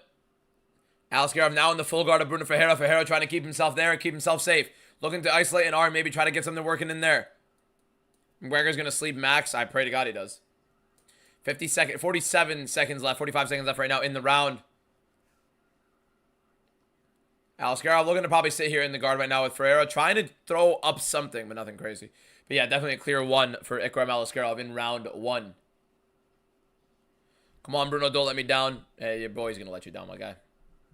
Hokit or Pereira? Josh Hokit. Wrestling clinic into oblivion. Ikram Alaskarov, big left hand right there. Ilya's going to lose his next fight. In no way, shape, or form is he going to lose his next fight. Big right hand right there for Alaskarov on the ground and pound. Bruno frames off. Flips over. A little backflip. Step up. Big right hand for Alaskarov on the break. 5 seconds left. 4, 3 as Alaskarov walks him forward. Big right hand. Good left hook lands actually flush for Bruno Ferreira. The right hand didn't necessarily land flush, but the overhand, or the left hook at the end, ended up following through with it. You disagree? Alex chops him down. Can't chop him down when you're on the ground. Round 1 goes to Alaskarov. I feel like we're all in agreement with that, right? Don't really think anybody could score that for Bruno Ferreira. Alaskarov, round 1, pretty clear. How do we have 400, about 400, 500 viewers in the prelims? We have 477 in the main card. Feels like a wrestling event. We've had how many finishes, bro? You just watched a fight where Abus landed an elbow, dropped him, hurt him again, and then jumped the guillotine and got him down. You watched... Yes, another wrestling fight there. Then Yakhyayev knocked him out in a round in 8 seconds. One of the fastest knockouts in UFC history. Ruzaboyev got his back and cranked his neck into oblivion. Khan Offley knocked him down, nearly knocked him out, and ends up choking him out there. Donchenko, head kick knockout. Beksa Almakhan won that fight basically by knockout. So I don't know what you're talking about. Like, so many finishes in this card. Talking about you're watching a wrestling clinic. What are you talking about? Here we go. Here we go. Ikram Alaskarov breathing heavily through his mouth against Bruno Ferreira. Round 2 to start off. Jab for Bruno Ferreira. You think both teams will score Portugal and Colombia? That is the most degenerate question anybody's asked me today. Big slugging shots from both guys. That's not... I don't know, man. Like, don't put money on sports. Overhand right there for Alaskarov. Deep to the body for Alaskarov. Right hand just a little off for Ferreira. Alaskarov gets out of the way. Oh, big right hand right there in the counter for Ferreira. Now Ferreira goes in for a single. Tries to trip Alaskarov. Alaskarov does a very good job avoiding that. Interesting. Spinning elbow attempt for Bruno Ferreira. What happened in round 1? Control time or damage? A little bit of both. A lot more control. Definitely more damage. You think Asu versus Johnson is going to be boring? I think it's going to be kind of boring, honestly. Asu Amabaya versus Charles Johnson is going to be a very bad fight. Alaskarov now a 90% chance to win, which is interesting. Left hand out of range for Bruno Ferreira. Now back into the orthodox position. 1-2 for Alaskarov. Breaks through. Needed the body for Alaskarov. Lands. Tried to get kind of like a tie clinch into that knee. Tried to landing it on the head. He didn't get there. Another low blow call for Bruno Ferreira. Mark Goddard saying no. Looked low, to be honest, but I don't know. Juan Diaz, thank you for the heart meat and the 9 roses. Appreciate you, my guy. Right hand lands for Alaskarov. Backs Bruno up. Another weird flying knee attempt to a double. It's like his signature at this point. Flying knee to a double. Bruno's looking to try to get a guillotine here. Doesn't really have any leverage with it. Now Alaskarov back in the half guard. Expected a knockout in this fight. Don't look like we're going to be getting a knockout anytime soon. Gary or Islam. I think Islam's going to win. Should be pretty clear. I know nothing about Asal Mabayev. I know that Asal Mabayev is going to want to grapple in this fight, and he's definitely a very high-level grappler in the UFC. I also know that Charles Johnson's takedown defense isn't the greatest, so he will get taken down by Asu. And his knockout ability isn't the greatest, while also Asal Mabayev definitely is a very durable fighter, and pretty difficult to hit for the most part, unless you're Manel Kopp. Now, when Asal Mabayev gets him down, Charles Johnson's jiu-jitsu defense, his submission defense is ridiculous. He's a very, very solid defensive jiu-jitsu player. So it's going to be difficult for Asu to get his positioning and get his work in with submissions. And Charles Johnson's get-up game is great. Maybe a weird triangle attempt for Alaskarov. No, that's gone. Right now they're in the sprawl.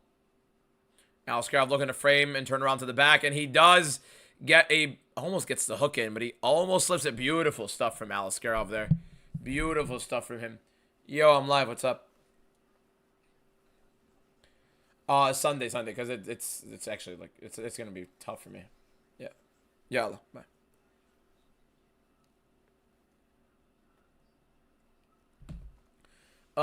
2 minutes left right now. Alaskarov lost his right hook in right now. Bruno Ferreira 2-on-1 to avoid it. Who was that? My cousin.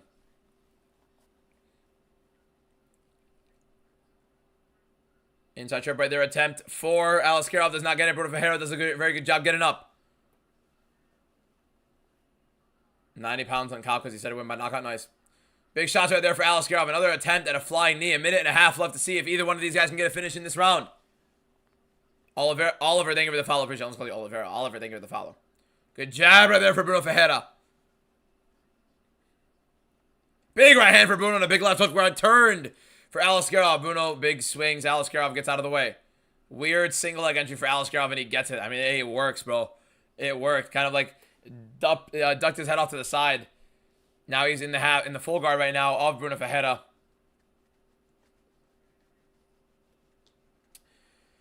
Not the most engaging fight in the world. Not the most engaging. Oliveira's a weight bully. He used to fight at 145. Yes, he's a big 155er, but still. The fact that he used to fight at 145 is crazy. Alaskarov trying to frame off. And he does. Tries to get into a position right there. Tries to get the back. Bruno Ferreira doing a very good job getting himself up. Now Bruno Ferreira in on the clinch with 34 seconds left. Gets up and gets better position in the clinch right now. Let's see where he lands off the break. Definitely had an opening right there for the right hand. Didn't throw it. Good jab right there for Ikram Alaskarov. Alaskarov breathing kind of heavy here. Getting extended to round 3. See if either one of these guys can land something big here. Bruno Ferreira a little bit labored as well with his attempts. Trips down. Big right hand right there for Alaskarov as Bruno falls to the ground. 8 seconds left in round 2. Ferreira looking for a leg lock. Alaskarov gets past the knee line. Ferreira looking to take a calf slicer maybe here. And doesn't have enough time to land it. Calf slicer was like there on accident, by the way. So Bruno Ferreira right now, I still think is down 2 rounds to 0. Alaskarov moving forward in this.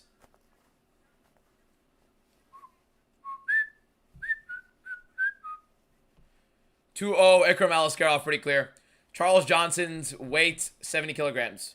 I don't know anything in kilograms. I know them in pounds. 1-1. All right, this guy's putting money on the fight. Live line minus 2,000 Ikram. Yeah, makes sense. The concept of a weight bully is stupid. Yeah, they cut the weight and they get there.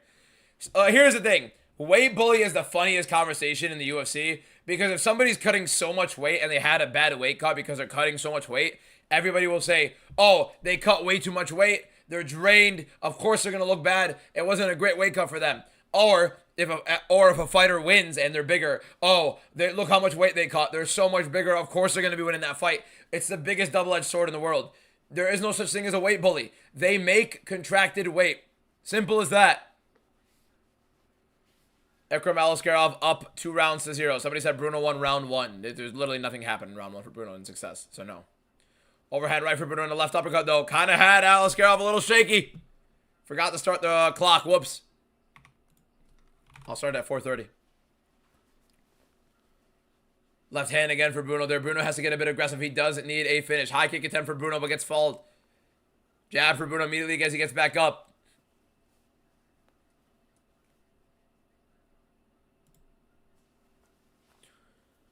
Good jab again for Bruno Ferreira. Not landing any big flush shots here. Nicotine. Okay, Jesus. Oh, big right hand for Alaskarov lands. Kind of stiffened Bruno a little bit. Not gonna let this fight go into a decision. Is a little weird. Right hand for Alaskarov just misses. Both guys kind of breathing a bit heavy. Alaskarov lands a couple big shots there. Tried to get the tie clinch. Doesn't work. Right hand for Bruno out of range. Good right hand for Bruno right there, though. Team to the body for Alaskarov. That one also looked low, too. Bruno tried to go for a spinning elbow there. He's probably going to try to throw another one there. Usually when he flirts with it, he ends up throwing it. That's unfair in your opinion. He cuts the weight. Michael Morales cut the weight. There's nothing unfair about a guy who works his way down to the weight.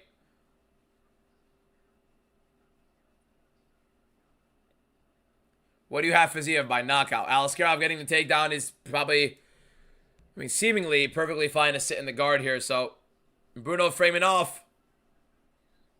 Withered Makhachev. Alaskarov right now trying to go into the half guard. Not really working anything with it. Bruno has a foot on the hip. Let's see if he explodes with it. Nope, doesn't get it. Now still in the half guard for Alaskarov. This fight sucks. This fight really sucks.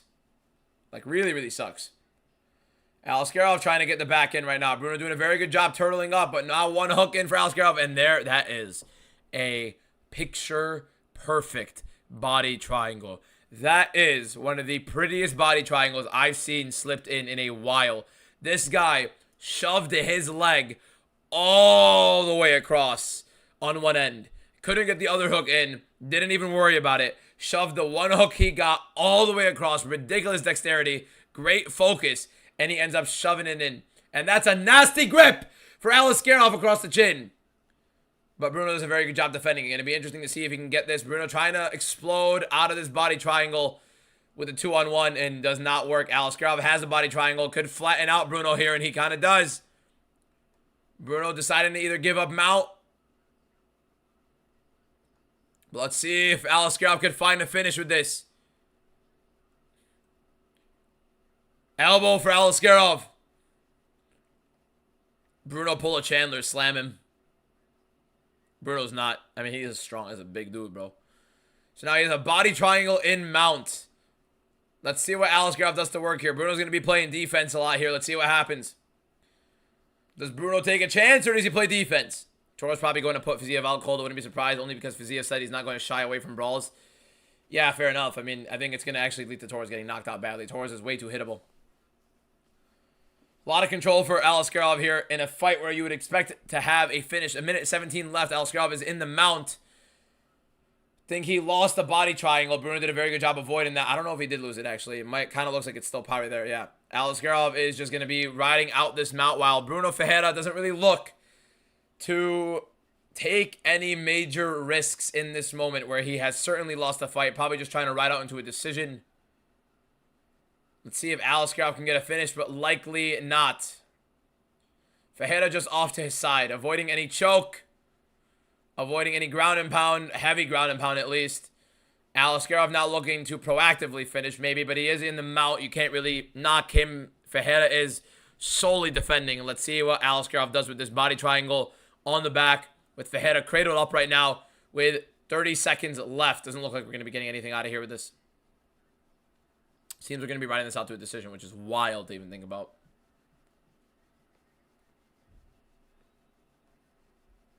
Big shots from Alaskarov. A lot of those are back of the head, not going to lie. A lot of those are back of the head. Yeah, 30-27 Ikram Alaskarov, one of the easiest scorecards of the day. So, Bruno got his back taken. Had the what's it called? Had the body triangle there listed, and it really didn't have any much urgency to get out of there, you know what I mean? So, there it is. There it is. Great, great stuff from Ikram Alaskarov. I'm going to go use the bathroom real quick, boys. We'll be right back, all right?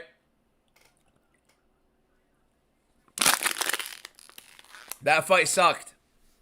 That fight sucked. How confident Camilo fight? I think Sadakov will beat him, but not my top 5. All right, be right back, boys. Gonna go use the bathroom. I'm just trusting the decision to be for 30-27. Alaskarov, pretty easy. Be right back. Quick bathroom break.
we go.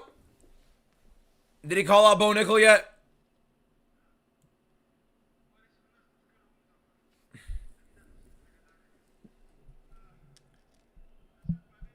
Did he call out Bo Nickel yet?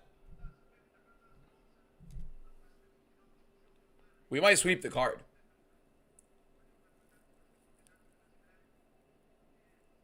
We might actually sweep the card, boys. Appreciate you, my guy. Cardinal. You want JDM versus Bonfim at Dallas so JDM can finally get another win? That's a good fight.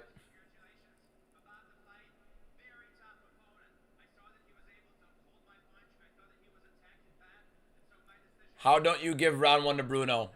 My man, you're the only person breathing that gave round 1 to Bruno. What are you talking about?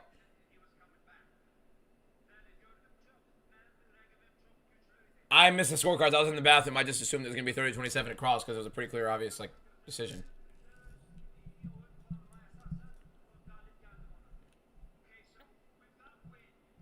He's going to call out Bo Nickel again. And the UFC are never going to give him Bo Nickel.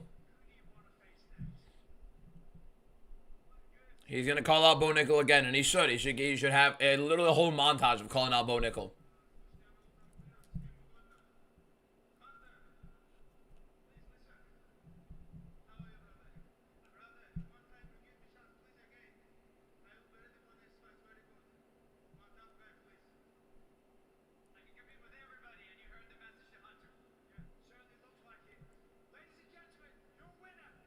He didn't say Bo Nickel, did he? Whatever. Whatever. Whatever. You got fights wrong already. No, the first fight of the night wasn't a UFC fight. It's 2 debutants, so it doesn't really count. And also the second fight was overturned by the MMA DBM official decision of MMA committee. Official committee of MMA decision, sorry. That was overturned. So yeah, no, I haven't got a single fight wrong. We are 8-0? 8-0? 9-0? 9-0? 8-0. We are 8-0 on the card. Can't argue with the committee. That's what I'm saying, Justin. That one sucked. No, mid is generous. No, that fight sucked. That fight outright sucked.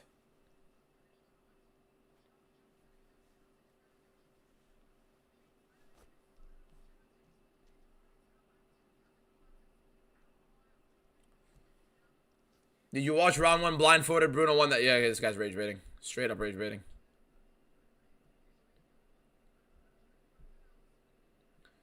That fight sucked. Yeah, there was nothing good about that fight. I mean, he ended up getting the body triangle and stuff a little bit later, but didn't really do anything with it. You know what I mean? So,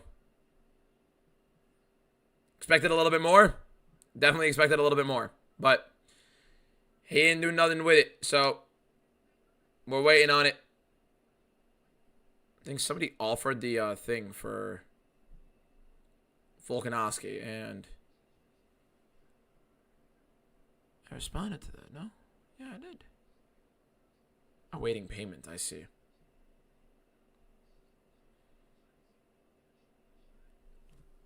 It's not rage bait, it's me knowing my stuff. No. You're literally the only person breathing on this planet that thought Ikram Aliskerov lost a single round in that fight. Including Bruno Ferreira himself and his team, and his family, and his mother. I mean, seriously, like, really, you're the only person alive that thought he won the first round. What method did Ikram win by? And you don't even believe it, so I'm not even telling the truth. You don't even believe he won the first round. I don't know why you're, like, dying on this hill. What method did Ikram win by? Decision. All our predictions are the same, but I chose Torres over Fiziev. Trust, Fiziev. You need Shara. Shara will win. Bad fight followed up by a guaranteed Charles Johnson. Yeah, here's the problem, boys. That was supposed to be a knockout fight leading up to a horrible fight in Charles Johnson and also Almabayev, so this is going to suck. Oh, they moved Almabayev and Charles Johnson up. So Sadikov next. We got the McGregor and Holloway promo. How's Coleman going to end? Charlo by knockout.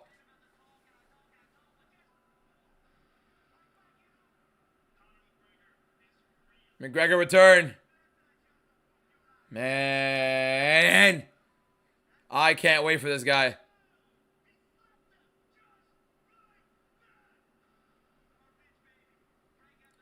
Fiziev full prediction, round and everything. Round 2 knockout.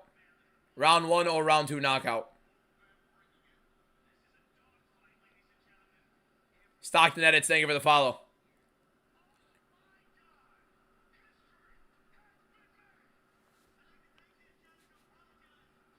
The McGregor comeback.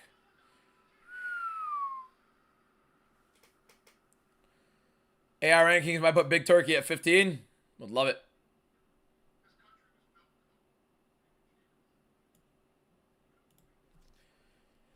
Why did they move the fight? What fight? They didn't move any fight. Oh, maybe the Almabayev one? I don't know. They just reordered it, I guess. They just reordered it. Nothing crazy, boys. Nothing crazy.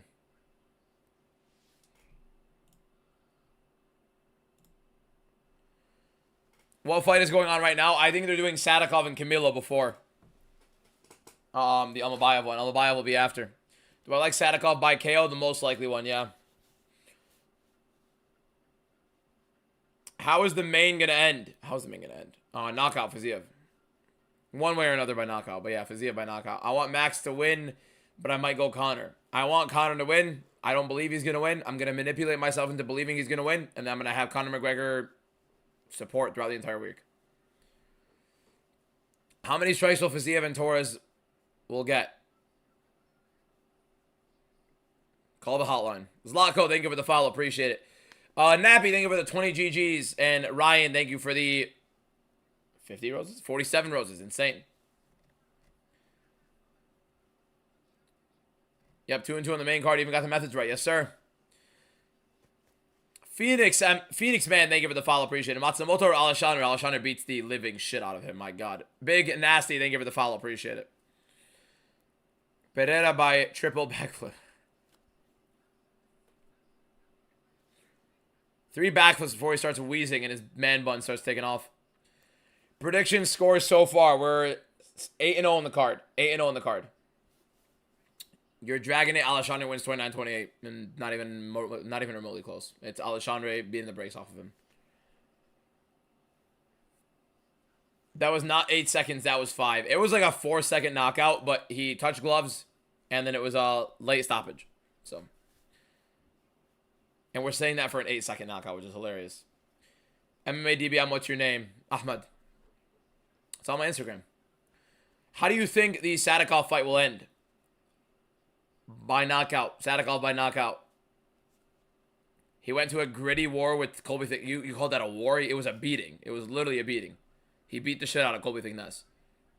And he honestly was a little bit too complacent in that fight. The one thing I don't like about Alexandre is he does take a lot of time. In a 5-rounder against him, good luck. In a 3-rounder, you have a chance of maybe taking the first round off of him just on the basis of him starting off slow and getting his timing going. The fight's a little bit like Jan in that regard of like just taking his time. Kind of like Ilya too. All same thing. Who would you say wins out of Prates and Morales if they fought? Morales' grappling is a very, very different level, and he'd absolutely throw Prates around like a ragdoll. I thought you were like a Brian or some shit. I was not expecting Ahmed. Yeah, no, my name is Ahmed. Brian is crazy. Brian's insane. Andre Lima was also complacent. Look what happened. Yes, but Andre Lima is not Alexandre Topuria. There's a different type of complacent. Andre Lima is complacent across all 3 rounds. Alexandre Topuria is complacent sometimes in round 1, just to get his timing going. Andre Lima is persistently complacent. That guy fully believes that he was screwed out of that fight. He made a YouTube video talking about Borjas running. He's been spamming on Twitter how Kevin Borjas was running in that fight. Asu by what? Decision. Decision. Who would be named Brian? No, I'm not saying that. I'm saying, like, really? I don't think I give off a Brian.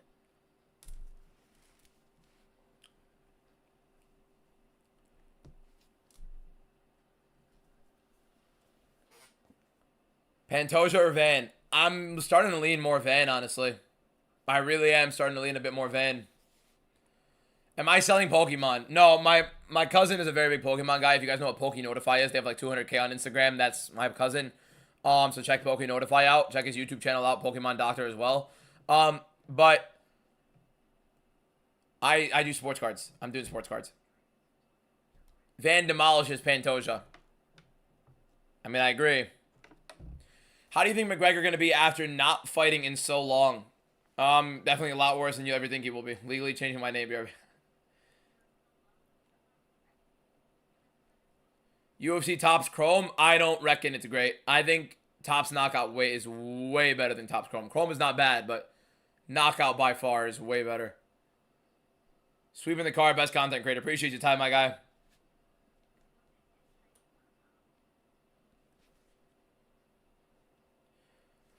What were the scores for Hasanov? 30-27 across the board. What's up, Aaron? Narello, future lightweight champion. Yeah, okay, well, 1, he's a middleweight, and 2, he's never going to touch gold in his life. Shara by knockout is my prediction as well, yes.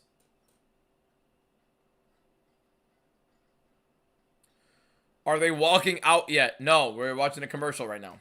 Charles Johnson about to knock out Asu via flying knee. Nah. What does DBM stand for? Literally just 3 letters. What's my full name asking for a friend? It's in my Instagram. Yeah, the weight is going to play a huge factor for Max. It will. I mean, if anything, that's the one thing that could definitely hurt Max a lot. The weight difference in the fight is going to be interesting. Oh, so they are doing Almabai. They didn't switch the order up. They just showed Aljo in Sadakov's corner for no reason. I don't know why they just waited till later. Murtazali Magomedov, future featherweight champion. I'm pretty... Is he a featherweight? Who he just fight again? He fought Bagdasarian. Yeah, it would be featherweight. But... Nah, I don't think he'll ever be champ. He's a little bit... I mean, I don't know. It's early, but he's a fun grappler. Leaves himself way too open up top. I just gave myself a headache. For how much I'm talking. Oi! You've gotten screwed this whole card. Should have been following me, man. You think Yakhyayev can realistically be future champion? Yes. When does Asu fight? Right now. Literally right now.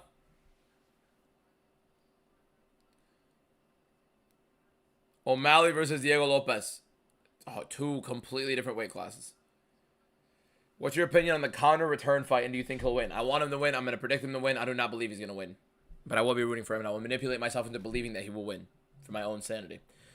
Such an unpredictable fight. Not going to lie, anybody putting money on Mac or Max is not some... I think if you're putting money on anybody, you're putting money on Max. I think Max is the obvious one, but, like, don't put money on anything. I don't know how you messed up spelling it that badly, boss. Like, it's... The N is on the complete opposite side of the keyboard. How do you blow that? You didn't even spell breedable correctly.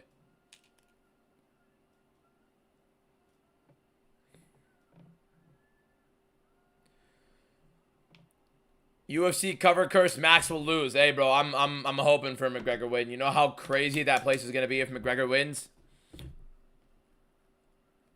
Diego gets slimed out at lightweight. I don't know, man. He's way too hittable. He's way too hittable. Oh, bro. I'm not even tired. It's when I'm talking so much and my throat is getting a bit damaged. Like, it's starting to, like, I'm going to throw up while talking.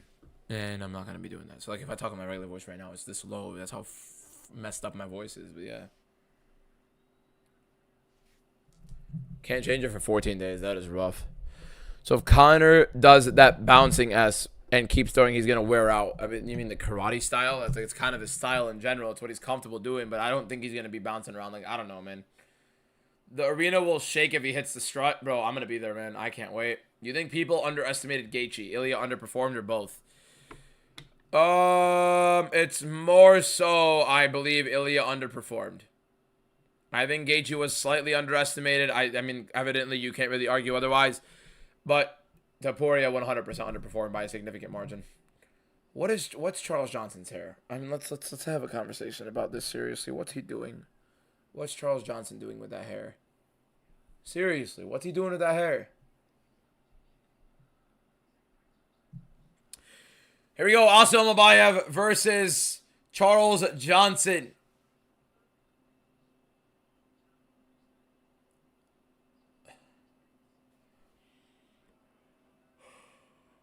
Whoa. Overhand right loop for Asil Mabayev doesn't really land. Outside low kick right there for Charles Johnson. Inside low kick for Asil Mabayev. Overhand right for Asu nearly lands big. Who wins, Volk or Merab? Volk. Way bigger. Way bigger. Bad matchup stylistically.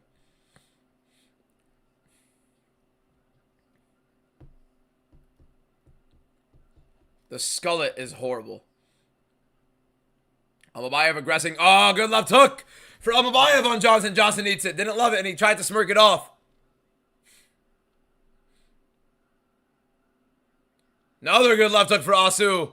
Big right hand for Charles Johnson, but gets taken down. Good single right there for Almabayev, catching the leg of Johnson as he threw the teep to the body, but also Almabayev now on top. Now, Johnson has very good get-up game, not great takedown defense, but Johnson also really good jiu-jitsu defense. So, if he stays on the bottom, he is going to be defending the positions a lot. If he doesn't stay on bottom, he will be getting up pretty well, but he doesn't really do a good job defending, so you're going to see a lot of chaining of the takedowns from also Almabayev here. What's up with the haircut? That's his normal thing, which is wild.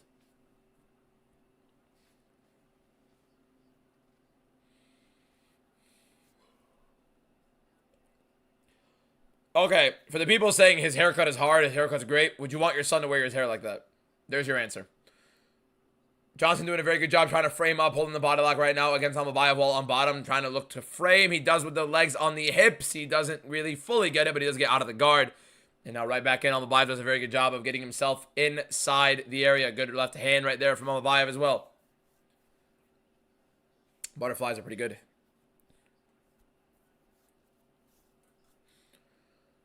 Almabayev now looking to frame. Doesn't really get anything going there.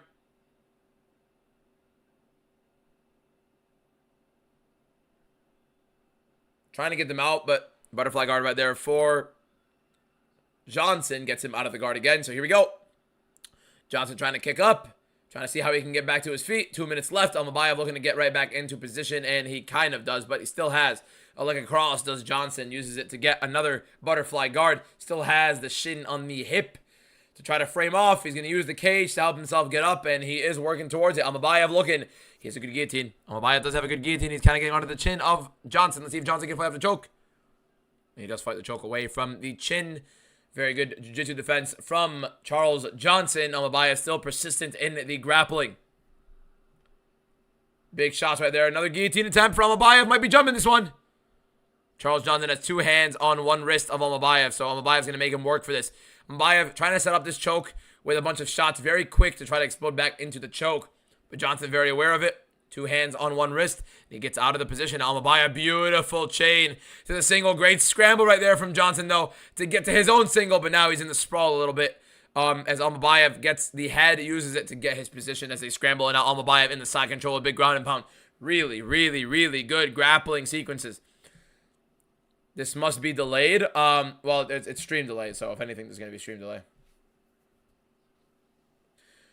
Johnson does get back up. Inside trip right there for Almabayev. Now back on the single. I mean, this is a beautiful grappling clinic from also Almabayev right now. I mean, a ridiculously good grappling clinic while Johnson is trying to throw up his guard, but not really getting it.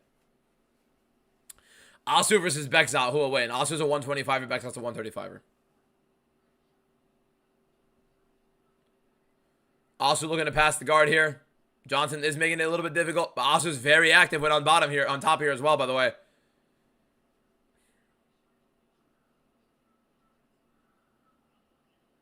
Big right hand whippage for Almabayev. Ridiculous grappling prominence right now here from Almabayev. Just beautiful transitions. Cut in the corner every single time he gets into one of these singles, and Johnson tries to separate. Really good round for Asu Almabayev.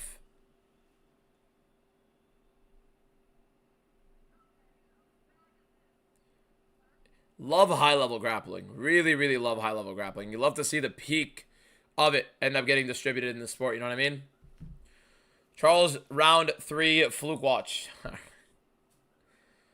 I don't know who to give that round to. I think it's pretty clear. That's a very awesome... I mean, oh, that's who it is. He's taking the piss. Ilya Taporia versus Timothy Jefferson.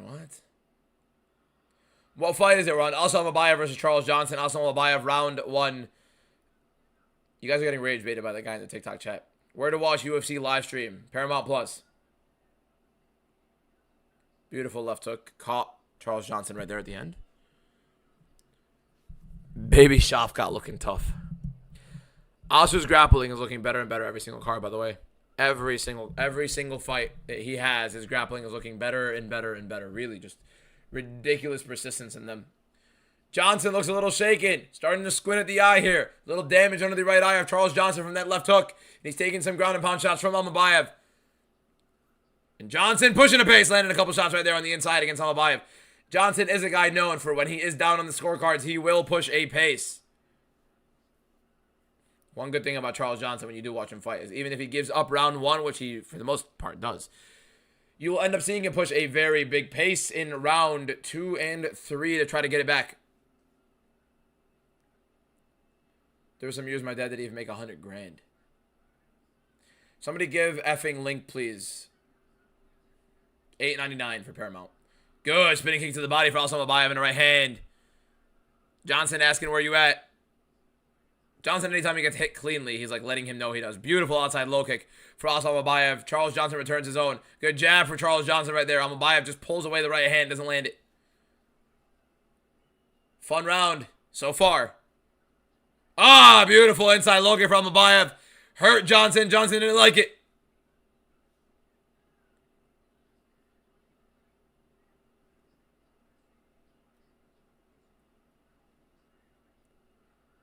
Guillotine attempt right here for Almabayev, trying to use the head to bring Johnson down. Johnson slips out pretty well. I feel like the hair of Johnson's never going to help him in that regard.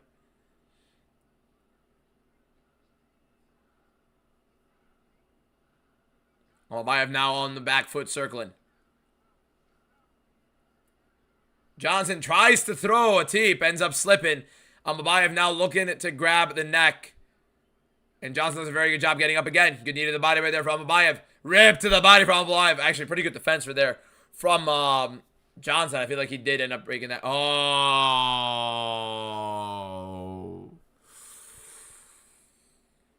Nasty spinning kick, low blow. Unlucky. Johnson kind of stepped in. He threw a kick himself. That was low. Yeah, that was low. Ah. Nut shot right there. That was bad.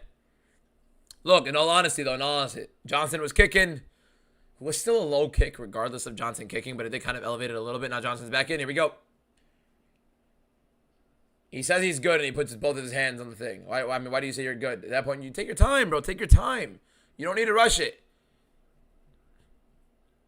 You don't need to rush it. Charles Johnson's not going to quit, bro. Charles Johnson's one of the last guys you'll see quit in the octagon because of a nut shot if he can fight. Here we go. Right back into the action. Almabayev marching forward. Spinning wheel kick for Almabayev. Big looping right hand. Getting aggressive. Johnson tries to land an uppercut himself. Almabayev pressuring forward. Fearless.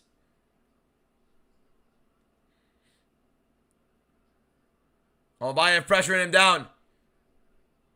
Good couple shots from Johnson. Keeping him honest. Trying to throw the volume here. Almabayev getting out of the way of anything Johnson is throwing in. A big right hand from Almabayev down the pipe. And an immediate double leg for Almabayev. Beautiful stuff right at the knees. And he gets it. Johnson doing a very good job getting right back up. Knee to the body. And knee to the body right there for Almabayev. Johnson reverses the position. Gets his front foot. Landing a bunch of big shots himself. Almabayev covering up. Almabayev laughing at it. Telling him what's going on. You didn't land shit. Good low kick for Johnson. Johnson pressing forward. Another good low kick for him. Almabayev stepping in. Another good takedown for Almabayev. That was kind of a low blow. Not going to lie. Knee almost went up to the low blow there. But a very good stuff for Almabayev to get himself right back to the ground. Now Almabayev struggling to keep Johnson down, but into the side control. Great transition as Johnson tries to get back up. Almabayev switches to side control. Johnson to his knees, trying to get the back. Give the back up to get himself up with the knees. He fights off the hook of Almabayev. Almabayev, you riding the body lock right now. Johnson trying to slip up around, but now hooking from Almabayev. Really good defense again from Johnson to fight the hook off. This is really, really good jiu-jitsu defense from Johnson, but great grappling overall from Almabayev. Almabayev now in the full guard of Johnson. Johnson butterfly guard. Let's see how he works with it. How did he beat Van and Lunny Kavanaugh? Flukes happen, bro. People land a big shot, and all of a sudden the guy goes down. Round 2 right now with a minute 23 left. Almabayev on the butterfly guard of Johnson. Johnson trying to fight his way off. Never really accepting the full guard, which is nice. But it is smothering the way Almabayev is on top of him. Yes, it's 2-0 Almabayev, no question. After this, he's trying to set up an arm triangle. Not going to happen here. Johnson doing a very good job avoiding it. This is a fun grappling fight. Big shots right there for Almabayev, looking to try to take the back again. Really good stuff for Johnson to avoid it. Almabayev right in the head to try to get something going. Johnson scrambles. Almabayev in the half guard now. Still butterfly right there on the left side for Johnson. Johnson using it to get back up. Just great get-up game and great jiu-jitsu defense overall for Charles Johnson with the grappling mechanisms of Almabayev. Night and day difference between these two guys. Beautiful masterclass right now of the grappling for Almabayev. Trying to get the back again. Almabayev trying to fight for the hooks. We're seeing Charles Johnson. We're seeing some really good jiu-jitsu defense right now in this card. Almabayev Johnson right now. Johnson 20 seconds left in round 2 to try to make something happen. Pretty clearly he's going to be down 2-0 where Johnson is going to be trying to go very aggressive in round 3, but the grappling has been in Almabayev's favor heavily, and he finally got a hook in. There's the body triangle for Almabayev. Not fully tight, but he does have it. 6 seconds left, a little too late to get that body triangle to get a finish here, and now we have Almabayev up 2-0 over Charles Johnson. Round 2 complete. On to round 3 of the fight. Johnson has great BJJ defense. He does. Really good grappling defense, really good get-up game. Doesn't really know how to defend the takedown, but knows how to get up from it. Islamur Jesus. Islamur Usman, prime 170-pound. Islam. This is how we know Almabayev is not a prospect. What do you mean? How do you watch this fight and say Almabayev isn't top material? You know what I mean? Who's fighting what round? Charles Johnson, Asa Almabayev are going into round 3. They should make it so if you shoot like a 15 takedown in a fight, you just chop your arms and legs. Okay, bro. All right.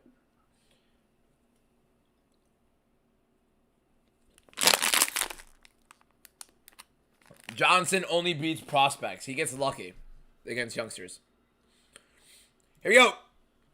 Charles Johnson, Asu Almabayev. Oh, wait. Started a little bit early. Here we go. Charles Johnson, Asu Almabayev. Round 3, Almabayev has been dominating. Charles Johnson right now sitting here needing a finish with 4:50 left to try to make that happen.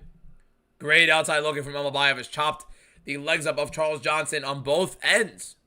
Inside for the left leg, outside for the, inside for the right, outside for the left. Outside looking right there for Charles Johnson. Switching stances. Good right hand right there down the pipe for Almabayev. Doesn't really land it flush, but lands it kind of towards the body. Knee nearly lands for Charles Johnson, but a little bit out of range. And Almabayev beautifully timing that takedown. Now, Charles Johnson trying a triangle. He might have something here. Almabayev is wincing. That's kind of tight. Almabayev looks comfortable, actually. Never mind. He steps over the head, makes it a little bit more difficult. Oh, my God. He's using it to position off. Almabayev is caught tight in this. But now, really good positioning for Almabayev to get a little bit framed off. It's definitely uncomfortable, but it's not tight anymore. Yeah, there you go. Let's go of it. Johnson, let's go of it. There you go. Answer the phone indeed. Really, really close for that Hail Mary triangle from Charles Johnson, but Almabayev gets himself out of the position, was very composed in the scenario. Very dangerous situation for him as well, by the way. But there we go. We got Almabayev right now back into the half guard of Charles Johnson. No butterfly for Johnson here. And Almabayev's going to be looking to mount usually in this scenario. He usually does like to push forward. Logan, thank you for the follow. Appreciate it.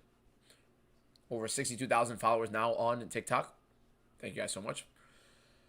Almabayev now trying to wrap around in the guillotine. Doesn't really get it. Body lock right now for Almabayev. Charles Johnson tries a Grammy roll. Almabayev rising beautifully. Gets on top. Right back into the full guard. Butterfly right now for Johnson. Johnson trying to get right back up. Almabayev back transitioning into the back. Trying to get a hook in. Gets his left in. Gets his right in. Almabayev has the hooks in right now in round 3 against Charles Johnson with 2:50 left to try to seek a finish. Johnson tries to scramble. Almabayev brings him back. Body triangle for Almabayev, but it's postured onto the wrong way. Got to bring the lock leg across, tighten it, and there we go. He does. Now it's a tight body triangle for Asa Almabayev. Beautiful transition for him throughout trying to get that position. And let's see. Almabayev has the jiu-jitsu. He has the strength. Charles Johnson just has ridiculous jiu-jitsu defense. That's the difference. You cannot knock offensive jiu-jitsu for elite defensive jiu-jitsu. And Almabayev trying to submit Johnson in this position. A couple ground and pound here, trying to open up a submission here. Maybe he isn't. Maybe he's just trying to land some big shots, and he is. He's landing a couple big right hands. Almabayev now on the back. Almabayev trying to find a choke. Johnson fighting 2-on-1 right now. Johnson being suffocated in this fight. Amabayev now looking for a submission. Doesn't get anything there. Rear naked choke, much more difficult to get in today's MMA, especially the higher level you get. Amabayev still with his body triangle looking to hold on tight. Johnson's trying to slide him off. I don't think the body triangle is there anyway. The body triangle is lost. So Amabayev just holding onto a tight hook. Oh, there's a Saloya stretch. He might get it. Oh my God, the hamstring's gonna tear. He met. Oh my God. Banana split. What is it called? A Saloya stretch or something like that? What's it called? Wow. Wow, wow, wow, wow, wow. Beautiful submission for Asu Amabayev. The banana split. What's it called? It's called like a Saloyev stretch or something like that.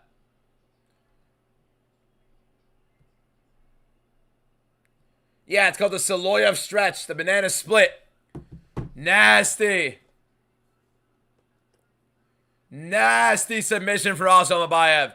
It's a Saloyev stretch. Beautiful stuff. Danny, I like Sadikov. I don't put money on predictions, though, so that's best of luck to you, my man. I think he's going to win the fight by knockout. That hamstring was in hell. He tapped a couple times. The referee, I mean, Herb Dean let him suffer a little bit more than he should have. Nasty, bro. Beautiful setup, man. Got a Saloyev stretch.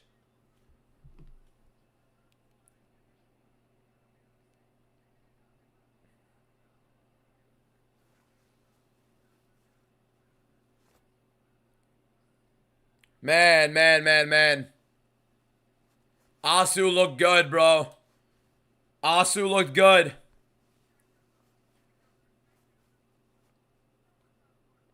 Time to post a video. Time to post a video on it real quick.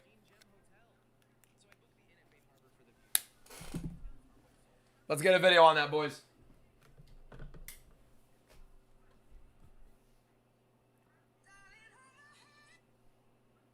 No. That is that. Holy, what the hell's go? He put him in a banana. Nope. They don't like the start of that. Should I scream in the start of it? I think I should scream. He put him. Nope. Then it's flashing. It's a banana split. He put him in a banana split.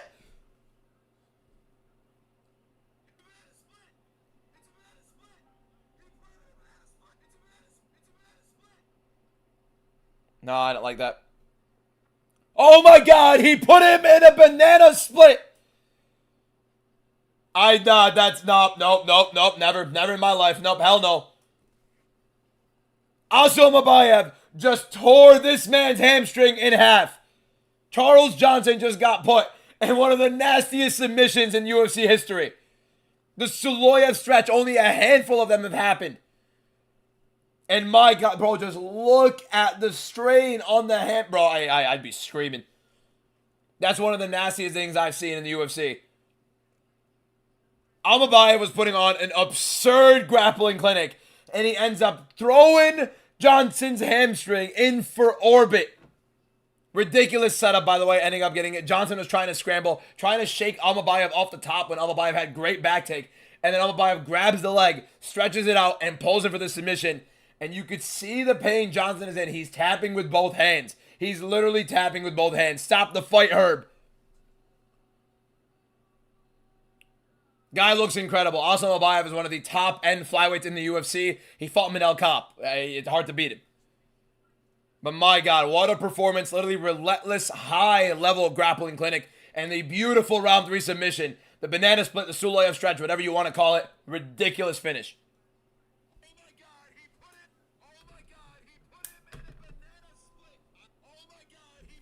Wow. Wow. What happened to Fiziev? He hasn't fought yet.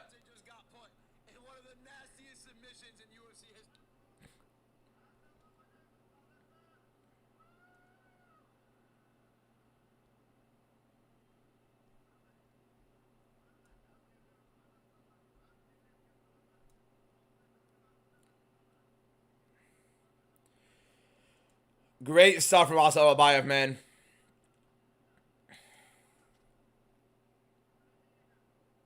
Uh, uh, uh, bang. Last one for me. Obviously, I know your dedication to this company, your dedication to your career, but also, it's not hard to figure out like. Great performance from Asa Al-Mabayev. How did Amahan lose? He didn't. It was a robbery. That didn't happen. That was nasty. Google says Fiziev is on the card anymore. Don't listen to Google when it comes to UFC. Imagine what he would have done to Brandon Moreno. Yeah, I agree. I think Brandon Moreno would have definitely lost that fight, by the way.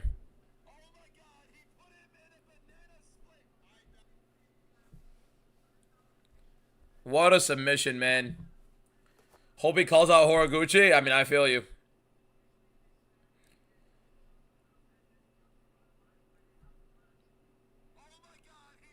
I love posting right when things happen. It's like cool to see like immediate reactions to things and seeing how people see my videos immediately. That's pretty cool. It's really cool. Literally like the fight just happened.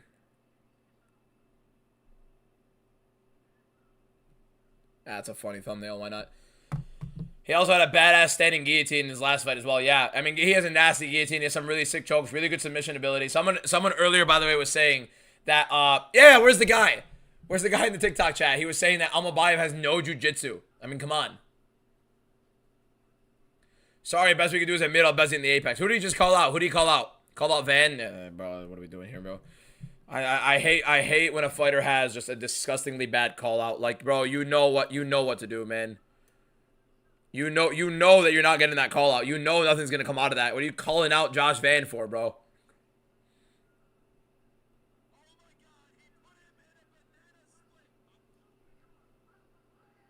Nasty, nasty finish for Asa Al-Mabayev, bro. Nasty. He can fight Royval, win or lose against Kavanaugh. Yeah, I feel like that makes a lot of sense.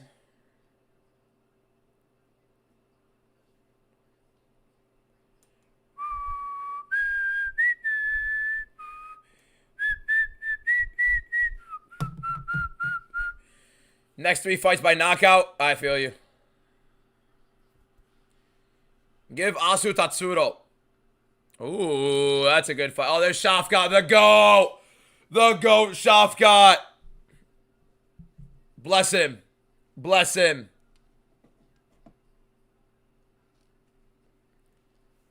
Man, bless his soul. Van would school him.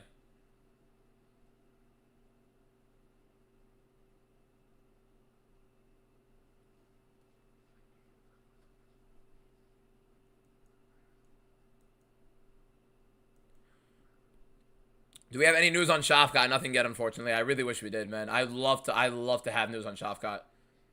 Shafkat, my glorious king. I love the Shafkat love in my chats, boys. I love how I've gathered a bunch of Shafkat lovers in my chat. These are my people. These are my people.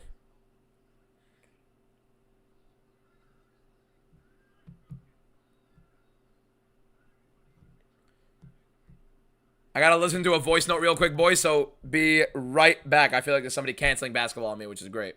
One moment.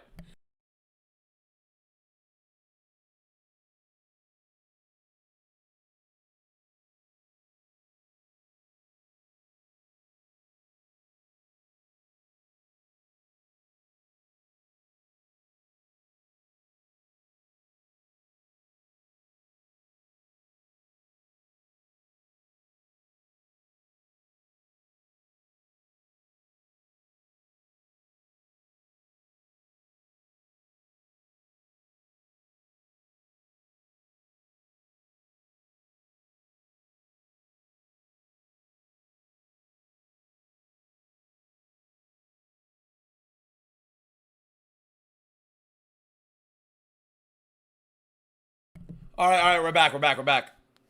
We are back.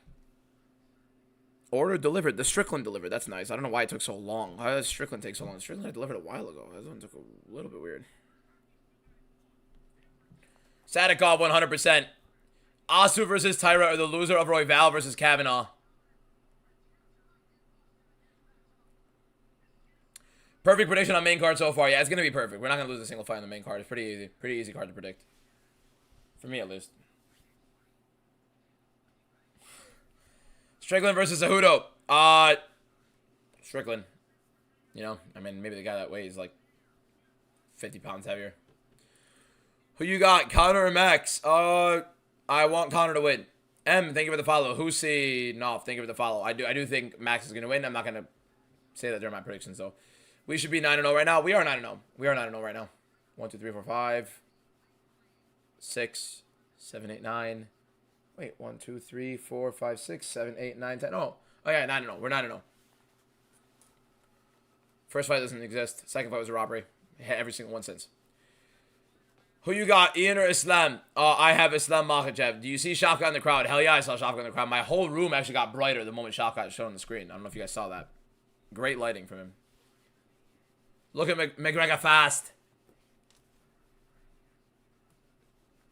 McGregor fast.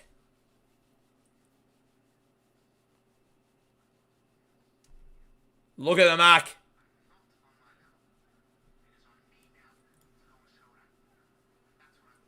Look at the Mac.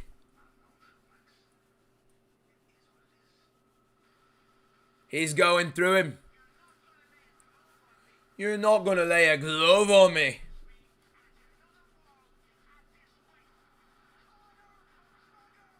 Conor McGregor.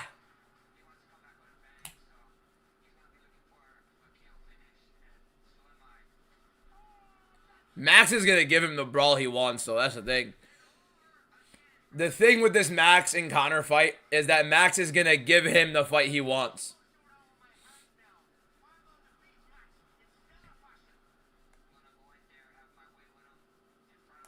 And that Max chin, by the way, is gone. Prates is Holloway 2.0. There is literally no correlation to their fight style other than that they strike.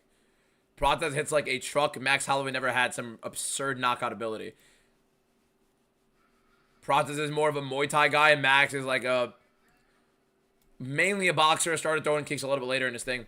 I got one dude on my mind. Conor McGregor! Chandler, bro. I mean... How do you think Sadikov beats him? Knockout. I think Camilo's a quitter. Low-key, you're a casual if you pick Holloway. I'm going to be honest with you guys. If any of you guys are making predictions and you're putting Holloway in your predictions, you are a casual. You don't love the sport enough. Simple as that. I don't use the word casual ever. You do not love the sport enough. You do not love the UFC. You do not love MMA. You don't love watching fights. If you are predicting... not lying to yourself, believing Conor's going to win. You know what I mean? Don't lie to yourself. You want Conor to win. And if you don't, fix yourself. If you're predicting Conor to lose, fix yourself. Doesn't matter if he loses or not. Don't matter. UFC 205, Conor has the perfect style to beat Ilya. Get a grip of your life, bro. Conor McChicken is winning in Mystic Mac. We trust. Okay, you don't got to spam it like 7 times, Rums. Appreciate it, though. You gotta fight somebody, so fight me. The amount of, like, call-outs he's had of McGregor is insane, and he has yet to get a single fight against him. Buckley versus Holland 2 was made by Dana, 170. I mean, that should be the next fight. It really should. I don't know how we've yet to get that fight, by the way. Holland Buckley 2 is, like, the most obvious thing. Look at Shafkat, bro, the GOAT, man. Shafkat's the greatest ever. Look at his bless his soul. Look at him, man. What a guy. Shafkat Rahmanov in a suit and everything, bro. Bless him. Bless him, bless him, bless him, bless him, bless him. Bless him.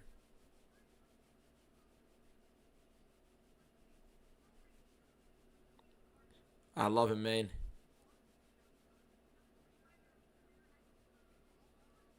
Shafkat sighting the GOAT. The GOAT. I have more water back here, right? Barely, though. Actually, I'm kind of rinsing through my water right now.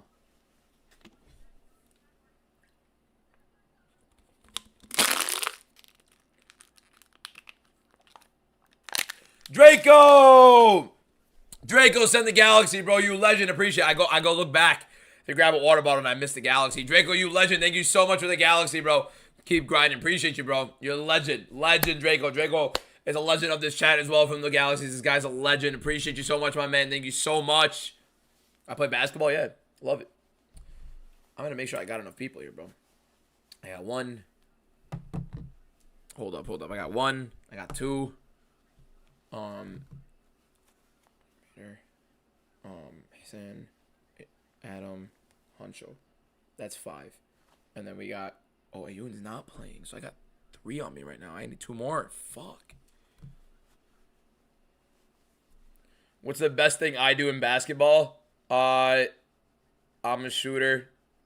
I'd say now I'm better at shooting than I was at. I'm usually a handler, but my I'm like a pull up mid kind of guy, but like not as great in the pull up as I am the catch and shoot. I used to drive, but like the amount of weight I gained, I swear to God, I'm locked on defense. The amount you'll never in your life cross me to the ground. Over my dead body, I touch the ground. The only issue I have now is my knees. Since I gained the weight and I would try to play basketball while with the weight on, like I was like 320, still trying to play basketball. I messed up my knees bad. So like exploding is a little bit like hard to trust my body in, because like even like minimal pain, but still. Let me see if one of my boys will be down to play.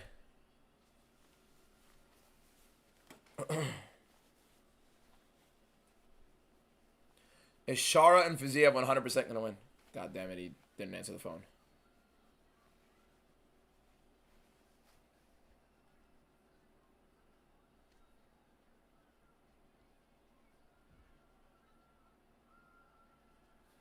All right. No soccer. I don't love playing soccer. I love shooting around. I mean, like the thing is, I like soccer only if it's 11v11 full field. Like I don't enjoy the 7v7s, 8v8s.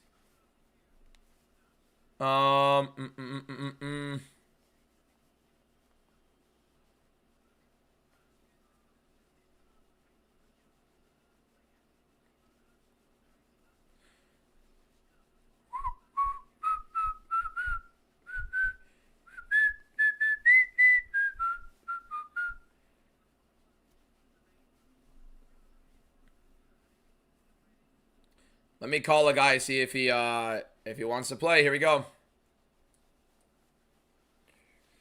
I got good defense? Yeah, one of my better suits, if anything.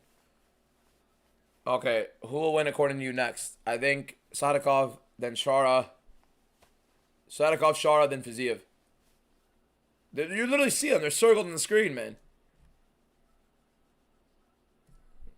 So now nobody's answering the phone, huh? Everybody's busy today, huh? All of a sudden. Everybody wants to play basketball until it's time to play basketball. What do you think about Melo going to the Wolves with that man? I mean, it helps me. I got a card of his. What's going on, boss? Welcome back. What martial arts do I do? None of them. Okay, bro. Okay, this guy's gone. This guy's gone. I mean, he's literally spamming in the chat, bro.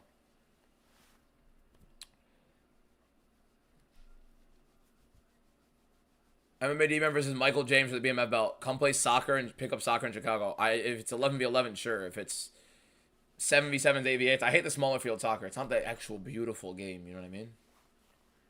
It's not the beautiful game.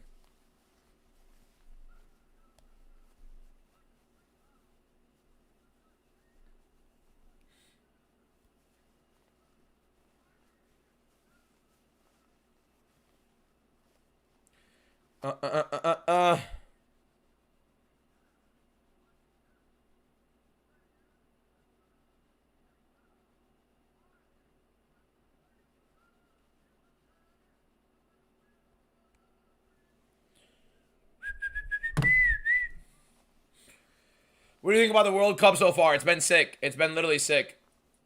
A lot of people saying they'll play. Why does Bruce not age? Yeah, I think he's kind of actually visually aging nowadays, but still looks clean. Especially for his age, like 70, he looks fantastic. I think he's almost 70, right? What cards do I have in my case? A bunch of sick ones. This is the best one. I just took it out right now just to show you guys it. Habib collagographs from the new UFC Topps Knockout 2026. On-card auto out of 99. This was a beautiful, beautiful card, bro. Insane card right here. Can I dunk? I'm 5'9", bro. I'm not touching rim. Not Nate Robinson. You think that Ilya comeback against Gaethje will end up the same as McGregor versus Nate? I don't know.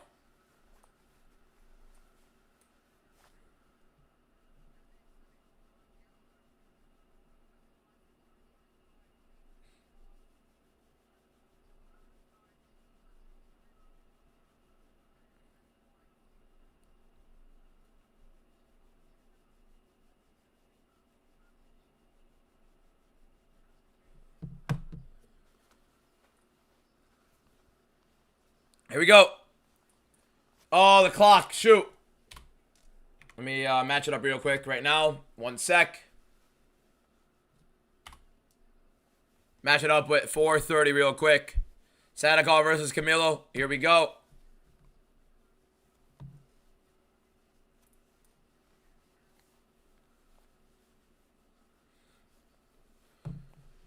Sadikov now marching forward. Big looping shots from Camilo. Sadikov inside low kick. Sadikov loves a brawl. He loves to fight. Glad you're in the card community. I have a good UFC collection. All of the Bronx. That's sick. Oh, I got to show you some Charles ones then. I just sold a Charles right now. An out of 25 showstoppers from Top's Finest. There's... No, this one just sold as well, actually. This Charles as well. I have an out of 50 insert. The Fight of the Night ones. Or Fight Night flashbacks. And we have 2 of the out of 25. I literally got the same card twice out of 25. Charles Oliveira patch auto. From Topps Midnight. So, pretty cool. Kai, I have a lot of them on my eBay right now, and I'm going to be opening a Breakers, like a Breaks card, business / TikTok with my friends. So, oh! Sadikov dropped! Right hand from Camilo! Oh my God. Wow, wow, wow, wow, wow. Sadikov is not happy with the stoppage. It was a little quick, but it was a right hand down the pipe, knocked him out immediately. Holy, damn it, we got a fight wrong. We were on our way to rolling, boys, but we finally got a fight wrong. Right hand down the pipe. Sadikov just entered in blind. Did Camilo pull the hand down? That was pretty sick. Hold up. Nah, bro, nasty right hand. I mean, Sadikov, it's not early. I don't know. I mean, like, I get the protest. I get it was a little bit premature, but he dropped down. He immediately shelled up. He didn't move. Shot. Didn't even move at all. Like, he immediately covered up. Yeah, crowd went so quiet on a knockout, even though it was a hometown guy. I've never seen it like that in my life. That is crazy.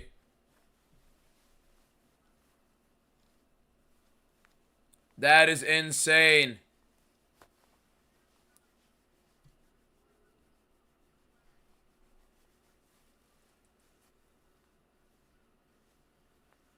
Ground and pound lasted like 3 seconds. I mean, bro, he got dropped.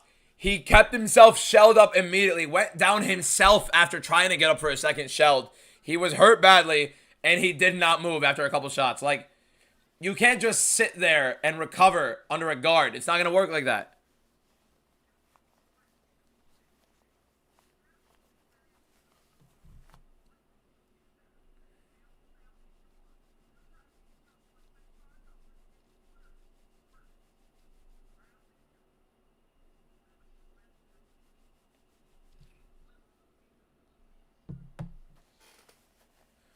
Man. Beautiful right hand. Folded him. Literally put him out. I don't think it's that bad of a stoppage. Camilo with a big win. Hey, he literally said it, by the way. He was talking his shit. Camilo was talking his shit, too. Camilo literally said, this guy folds when there's a grappler. He's going to be way too worried about the grappling. I'm going to hurt him. He called his shot. And he pulled it off, man. He literally called his shot and he pulled it off. How good is Slava Claus? Stop. Not terrible, but bad stoppage. I get it in a way because he protested it. But he sat there, shelled up. He got dropped. I want to start collecting Topps UFC card. What's a good thing to buy? I have a bunch of ones on my thing right now. A lot of cool UFC cards listed. You can go check them out. Anything you like, you could send an offer if you don't want to pay the full. I did kind of like upcharge on some of them that are newer because I don't know what to put them up for. Like the Khabib, honestly, is the only UFC one I think that is like pretty much upcharged. The rest of them are pretty good overall. Topps Chrome is pretty cool. What's the account? It's MMA DBM on eBay. I'm also going to link it in my story after this. Don't worry.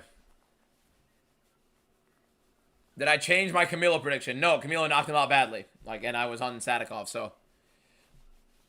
Yeah, tough. I'm going to go use the bathroom, boys. I'm going to go use the bathroom. I'll be right back, all right?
All right.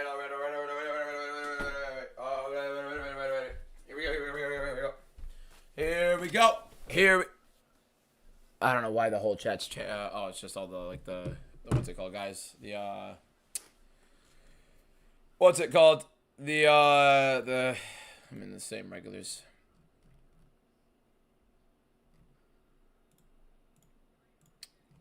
Just mute Alfie and Trey. Make it fun. What's it called? Yep, now we're here. We got co-main event and main event right now with Shara and then Fiziev. Should be pretty good to close it out. What was that stoppage? Fiziev is not out. There were two guys trolling. Celise Thomas, thank you for the follow. Appreciate it. Loki, Book, Allen, and Murphy. I think they're going to do Murphy and John Silva. Fiziev is not out. It was literally just a couple people trolling.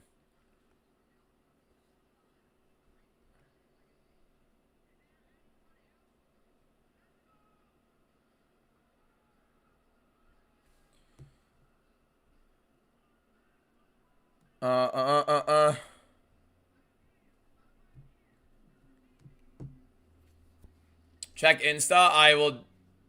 Oh, bro. Yeah, they're gonna announce it on Insta before they announce it on the actual card. Camilo versus CM. Weird run, but I mean, I wouldn't mind that. You know what I mean? Just considering both their knockouts against Sadikov, CM coming off the loss, bad performance from him as well. Was my best UFC sports card ever pulled. It was like a 1 of 8 Conor McGregor back then with the Panini Prism stuff, which was like really expensive at the time. You learned to not take my predictions anymore. We are 9-1 on the card, so I don't know what the hell you're talking about. We've had a bunch of big underdogs as well. We had Abus Magomedov, we had Khan Offley, we had Beksa Al-Makhan, so yeah. Habib, also that was one card, one fight we've missed on the main card, by the way. There's the Khabib auto. Yeah, I had a 1 of 8 Octafractor McGregor back. It was actually back in the it was back in like 2021, 2022, I believe. Sold it at the time for like $8,000. It was the biggest card I've ever packed in my life. Raw $8,000. I think it came down to like 1,000 something because like back then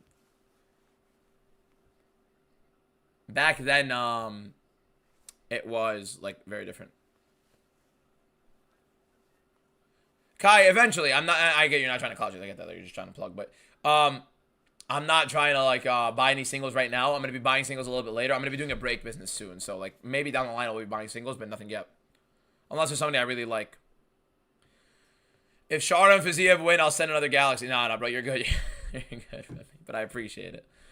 You're a legend, bro. I actually just got a text message. You be playing center. I'm 5'9". I'm not a center in like a U15 league. Love your content, and you got me into UFC, bro. No, I appreciate it, bro. It means the world. Thank you so much. I have a bunch of cards listed on eBay right now. And then I have the break business we're gonna do is we're gonna do like a case a week. What's a good Topps UFC box to buy? My personal favorite is the one that came out yesterday, the UFC Topps Knockout 2026. Value-wise, and you get 3 autographs, one of them being a relic auto, and they're honestly the sickest cards compared to the rest of the UFC. I opened the 2025 Topps Finest UFC. I didn't love it. Milad, Papi, thank you for the roses. Gabe, thank you for the heart me. We chin you and Ilya. What are we even talking about, bro? Your mom's 5'3", your dad's 5'6", and you're 6 foot. Lord knows where your grandparents are. Bro, he TKO'd him. Yeah, I mean, yeah, pretty bad. Camilo beats Salkild and Fiziev. Shakir, are you okay? Like, you've had some pretty questionable statements in the chat. What's up, DB? I'm just getting here. Wanted to watch Al-Makhan and Matsumoto before joining. What a robbery. It was absolutely disgusting, JJ. Disgusting robbery. Literally, like, outright horrible. Well, glad you're here. You do doing a UFC break business. Not just UFC. It's going to be, well, a lot of UFC is going to be a part of it. Like, I'm letting you guys know, like, planned right now, Makhachev Fight Week, UFC 330, we're going to have, they announced the Fluffy fight. Yeah, it's already announced. Fluffy versus RoboCop in Sacramento, main event. UFC will be doing, like, some big UFC events, so we'll do UFC breaks then. But, like, the first one we're going to do a soccer break. We're going to do a bunch of different sports. We'll even do, like, other stuff outside of sports, like, just breaks in general. I love cards. I love opening up cards, stuff like that, so.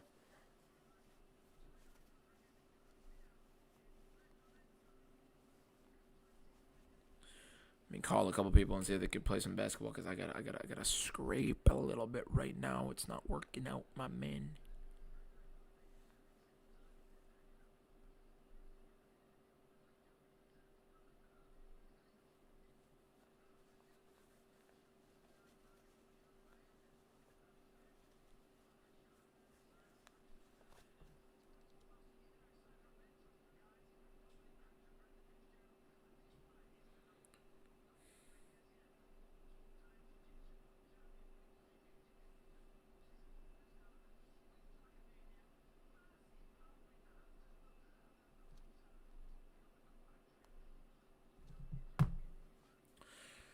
Who wins what? Oh, Fluffy and RoboCop? That's a tough one, man. I don't know. 329 is actually generational. What a year for UFC. I'm going to be there live. Boys, let me prematurely announce some giveaways for UFC 329 that I'm going to be doing during the card. So, I will be bringing a hobby box at UFC 329 as long as they let me in with security. If not, I'll do it outside.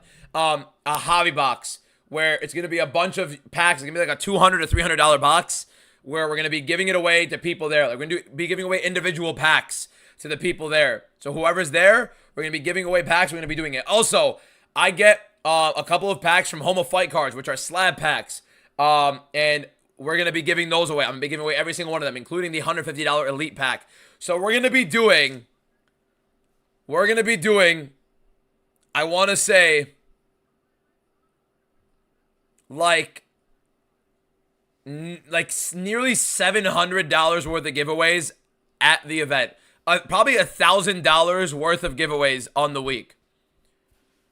$1,000 worth of giveaways at UFC 329. Some will be to you guys over here on TikTok and YouTube and stuff like that. And some of them are going to be in person.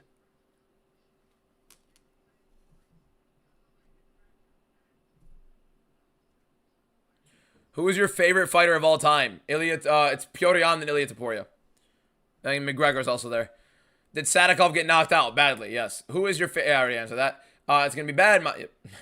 They announced Amanda Lemos versus Alexia Tainara. Real hardcore fans know this is a bang. That's a sick fight, and I hope Tainara completely grapples her into oblivion.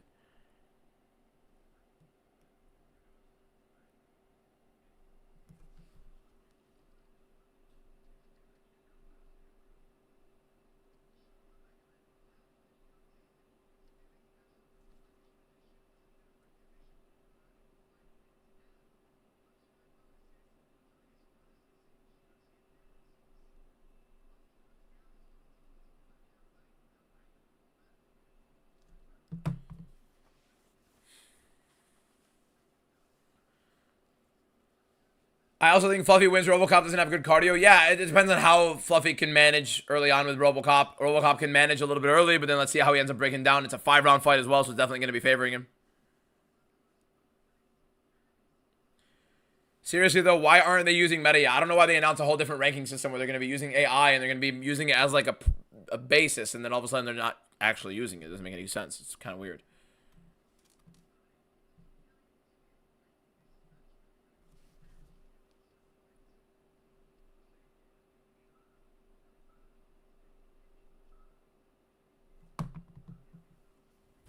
How do you lose to Camilo? You're in your hometown. He entered very, very willingly, like just blank.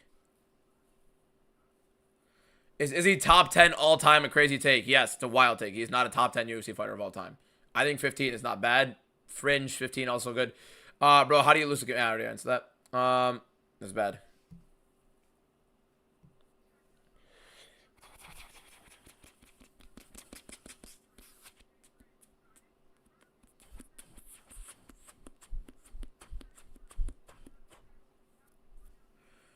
Oh, he got slumped by a jab. Yeah.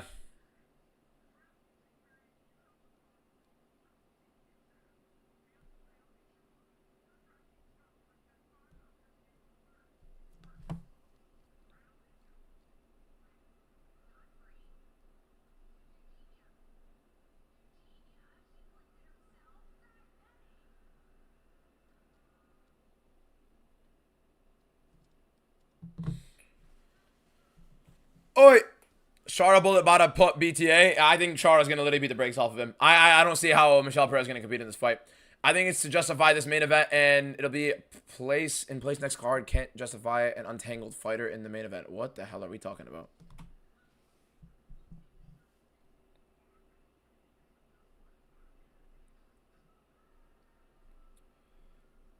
Whatever.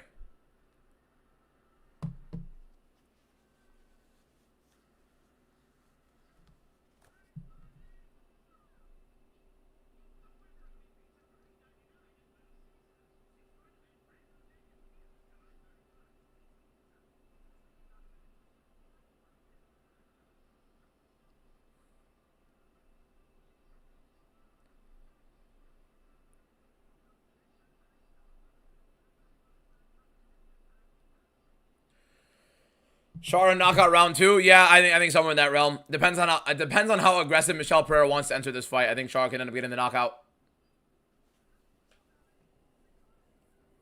Oh, justify the main event with the ranking to begin with, and they're gonna start with the rankings after that. Maybe. Interesting. That could be something.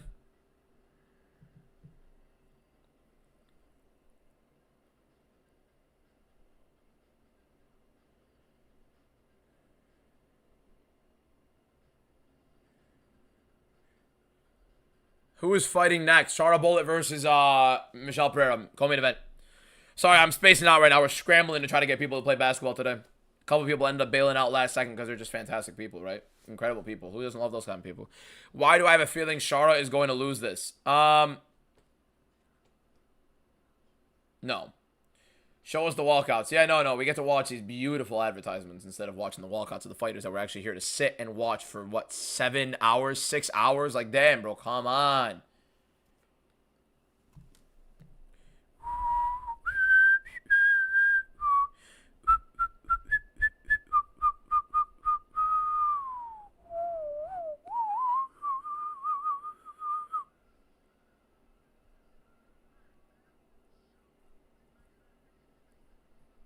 Let me call this guy, see if he'd be down to play. I think that'd be funny if he actually answers. You guys are watching me in live time try to scramble to get people to play basketball today. You're a fanboy of Chara? That'd be great, wouldn't it? He gonna win? Chara's gonna beat the brakes off of him. We didn't even get to see Michelle Perez walk out. We're literally just sitting here watching Chara Bullet walk out, and Michelle Perez just completely ignored.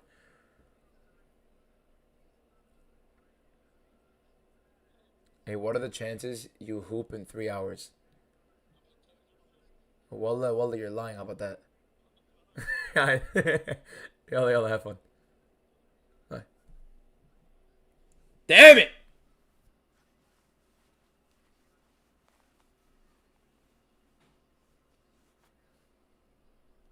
Yo.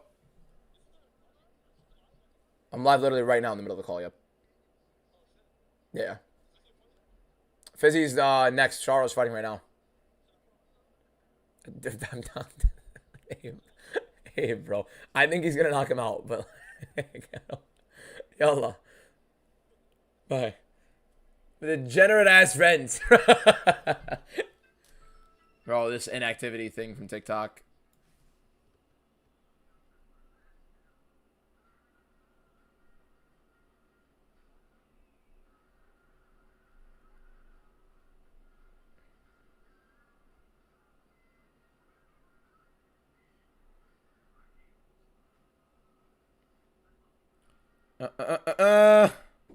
Yo.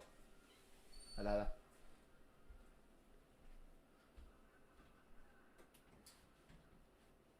You go to the gym? Yeah. You wanna go tomorrow? Wallah? What time did you go? She was there that early? That late? Wallah. La Bukra. Yeah. I got basketball in 3 hours anyways. I prefer going earlier anyways. Oh. Nice. You know, I can tell you how much money that is. No, I don't want to know. It's a good thing, not a bad thing. What is this? Tomorrow? Okay, Yeah. Pops is tired. Not gonna lie. My pops is tired. He's having a slow day today. I could tell. He definitely is tired today. Jim whooped his ass, 100%. DBM in fluent English, Arabic, Spanish, and Portuguese. You're fluent in English, Arabic, Spanish, and Portuguese. Nice. What's going on, Reese? All right, here we go. Co-main event, Charles Bullet versus Michel Pereira. All right, let me just let these guys know I got one. I do have to remind one of my boys because he 100% forgets a lot of the time that we make a plan and he just completely spaces his head on it. Does Pop ball? No, Pops is not ball. My Pops plays soccer, though. He still plays soccer. A good 60 years of age, you know what I mean? Yo! You didn't forget, right? Are you wheezing? What's going on? Oh, you lost your voice? Oh, that's great. Are you playing? Okay, get some water. Have to 7. Yep, get some water, bro. Hey, stop talking. Stop talking. 5 to 7, bro. Yalla, bye, bro, bye. Bye. Got my. I'm not even joking. This is how my voice sounds in the mic. I'm calling him to play basketball. Yeah, I lost my voice. I'm good. Don't worry. I'm good. Don't worry. I'm getting a headache talking like that. Here we go. Charles Bullet versus Michel Pereira. Charles Bullet should be getting a big knockout here. Let's see how he ends up rolling through here. Charles Bullet is the much better striker. Michel Pereira, honestly, just a showman of nothing, honestly. Let's be honest with ourselves. This guy's not really that good. See how Magomedov ends up persistent through this. Got a little itch in the nose there. I have a haircut at 4 o'clock. A lot's going on today, boys. Lots going on. Blair, thank you for the GGs. Appreciate it. Charlo right now at distance, looking to kick. Oh, Michel Pereira steps in with the jab, missed out of range. How good would Charlo be with 2 eyes? That could be something there. Good outside look right there for Charlo Bullet. Is Habib there? No, I don't think Habib's ever in the corner with Charlo. I don't think that's a thing. Outside look again for Charlo. Going to be chewing up the legs of Michel Pereira in this fight. Oh my God, a big right hand for Michel Pereira. Drops Charlo. And he's trying to finish it. Charlo covering up. Looks like he's there. Michel trying to rain heavy blows. I don't know if Charlo got caught on a kick and fell, but it looked like it was a stiff right, no? Big kicks up top for Charlo. Trying to land him big. Michel with a big shot to drop Charlo. Charlo trying to land an up kick.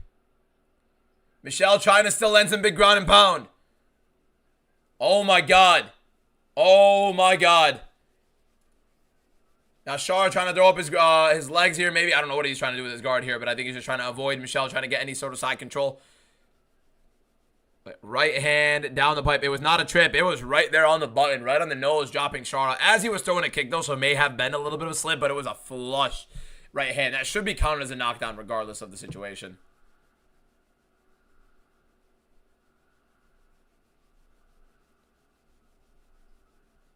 I mean, hey, man. Hey, bro. Great right hand from Michel Pereira to get himself into a big first round here.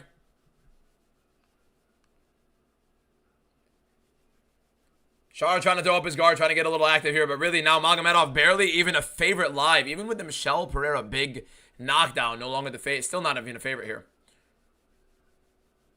I don't know what Shara exactly is doing with this guard here. He's literally grabbing onto Michel's hair. Is Herb going to take a point? It's a hard warning for Shara. He was literally grabbing the hair of Michel Pereira. Michel going with the more ground and pound now in the guard of Shara Bullet. Yeah, Shara was literally grabbing onto the bun of Michel. Little elbow right there from Shara on bottom. Michel Pereira now on top. What round? Round one. Michel Pereira drops Shara Bullet.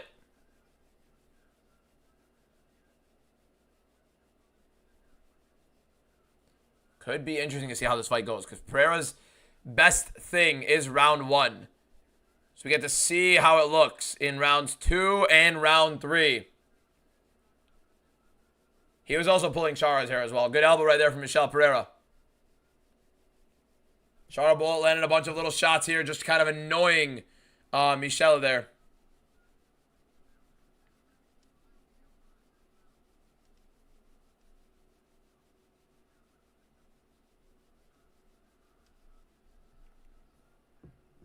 Elbow right there from Michel.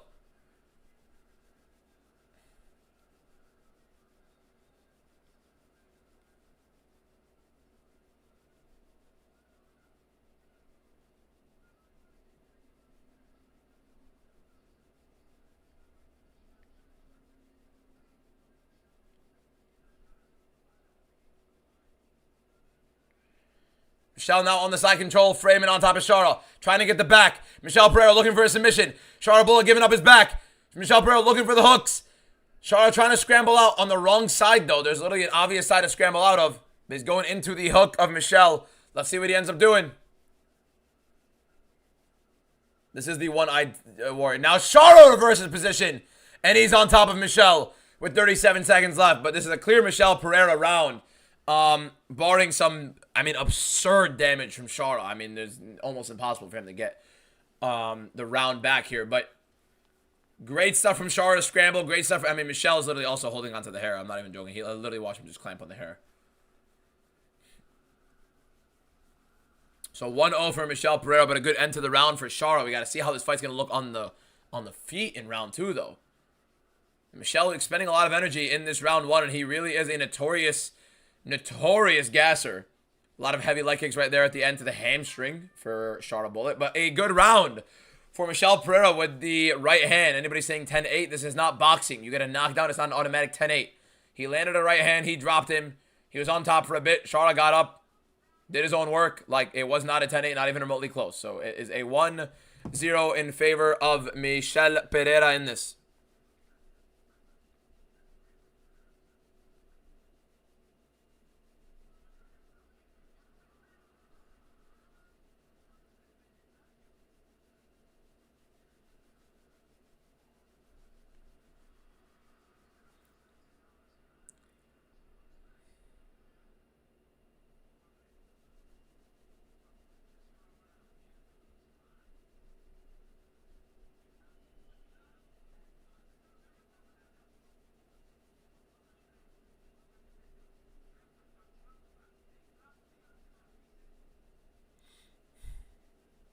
Here we go. What's going on with Herb? What's Herb doing? What's Herb doing? He's trying to tell him not to pull the hair. Bro, Michel was also pulling the hair. This seems like a geopolitical advantage.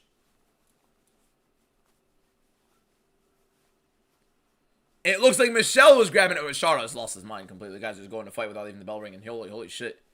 Here we go. Here we go. Round 2. Not enough. It's not even near enough damage for a 10-8. It was a right hand. Dropped him. Here we go. Round 2. Chara Bullet versus Michel Pereira. Heavy leg kick for Magomedov attempt to start the round. Magomedov misses that big. Michel Pereira now looking to counter again as he did in round 1. Landed the big right hand on Chara Bullet with Chara trying to throw that leg kick. Chara ends up falling off a little bit over in terms of the out of placement thing. But I don't really think Chara's going to have too many issues with this as Chara Bullet now advancing. Chara Bullet looking to land a big shot in round 2 to take this round 2 to make sure he doesn't go back down 2 rounds to 0 after losing round 1 to Michel Pereira. Here we go. Chara Bullet now inside the pocket. Not the pocket. Inside the middle against Michel. Michel circling around. Not really his game. And really kind of a gassy fighter later on in the fight. But an attempt at a Superman punch for Michel Pereira and a good left hook counter for Chara Bullet. Inside low kick for Chara. Chara now advancing. Kind of tries a little side kick to the body. Doesn't really land anything. Anybody saying 10-8, get a grip. Herb Dean, the best ref there is right now, which is insane to say. And it actually probably is the reality, but it's actually so bad. But here we go. Chara Magomedov marching forward, trying to cut off the cage, and Michel Pereira, who is circling. Chara is trying to chase, but also cut off a little bit, but not really landing anything, not really punishing him for trying to circle repeatedly. High kick right there from Magomedov. That was a pretty quick one. Kind of land a little bit through the guard of Michel, but nothing clean. Little teep for, a little push, actually, for Magomedov. Beautiful oblique kick for Chara Magomedov. Not really much volume from Michel Pereira in this round so far. Another oblique kick for Magomedov. The kicks of Magomedov are always very, very interesting to work through. Very, very dexterous with the legs.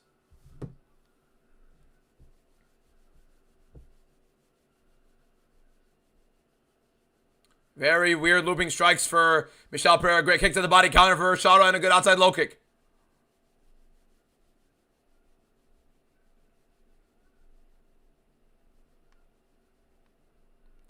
Outside low kick for Chara. Got to get the hands working a little bit. Obviously, the kicks are his main thing, but he can end up getting countered with those kicks, man. You're gonna keep going. Oh, there we go. Ends up kind of setting up there. Beautiful outside looking for Chara with the left hand down the pipe. The one thing I'm a little bit worried about when it comes to any fighter using kicks heavily is when they get on the inside, they kind of throw a lot of telegraphed kicks and it ends up leading to them getting countered down the pipe, especially with the hands. So, you got to be able to have some sort of honesty earned. Oh, beautiful. Beautiful side kick from Chara to the body of Michel. Michel really not throwing much at all in round 2. Question mark kick for Chara just out of range.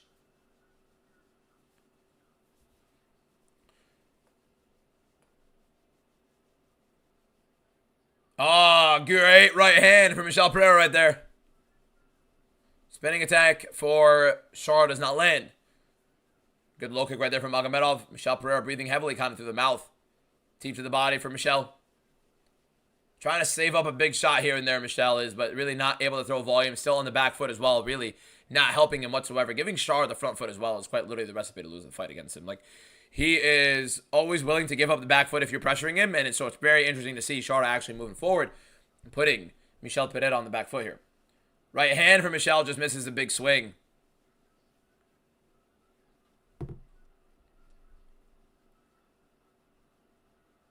Big shots from Chara as Pereira tried to grab onto the clinch.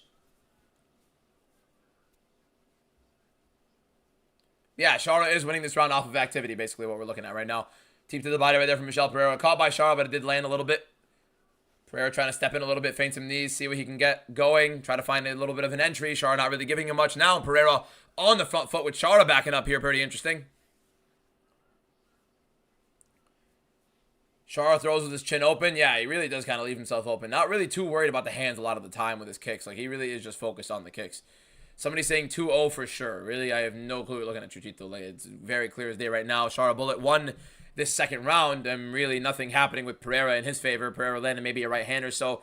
Very limited in his strikes in round 2, with Chara clearly the aggressor, landing the much better volume. Round 1, 100% to Pereira. Round 2, 100% to Chara Bullet, barring anything crazy happening in these 33 seconds leading up to the end of round 2.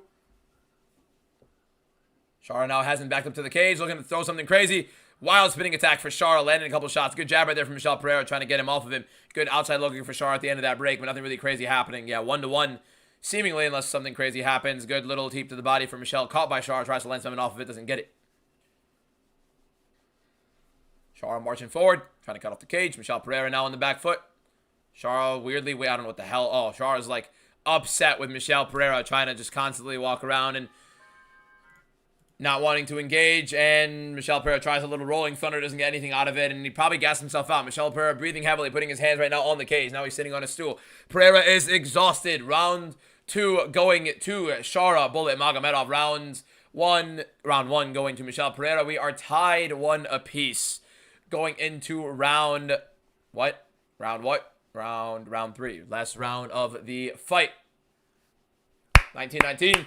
Anybody's fight going into the 3rd round. Michelle Pereira gassing. Shara is the big favorite. That Superman punch just wildly out of range, and a great left hook counter for Shara Bullet off of that.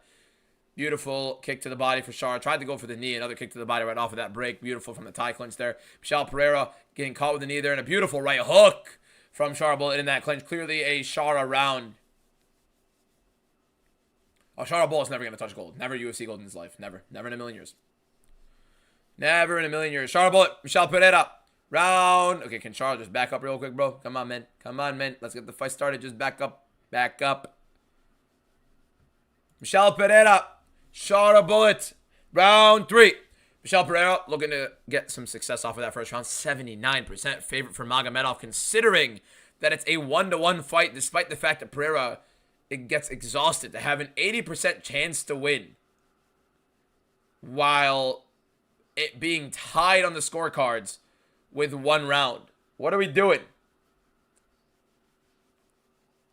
A little bit weird. I feel like it's still live for Pereira to win this, but Shara, obviously the more active fighter, the guy moving forward. I thought he was going to get a knockout, not going to lie, but Pereira actually having the much better success in terms of damage. I mean, look at the difference in striking numbers in rounds 1 and round 2, right? Pereira just looking for some big explosions, trying to draw a reaction out of Shara. Really, the head of Shara is wide open to be hit. He doesn't really get out of the way with the head movement. He really just explodes out of the way very linearly a lot of times. So extended combinations could definitely land on Shara. But Pereira is a little bit exhausted, but he's getting a little bit active with the kicks now. And Shara cannot sit here and let Pereira out-volume him in round 3.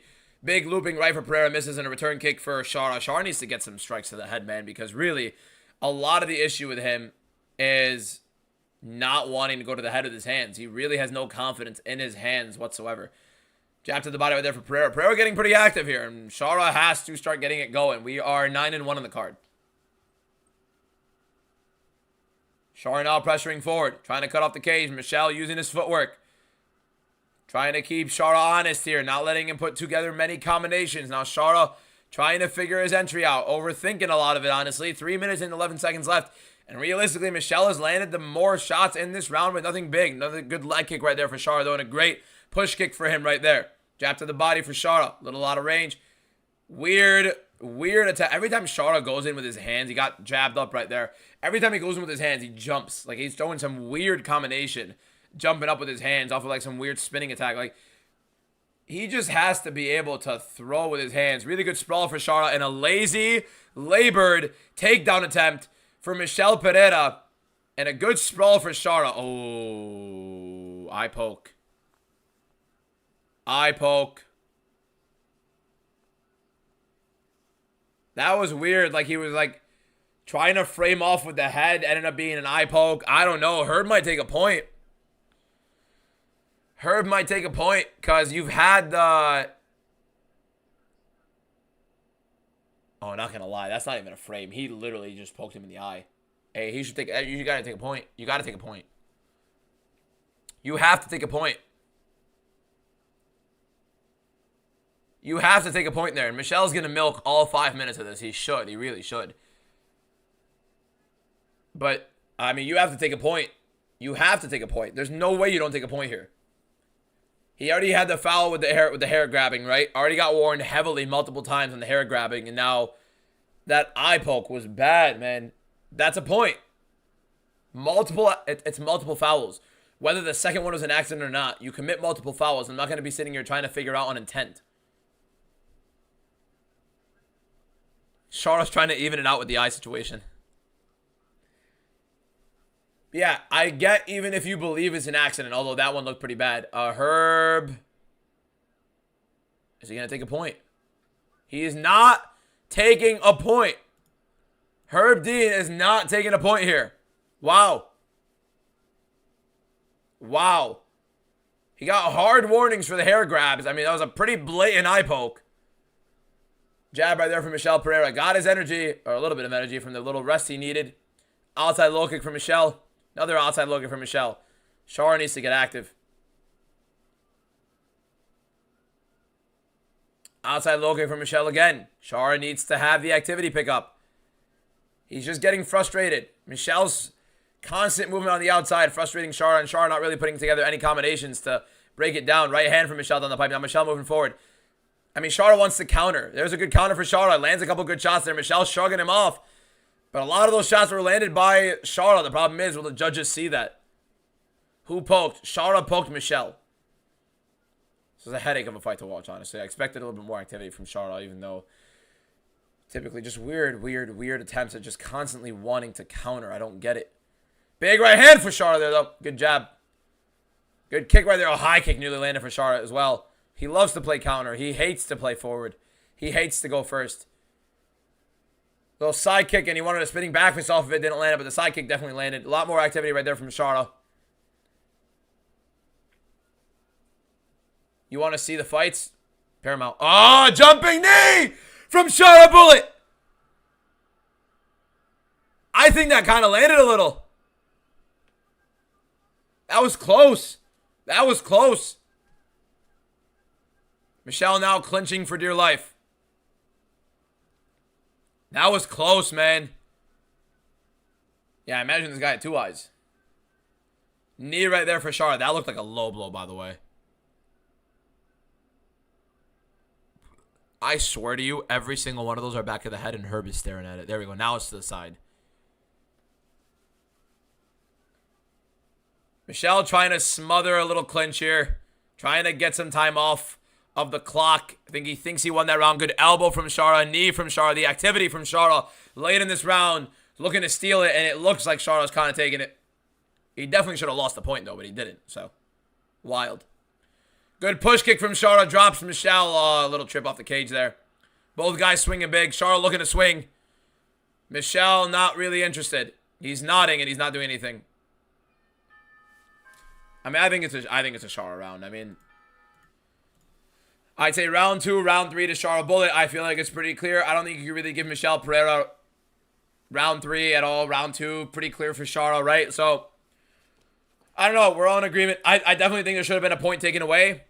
I really do think that Chara should have lost a point in round 3, and it should be a draw, but Herb Dean didn't take a point, and you have 2-1 Chara. It should be, at least, but we'll see. Judges have been a little bit weird today. The Beksa Al-Makhan decision was, like, outrageously bad. So, but yeah, I think 29-28. What do we think, boys? Say it in the chat. What do you guys got? 29-28 Chara? Easy M saying 29-28 Pereira. Easy M has his money on Pereira pretty clearly. If you don't have money on the fight, who do you think won that? Imagine hearing a 30-27 Pereira. What's your score so far? We're 9-1 on the card. Should be 10-1 after this Chara win. 2-1, obviously. Chara closed minus 1,600 live. And I think Beksa Al-Makhan closed relatively similar, and he got robbed bad. And he's like kind of in an advantageous home crowd. So, we'll see. We'll see. Every big fight has one eye poke. That's not normal. Yeah, it's bad. It's getting bad. You want to know why? Because it works. And nothing is being done about it.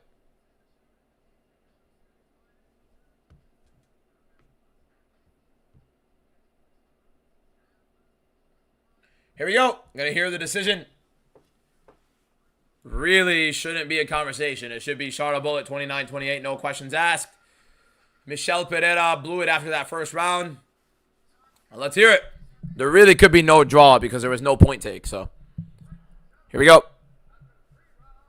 Michel believes he won. Delusion out of his mind. All three, 29-28. For the winner by unanimous decision. There we go.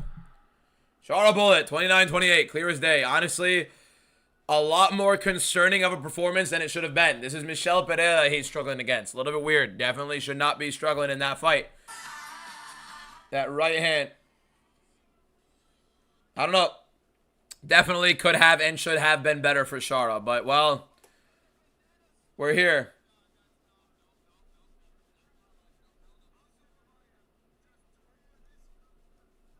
What do you guys think? Good decision, obviously. Shouldn't be a conversation. Is my room different? The only thing that's different is like the card case. The card showcase. Somebody said that's a robbery. That guy had money on the fight. That guy had clear money on the fight. In no world did you think that that was a robbery. That was clear as day. Clear as day. A Shara Bullet, 29-28. Round 2, round 3. Pretty clear for Shara. Why do I complain so much? Why do you complain about me complaining? Shara looked like a butt. He low-key overrated. He is wildly overrated. I mean, everybody knows he's nowhere near championship material or a top-level guy. So there are so many better middleweights than Shara Bullet. So many better.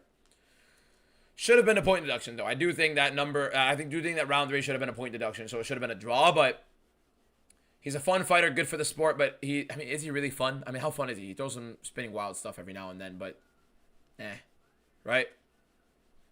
Flashy at times. That's really what you can describe Shara as. Yeah, Shara won that, but wasn't a promising performance. Not even in any way, shape, or form. And if anything, that should have been a showcasing performance for him, and he didn't.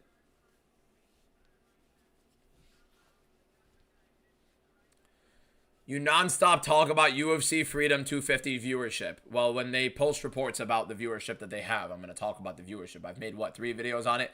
One was about the billion view that they showcased about it. One was about the the billion views they projected. And then Dana White also talking about it's going to be Super Bowl numbers. And then, which is like 130 million-ish.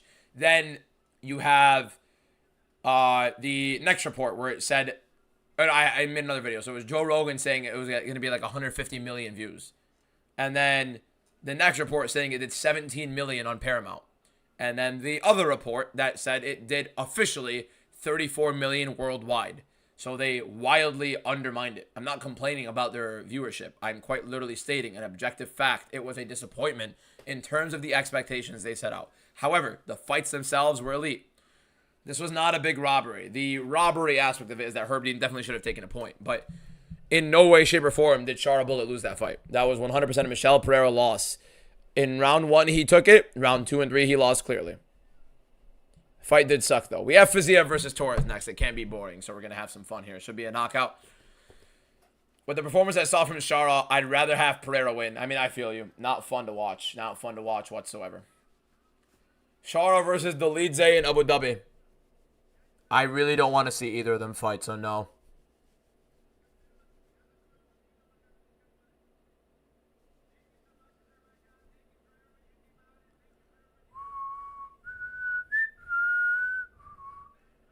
Shara Bullet easily slimes out Sean Strickland. Could you imagine how bad Strickland would do Shara? Could you imagine how bad he'd do Shara? Zay, thank you for the follow. Appreciate it.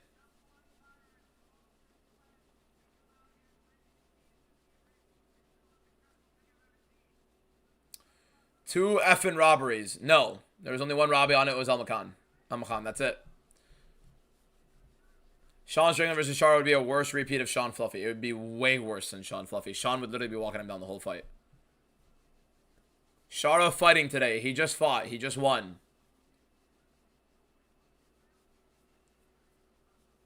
Numbers might have not been as crazy, but it brought a ton of eyes to the sport, even through social media. Yes, that's an obvious also statement. Like, it is objective fact. The only thing I stated is the numbers were not nearly met to expectations. Not even remotely close. Literally not even remotely close. They were a fifth of the numbers they expected, worst case scenario. So no. Although the fights were insane. It was the best card I've ever watched in my life. That does not change that fact. Shara is the 29-28 king. Right? I don't know how he has fans. Shara, I mean, the Muslims like to back their fighters, man. They like to back people of their same religion. And it's a nice thing sometimes. A lot of Muslim people like to back their guys. They're brothers in religion, so brothers and sisters in religion at least. UFC 300 is better.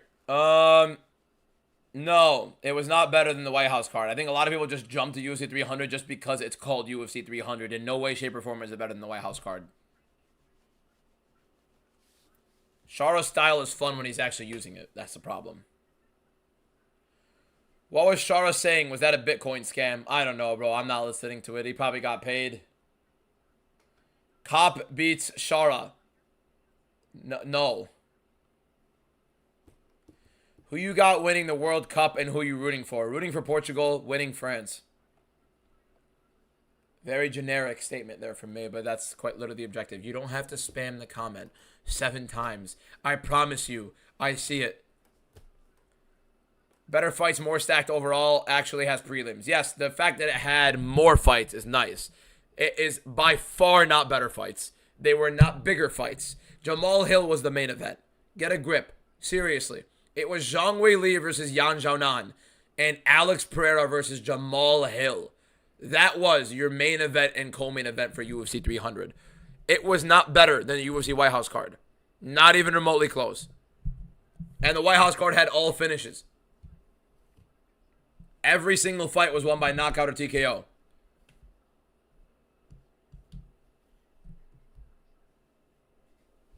How is my phone at 30%? What the hell happened? Was I not charging it at night? I did not charge it at night. That's why. Damn. Main event is a fun fight, but wish it was a better main event. Yeah, I mean, I feel you, but it's a main event for the guys in Azerbaijan. King Green, Styles, and Shara. King Green's the GOAT. Shara needs to move down to welterweight. He's too small for middleweight. Very well could be that, honestly. But, I mean, I don't think he needs a speed to help him work, and it's bad. I don't know. Where am I from? Lebanon. Lebanon. I honestly like Gan more than Shara. No. I dislike both. I don't even want to put one over the other. I dislike both. Why did it start at 9 and the fights are still going? I mean, usually a UFC card takes around like 6 to 7 hours. So, I mean, honestly, we're actually at a pretty good pacing for the most part, which is wild to say, even especially with it being 6 freaking fights on the main card. Shara was robbed. He won the fight. What do you mean he was robbed? He won. What?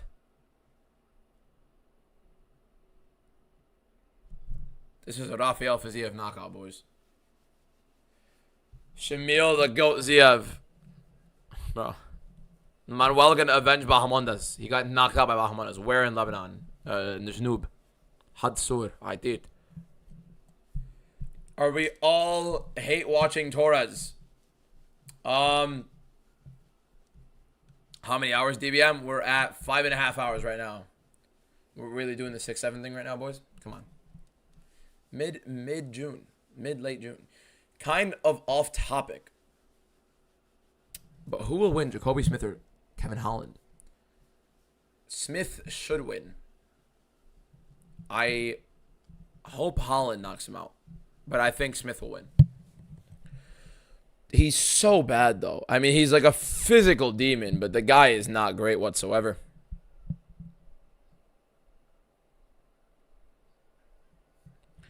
Hockett, Lewis, O'Malley, Zahabi, Huffy, Chandler were average, and co-main was carried by the finish. Hockett, Lewis ended in a knockout, and Hockett looked good, but Lewis ended it'd be a little slow later. O'Malley, Zahabi was a flush, beautiful knockout. Huffy, Chandler was a cool, like a straight-up beating. Co-main was carried by the finish. Co-main was a bunch of jabs and ended up being a finish. You're not going to have Josh Hockett versus Curtis Blades fight every single fight. You want there to be a straight hook fest 24/7. Like, it's literally the I mean, let's go look at UFC 300. Let's go look at UFC 300 and compare it to the UFC White House card. So we had Bo Nickel versus Cody Brundage. Kind of cancels out the Bo Nickel versus Kyle Dawkins fight. Oliveira versus Arman Sarukian. Big fight. Gaethje Holloway, big fight. Weili Xiaonan, co-main event. Pereira Jamal Hill. Let's go to the prelims. Prohaska versus Rakic. Nice fight. Aljo versus Cater. Good. Holly Holm, Kayla Harrison. Sadiq Youssef and Diego Lopez. Jalen Turner Moicano, Jessica Andrade, and Marina Rodriguez. King Green, the GOAT, and Davison Figueiredo and Cody Garbrandt. If you're telling me you think that card is better than the UFC White House card, you are just straight up lying to yourself. I don't know what it is that you have fully against the White House card in particular that you're willing to glaze 300. It's like maybe a nostalgia thing. I think it's a big thing with a lot of fans. Like if something just happened recently, the biggest issue for them is like giving it credit as like all-time status, regardless of what it is. Like they need the lineage with it, even though no lineage is going to come off of a card. Jacoby Smith versus Miktabek Orobai to see who's the, like if somebody said UFC 300 was the greatest card of all time when it happened, everybody would be arguing against it. You yourself would probably be arguing against it as well. And then now you're saying it's the greatest card of all time after it's happened after a while, like 2 years after, and the White House card happened and people are saying the other way around. We're actually getting a walkout. Wow, Manuel Torres is actually walking out. Crazy scorecard, unanimous to Shara. I mean, unanimous just means the judges agreed. Split just means a judge disagreed. Doesn't mean it's any closer. This fight is easier to predict than Ilya Justin. Sensitive topic. I don't want to bring that up. They want to be so anti-recency bias. Yeah, there's like a very, very big forced narrative on a lot of people's stuff when it comes to UFC breakdowns just because they don't want to be recency bias. You know what I mean? I think I have the exact amount of bubble mailers I need for today, so thank God.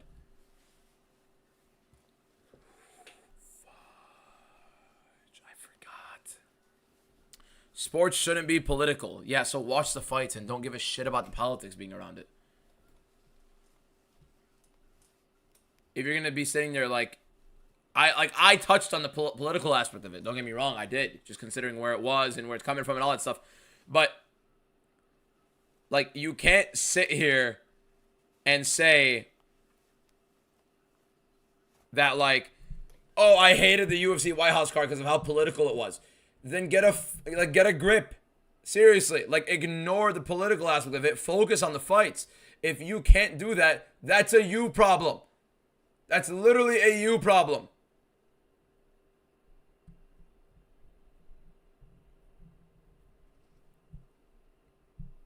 Sister, mother, father.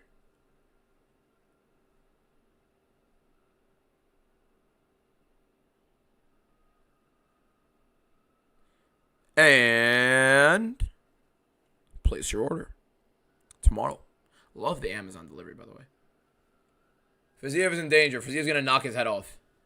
Talking about Fiziev's in danger. Get that out of my face, bro. He's not losing. This is Fiziev's knockout win, boys. This is the redemption from the Huffy fight.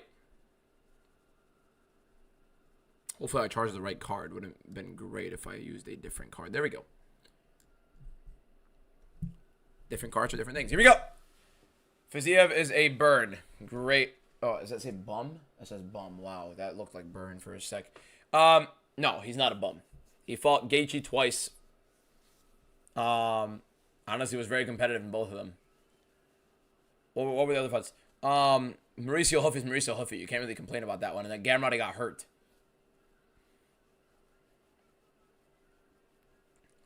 Araman.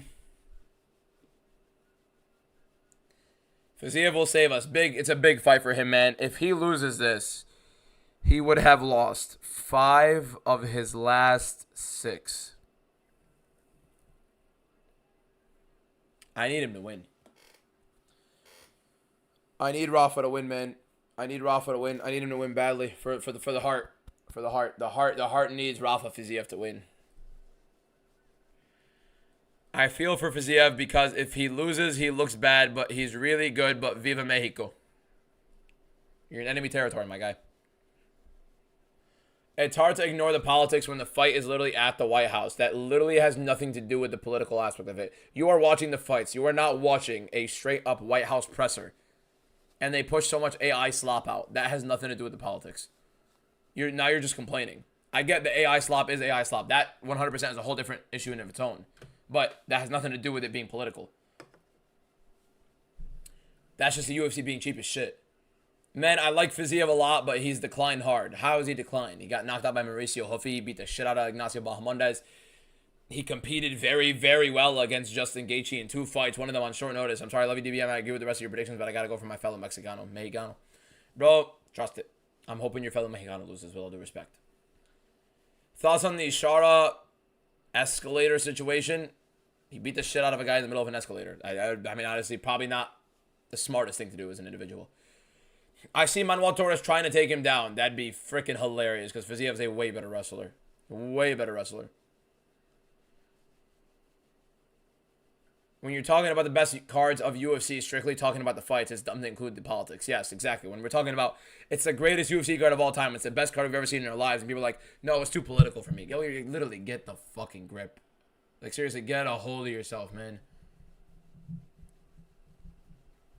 DBM, do you ever pronounce words correctly? Yes. All the time. If anything, I actually only pronounce them correctly. No way Torres tries to wrestle. He might have better subs, but nothing else grappling. Like, yeah, I feel like his jiu-jitsu is a little bit more dangerous, opportunistically at least. But in terms of everyone legit thought Fiziev would be champ by now. Really, it's a ridiculous Muay Thai, but he's small for 155. He really is super small for 155, so. Apparently his bone density is ridiculous. He tried to cut to 145. They told him no, so I don't know. He's fought at 145 before in his career. Rafael is a Laura name. What does that even mean? He needs to go down after this no matter what if he can. I mean, he's 33 years old. I don't love fighters cutting weight more. Cutting more weight towards the end of their careers. That doesn't make any sense to me ever. What do you think of the Shara fight? Rather not think about it. This fight should end inside the distance pretty clearly. Really shouldn't be anything crazy, so.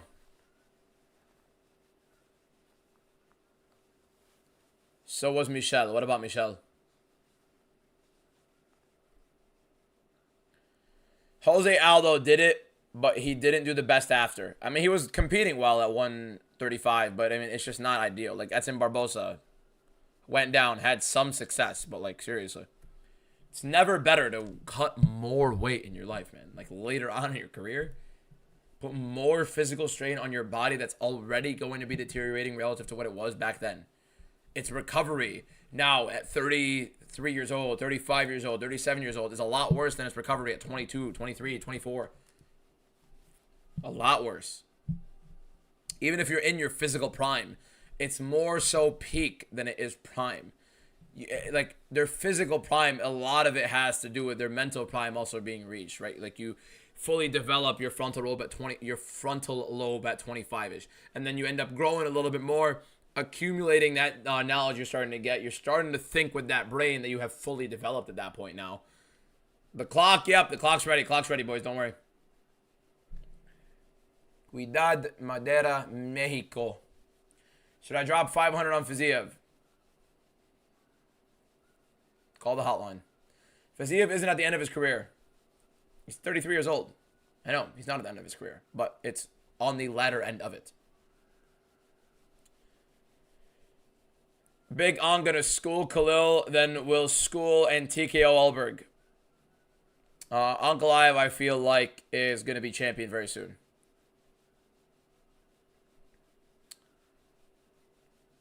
You see Daniel Donchenko's comment after he broke up with Poliana Viana. He said, don't worry, Thailand and Ladyboys are waiting for... Okay, all right.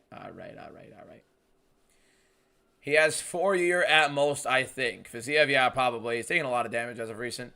It's not too late to switch your prediction. Never need to. We're, what, 10-1 on the card? So, perfectly fine. Ankalaev versus Yakhyayev, who would win? That's probably the worst fight for Yakhyayev in the division right now.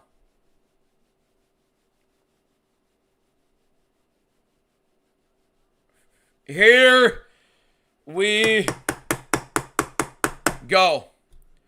Rafael Fiziev versus Manuel Torres. Main event. Going to be commentating as per usual. Thank you for everybody who's been here. Make sure you click the follow button and subscribe on YouTube. We've been live for the entire card. We're going to be live every single day this upcoming weekend. Some big giveaways being announced. Over $1,000 worth of giveaways on Fight Week for UFC 329. Make sure you guys are tuned in. Here we go. First round. Rafael Fiziev. Manuel Torres. Big right hand for Fiziev early. Torres trying to counter. Swinging big with the right is Torres, good leg kick right there for Fiziev. Fiziev's got to be careful if Torres is trying to explode like a Neanderthal, walking into big shots. But Fiziev is the much better fighter. You got to be careful of the power. That's really it. It's good low kick for Fiziev. Don't love low kicks too early for Fiziev. Would prefer him to work the hands early. Torres swinging big. Fiziev getting out of the way. A little linear, though. Don't love that circle at the end there, though. Fiziev drawing out some big reactions from Torres. Big breaths from Torres. Big push kick to the body. Trying to go for the teep a little bit. Maybe kind of a front kick, if anything. But more so it looked like a push at the end there. I don't love low kicks early for Fiziev, although they could definitely do some big damage. I'd love for him to start doing low kicks a little bit later. Fiziev going for the takedown. And a big double leg for Rafael Fiziev. Told you guys he had the much better wrestling in this fight. Beautiful double leg entry from him, and it drives him to the cage. Gets Torres down. Good stuff for Fiziev to wear a little bit on Torres here. You avoid much of the early explosiveness of him. Now, Torres is looking to get up and go for the leg. Fiziev not doing a good job holding him down. Very good stuff to work for Torres to get right back up. Now, a low blow. Torres lands, and we have a stop in the clock. Unlucky there, lad. Unlucky there, lad. Unlucky there, lad. We got a low blow already in the main event. Just foul after foul after foul in a lot of these big fights, but... And we have resumed. Here we go. Here we go. Fiziev and Torres right back in to the middle. Striking fight. Torres is going to look to explode again and try to get another big first-round knockout. Good low kick for Torres right there. Fiziev didn't really throw any hands inside the pocket while Torres was wide open. Pretty interesting right there. Got inside and didn't really throw much. Was really focused on his guard. Right hand counter right there from Manuel Torres. Again, I told you guys I didn't like the kicks. Fiziev is throwing too early. This guy's looking to explode early and try to land a big shot. Throwing those low kicks, especially early on in the fight when the guy's his freshest, it's going to be the best opportunity for Manuel Torres to get a big right hand counter. So there was one right there. Good shot again from Torres. Kind of stumbling Fiziev there, but again, it was just off that low kick where he's getting countered off the low kick. I get he's a Muay Thai fighter, but we need the hands for Fiziev early, if anything. Low kicks later, but he's so hung up on them. Switching to southpaw. Now inside low kick for Fiziev. Torres didn't love that one. I think he could have so much success with the low kicks round 2, round 3 if it extends there. Hands right now. Or wrestling. The jab for Torres kind of got in there, but good switch stance from Fiziev, making him struggle to find that spot. Jab for Torres kind of lands there. Kind of lands a little bit. Fiziev looking like the better kickboxer as of right now, but the timing is going to get caught from some of those leg kicks, especially early. Torres trying to jump in big. The movement of Fiziev making it a little bit difficult for Torres to try to find the big explosiveness. Torres has yet to leave round 1 in the UFC, I believe. This may be the first time. He is preparing for his first 5-rounder, so very good shot. Or very good shot that Manuel Torres does leave round 1 for the first time in his UFC career. Not his MMA career, but his UFC career. Inside low kick for Fiziev right there. Heavy one. Fiziev has seen a round 5 before in the UFC against Rafael dos Anjos, knocking him out in round 5. Right hand, big one from Manuel Torres. Misses, though. Good jab from Torres. Tries to get the clinch of the knee. Beautiful stuff from Rafael Fiziev defensively getting out of the way. Jab for Torres out of range. Fiziev's overall volume, nothing much in round 1. Good low kick right there on the outside for Torres. I think Fiziev's letting Torres throw his big shots. Another low kick for Fiziev. A good right hand for Torres off of that. Again, I don't love the low kicks super early for Fiziev there. The Chara win, yes. Fiziev not really letting go much. Couple feints there.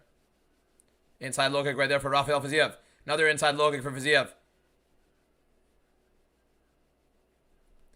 Ooh, right hook for Torres nearly lands, and a right hand explosively for Fiziev. Kind of lands in the chest of Torres. Didn't really land it flush where he wanted it. So nice one. Kick to the body for Torres. Good trip from Fiziev and some big shots. Now Torres going for the leg. Fiziev stepping over. Good scrambles from Fiziev in the wrestling. Got to get his leg into a better position right now. Not a good position for his leg. Torres is going to have to use his legs to get into an interesting jiu-jitsu position right here against Fiziev on top of him. Let's see what Torres ends up trying to do. Tries to kick off of him and gets up pretty quickly. Good stuff from Torres to work his way back up after getting taken down again. Fiziev marching forward, 20 seconds left. Very interesting round to score. Probably a Fiziev round. Big left hook right there for Rafael Fiziev. High kick attempt for Torres. Nearly lands the knee. Might have landed something on Fiziev. Fiziev gets out of the way. Good left hand down the pipe for Torres. That one landed nice. Good jab for Torres. Big swinging left, doesn't land. Torres getting a bit of a slug right there. I don't know. It's a weird round. Probably Torres by damage. Could have been to Fiziev. It's close. It's weird. I do think I give it to, I don't know, man. It's a weird round. A lot of leg kicks from Fiziev. A lot of leg kicks from Fiziev. Torres landed a couple of big shots. Fiziev landed a couple of big ones of his own. Trying to think back at it. I don't know. I don't know. It's a tough round to score. I doubt we're going to need the scorecards for this fight. I would be surprised if this thing goes 5. But Fiziev opened up with a big right hand over there. Couple of takedowns from Fiziev. Landed a couple of big shots. Some really good counters. Probably Fiziev. I think Torres landed a big shot at the end there. Could have ended up taking it away. Fiziev a little bit too committed to the kicks. Low early, especially with a guy who wants to counter you, who is an explosive guy in round 1, who isn't really anything crazy outside of that, right? So, yeah, I mean, I give it to Fiziev round 1, but it's close. It's really close. It's really, really close. Tough round 1 to score. Don't think we're going to really need the scorecards. Brito, thank you for the 10 roses. Justin for the 7 roses. Appreciate you guys so much. Really good round. Really fun round. Hard to score. Spinning kick from Fiziev. Drops Torres. The spinning wheel kick for Fiziev. Looking to finish the fight. Puts him down. Rafael Fiziev. Spinning wheel kick for Rafael Fiziev. Holy, bro. Oh, my God. Bless him. Bless him. Get in. Hell yeah, Fizzy. Ah. Beautiful, man. Oh, my God. Bless his soul. He deserves it. Allahu Akbar.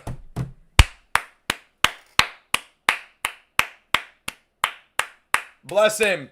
Big win for Fiziev. Never disrespect that man.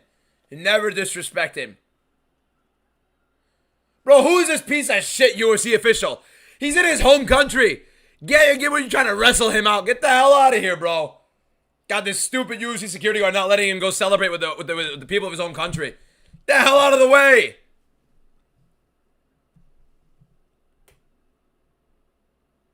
Oh, right on the button. Right past the guard of Torres. Lands it right there under the ear. Beautiful.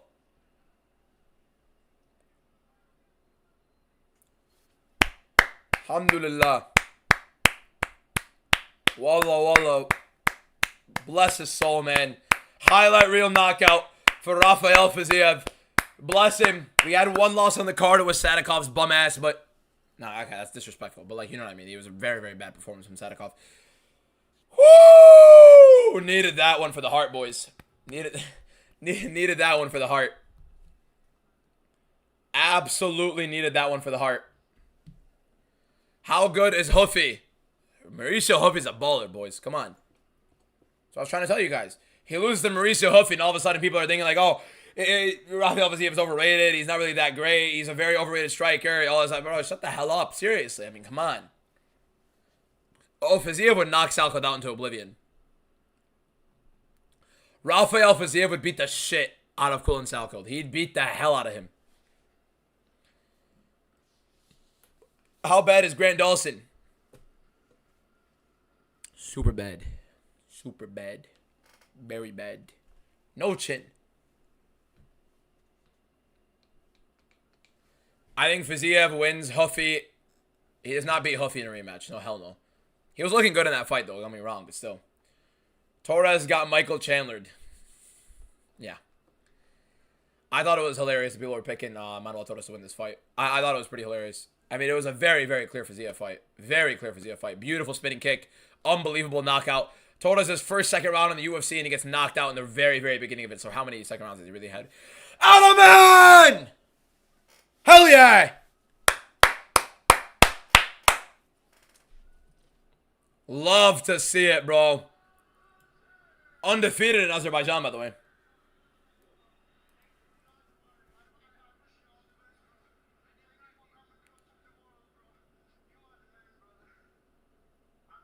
I hate when they're trying to talk to their opponent and the guy with the mic shoves the mic in their face. This is a personal one-on-one moment. Get the hell out of the way. It's a great card, by the way. Great card. Shara took a shit on the whole night. There were 2 bad fights on the main card. I say 3 bad fights on the whole card. 4. Yeah, Hussein.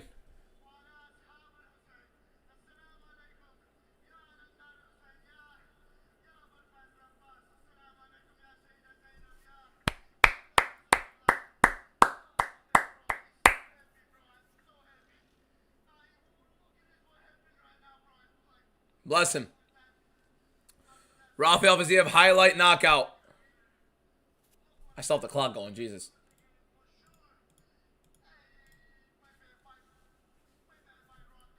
He's so happy, bro. He's so happy. God bless. Bless. Remy! How you feeling, Remy?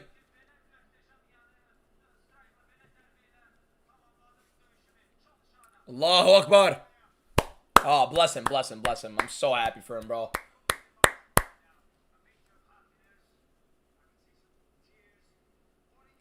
Remy with another galaxy. Bro, Remy, oh my god, man. Legend Remy in the chat. Appreciate you so much, my man. I think it's like the 3rd one he set on this live stream. W Remy, you absolute legend. Holy, bro. Bless your soul, Remy, you absolute GOAT. Great end to the day, by the way. He's so happy, bro. I love it. You see how much emotion's coming out of this guy right now, Fizzy? Remy, you're the GOAT, bro. Appreciate you, my guy. All love. I butchered that. There we go.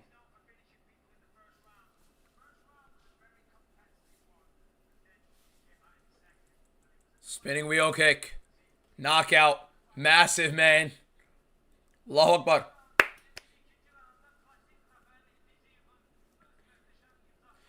Beautiful, we knew it. I see Manuel Torres as a Steve Garcia, extremely powerful but very chinny. Yeah, very similar style, essentially.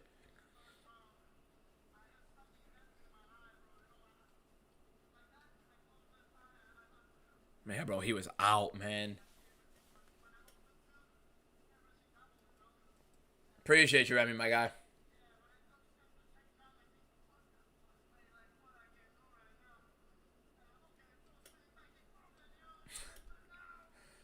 His eye was messed up, apparently. His eye was very messed up, apparently, so.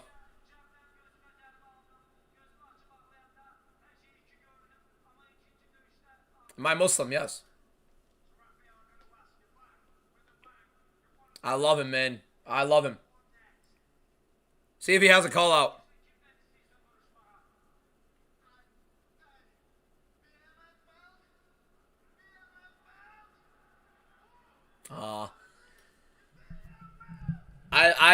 I would love for him to fight for the BMF, and I think he's the type of fighter you would want to fight for the BMF, but it's a bad call out. It's a horrible call out. Like, literally picture perfect scenario, and then you just throw it away. Why'd you call BMF? I would love him for the BMF belt, but, like, it doesn't make sense. Oliveira's the BMF, and he's holding it atop the division. Like, Fiziev is not getting that fight. And I mean, to be fair, he was booked against Oliveira and then ended up pulling out. Fiziev knocked him out. I am Shia. It doesn't really matter, though. Like, it's just, we're almost at the end of the day.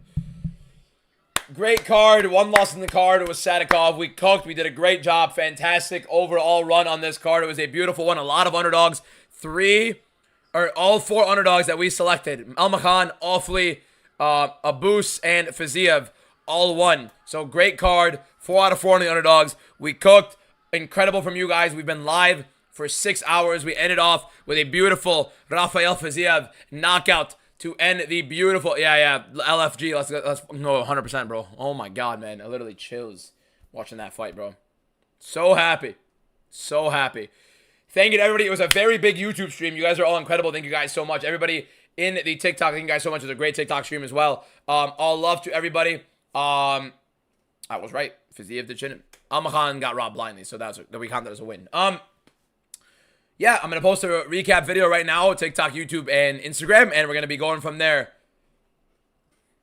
Yeah, that's it. That's all I got. Oh, real quick, $1,000 worth of giveaways. Yes, $1,000 worth of giveaways at UFC 329 Fight Week, in person and on my TikTok and YouTube. So if you are not already following or subscribed, follow the Instagram MMA DBM, follow the TikTok, follow the YouTube, all under the same name, MMA DBM or MMA_DBM. $1,000 worth of giveaways will be announced next week going into UFC 329 Fight Week.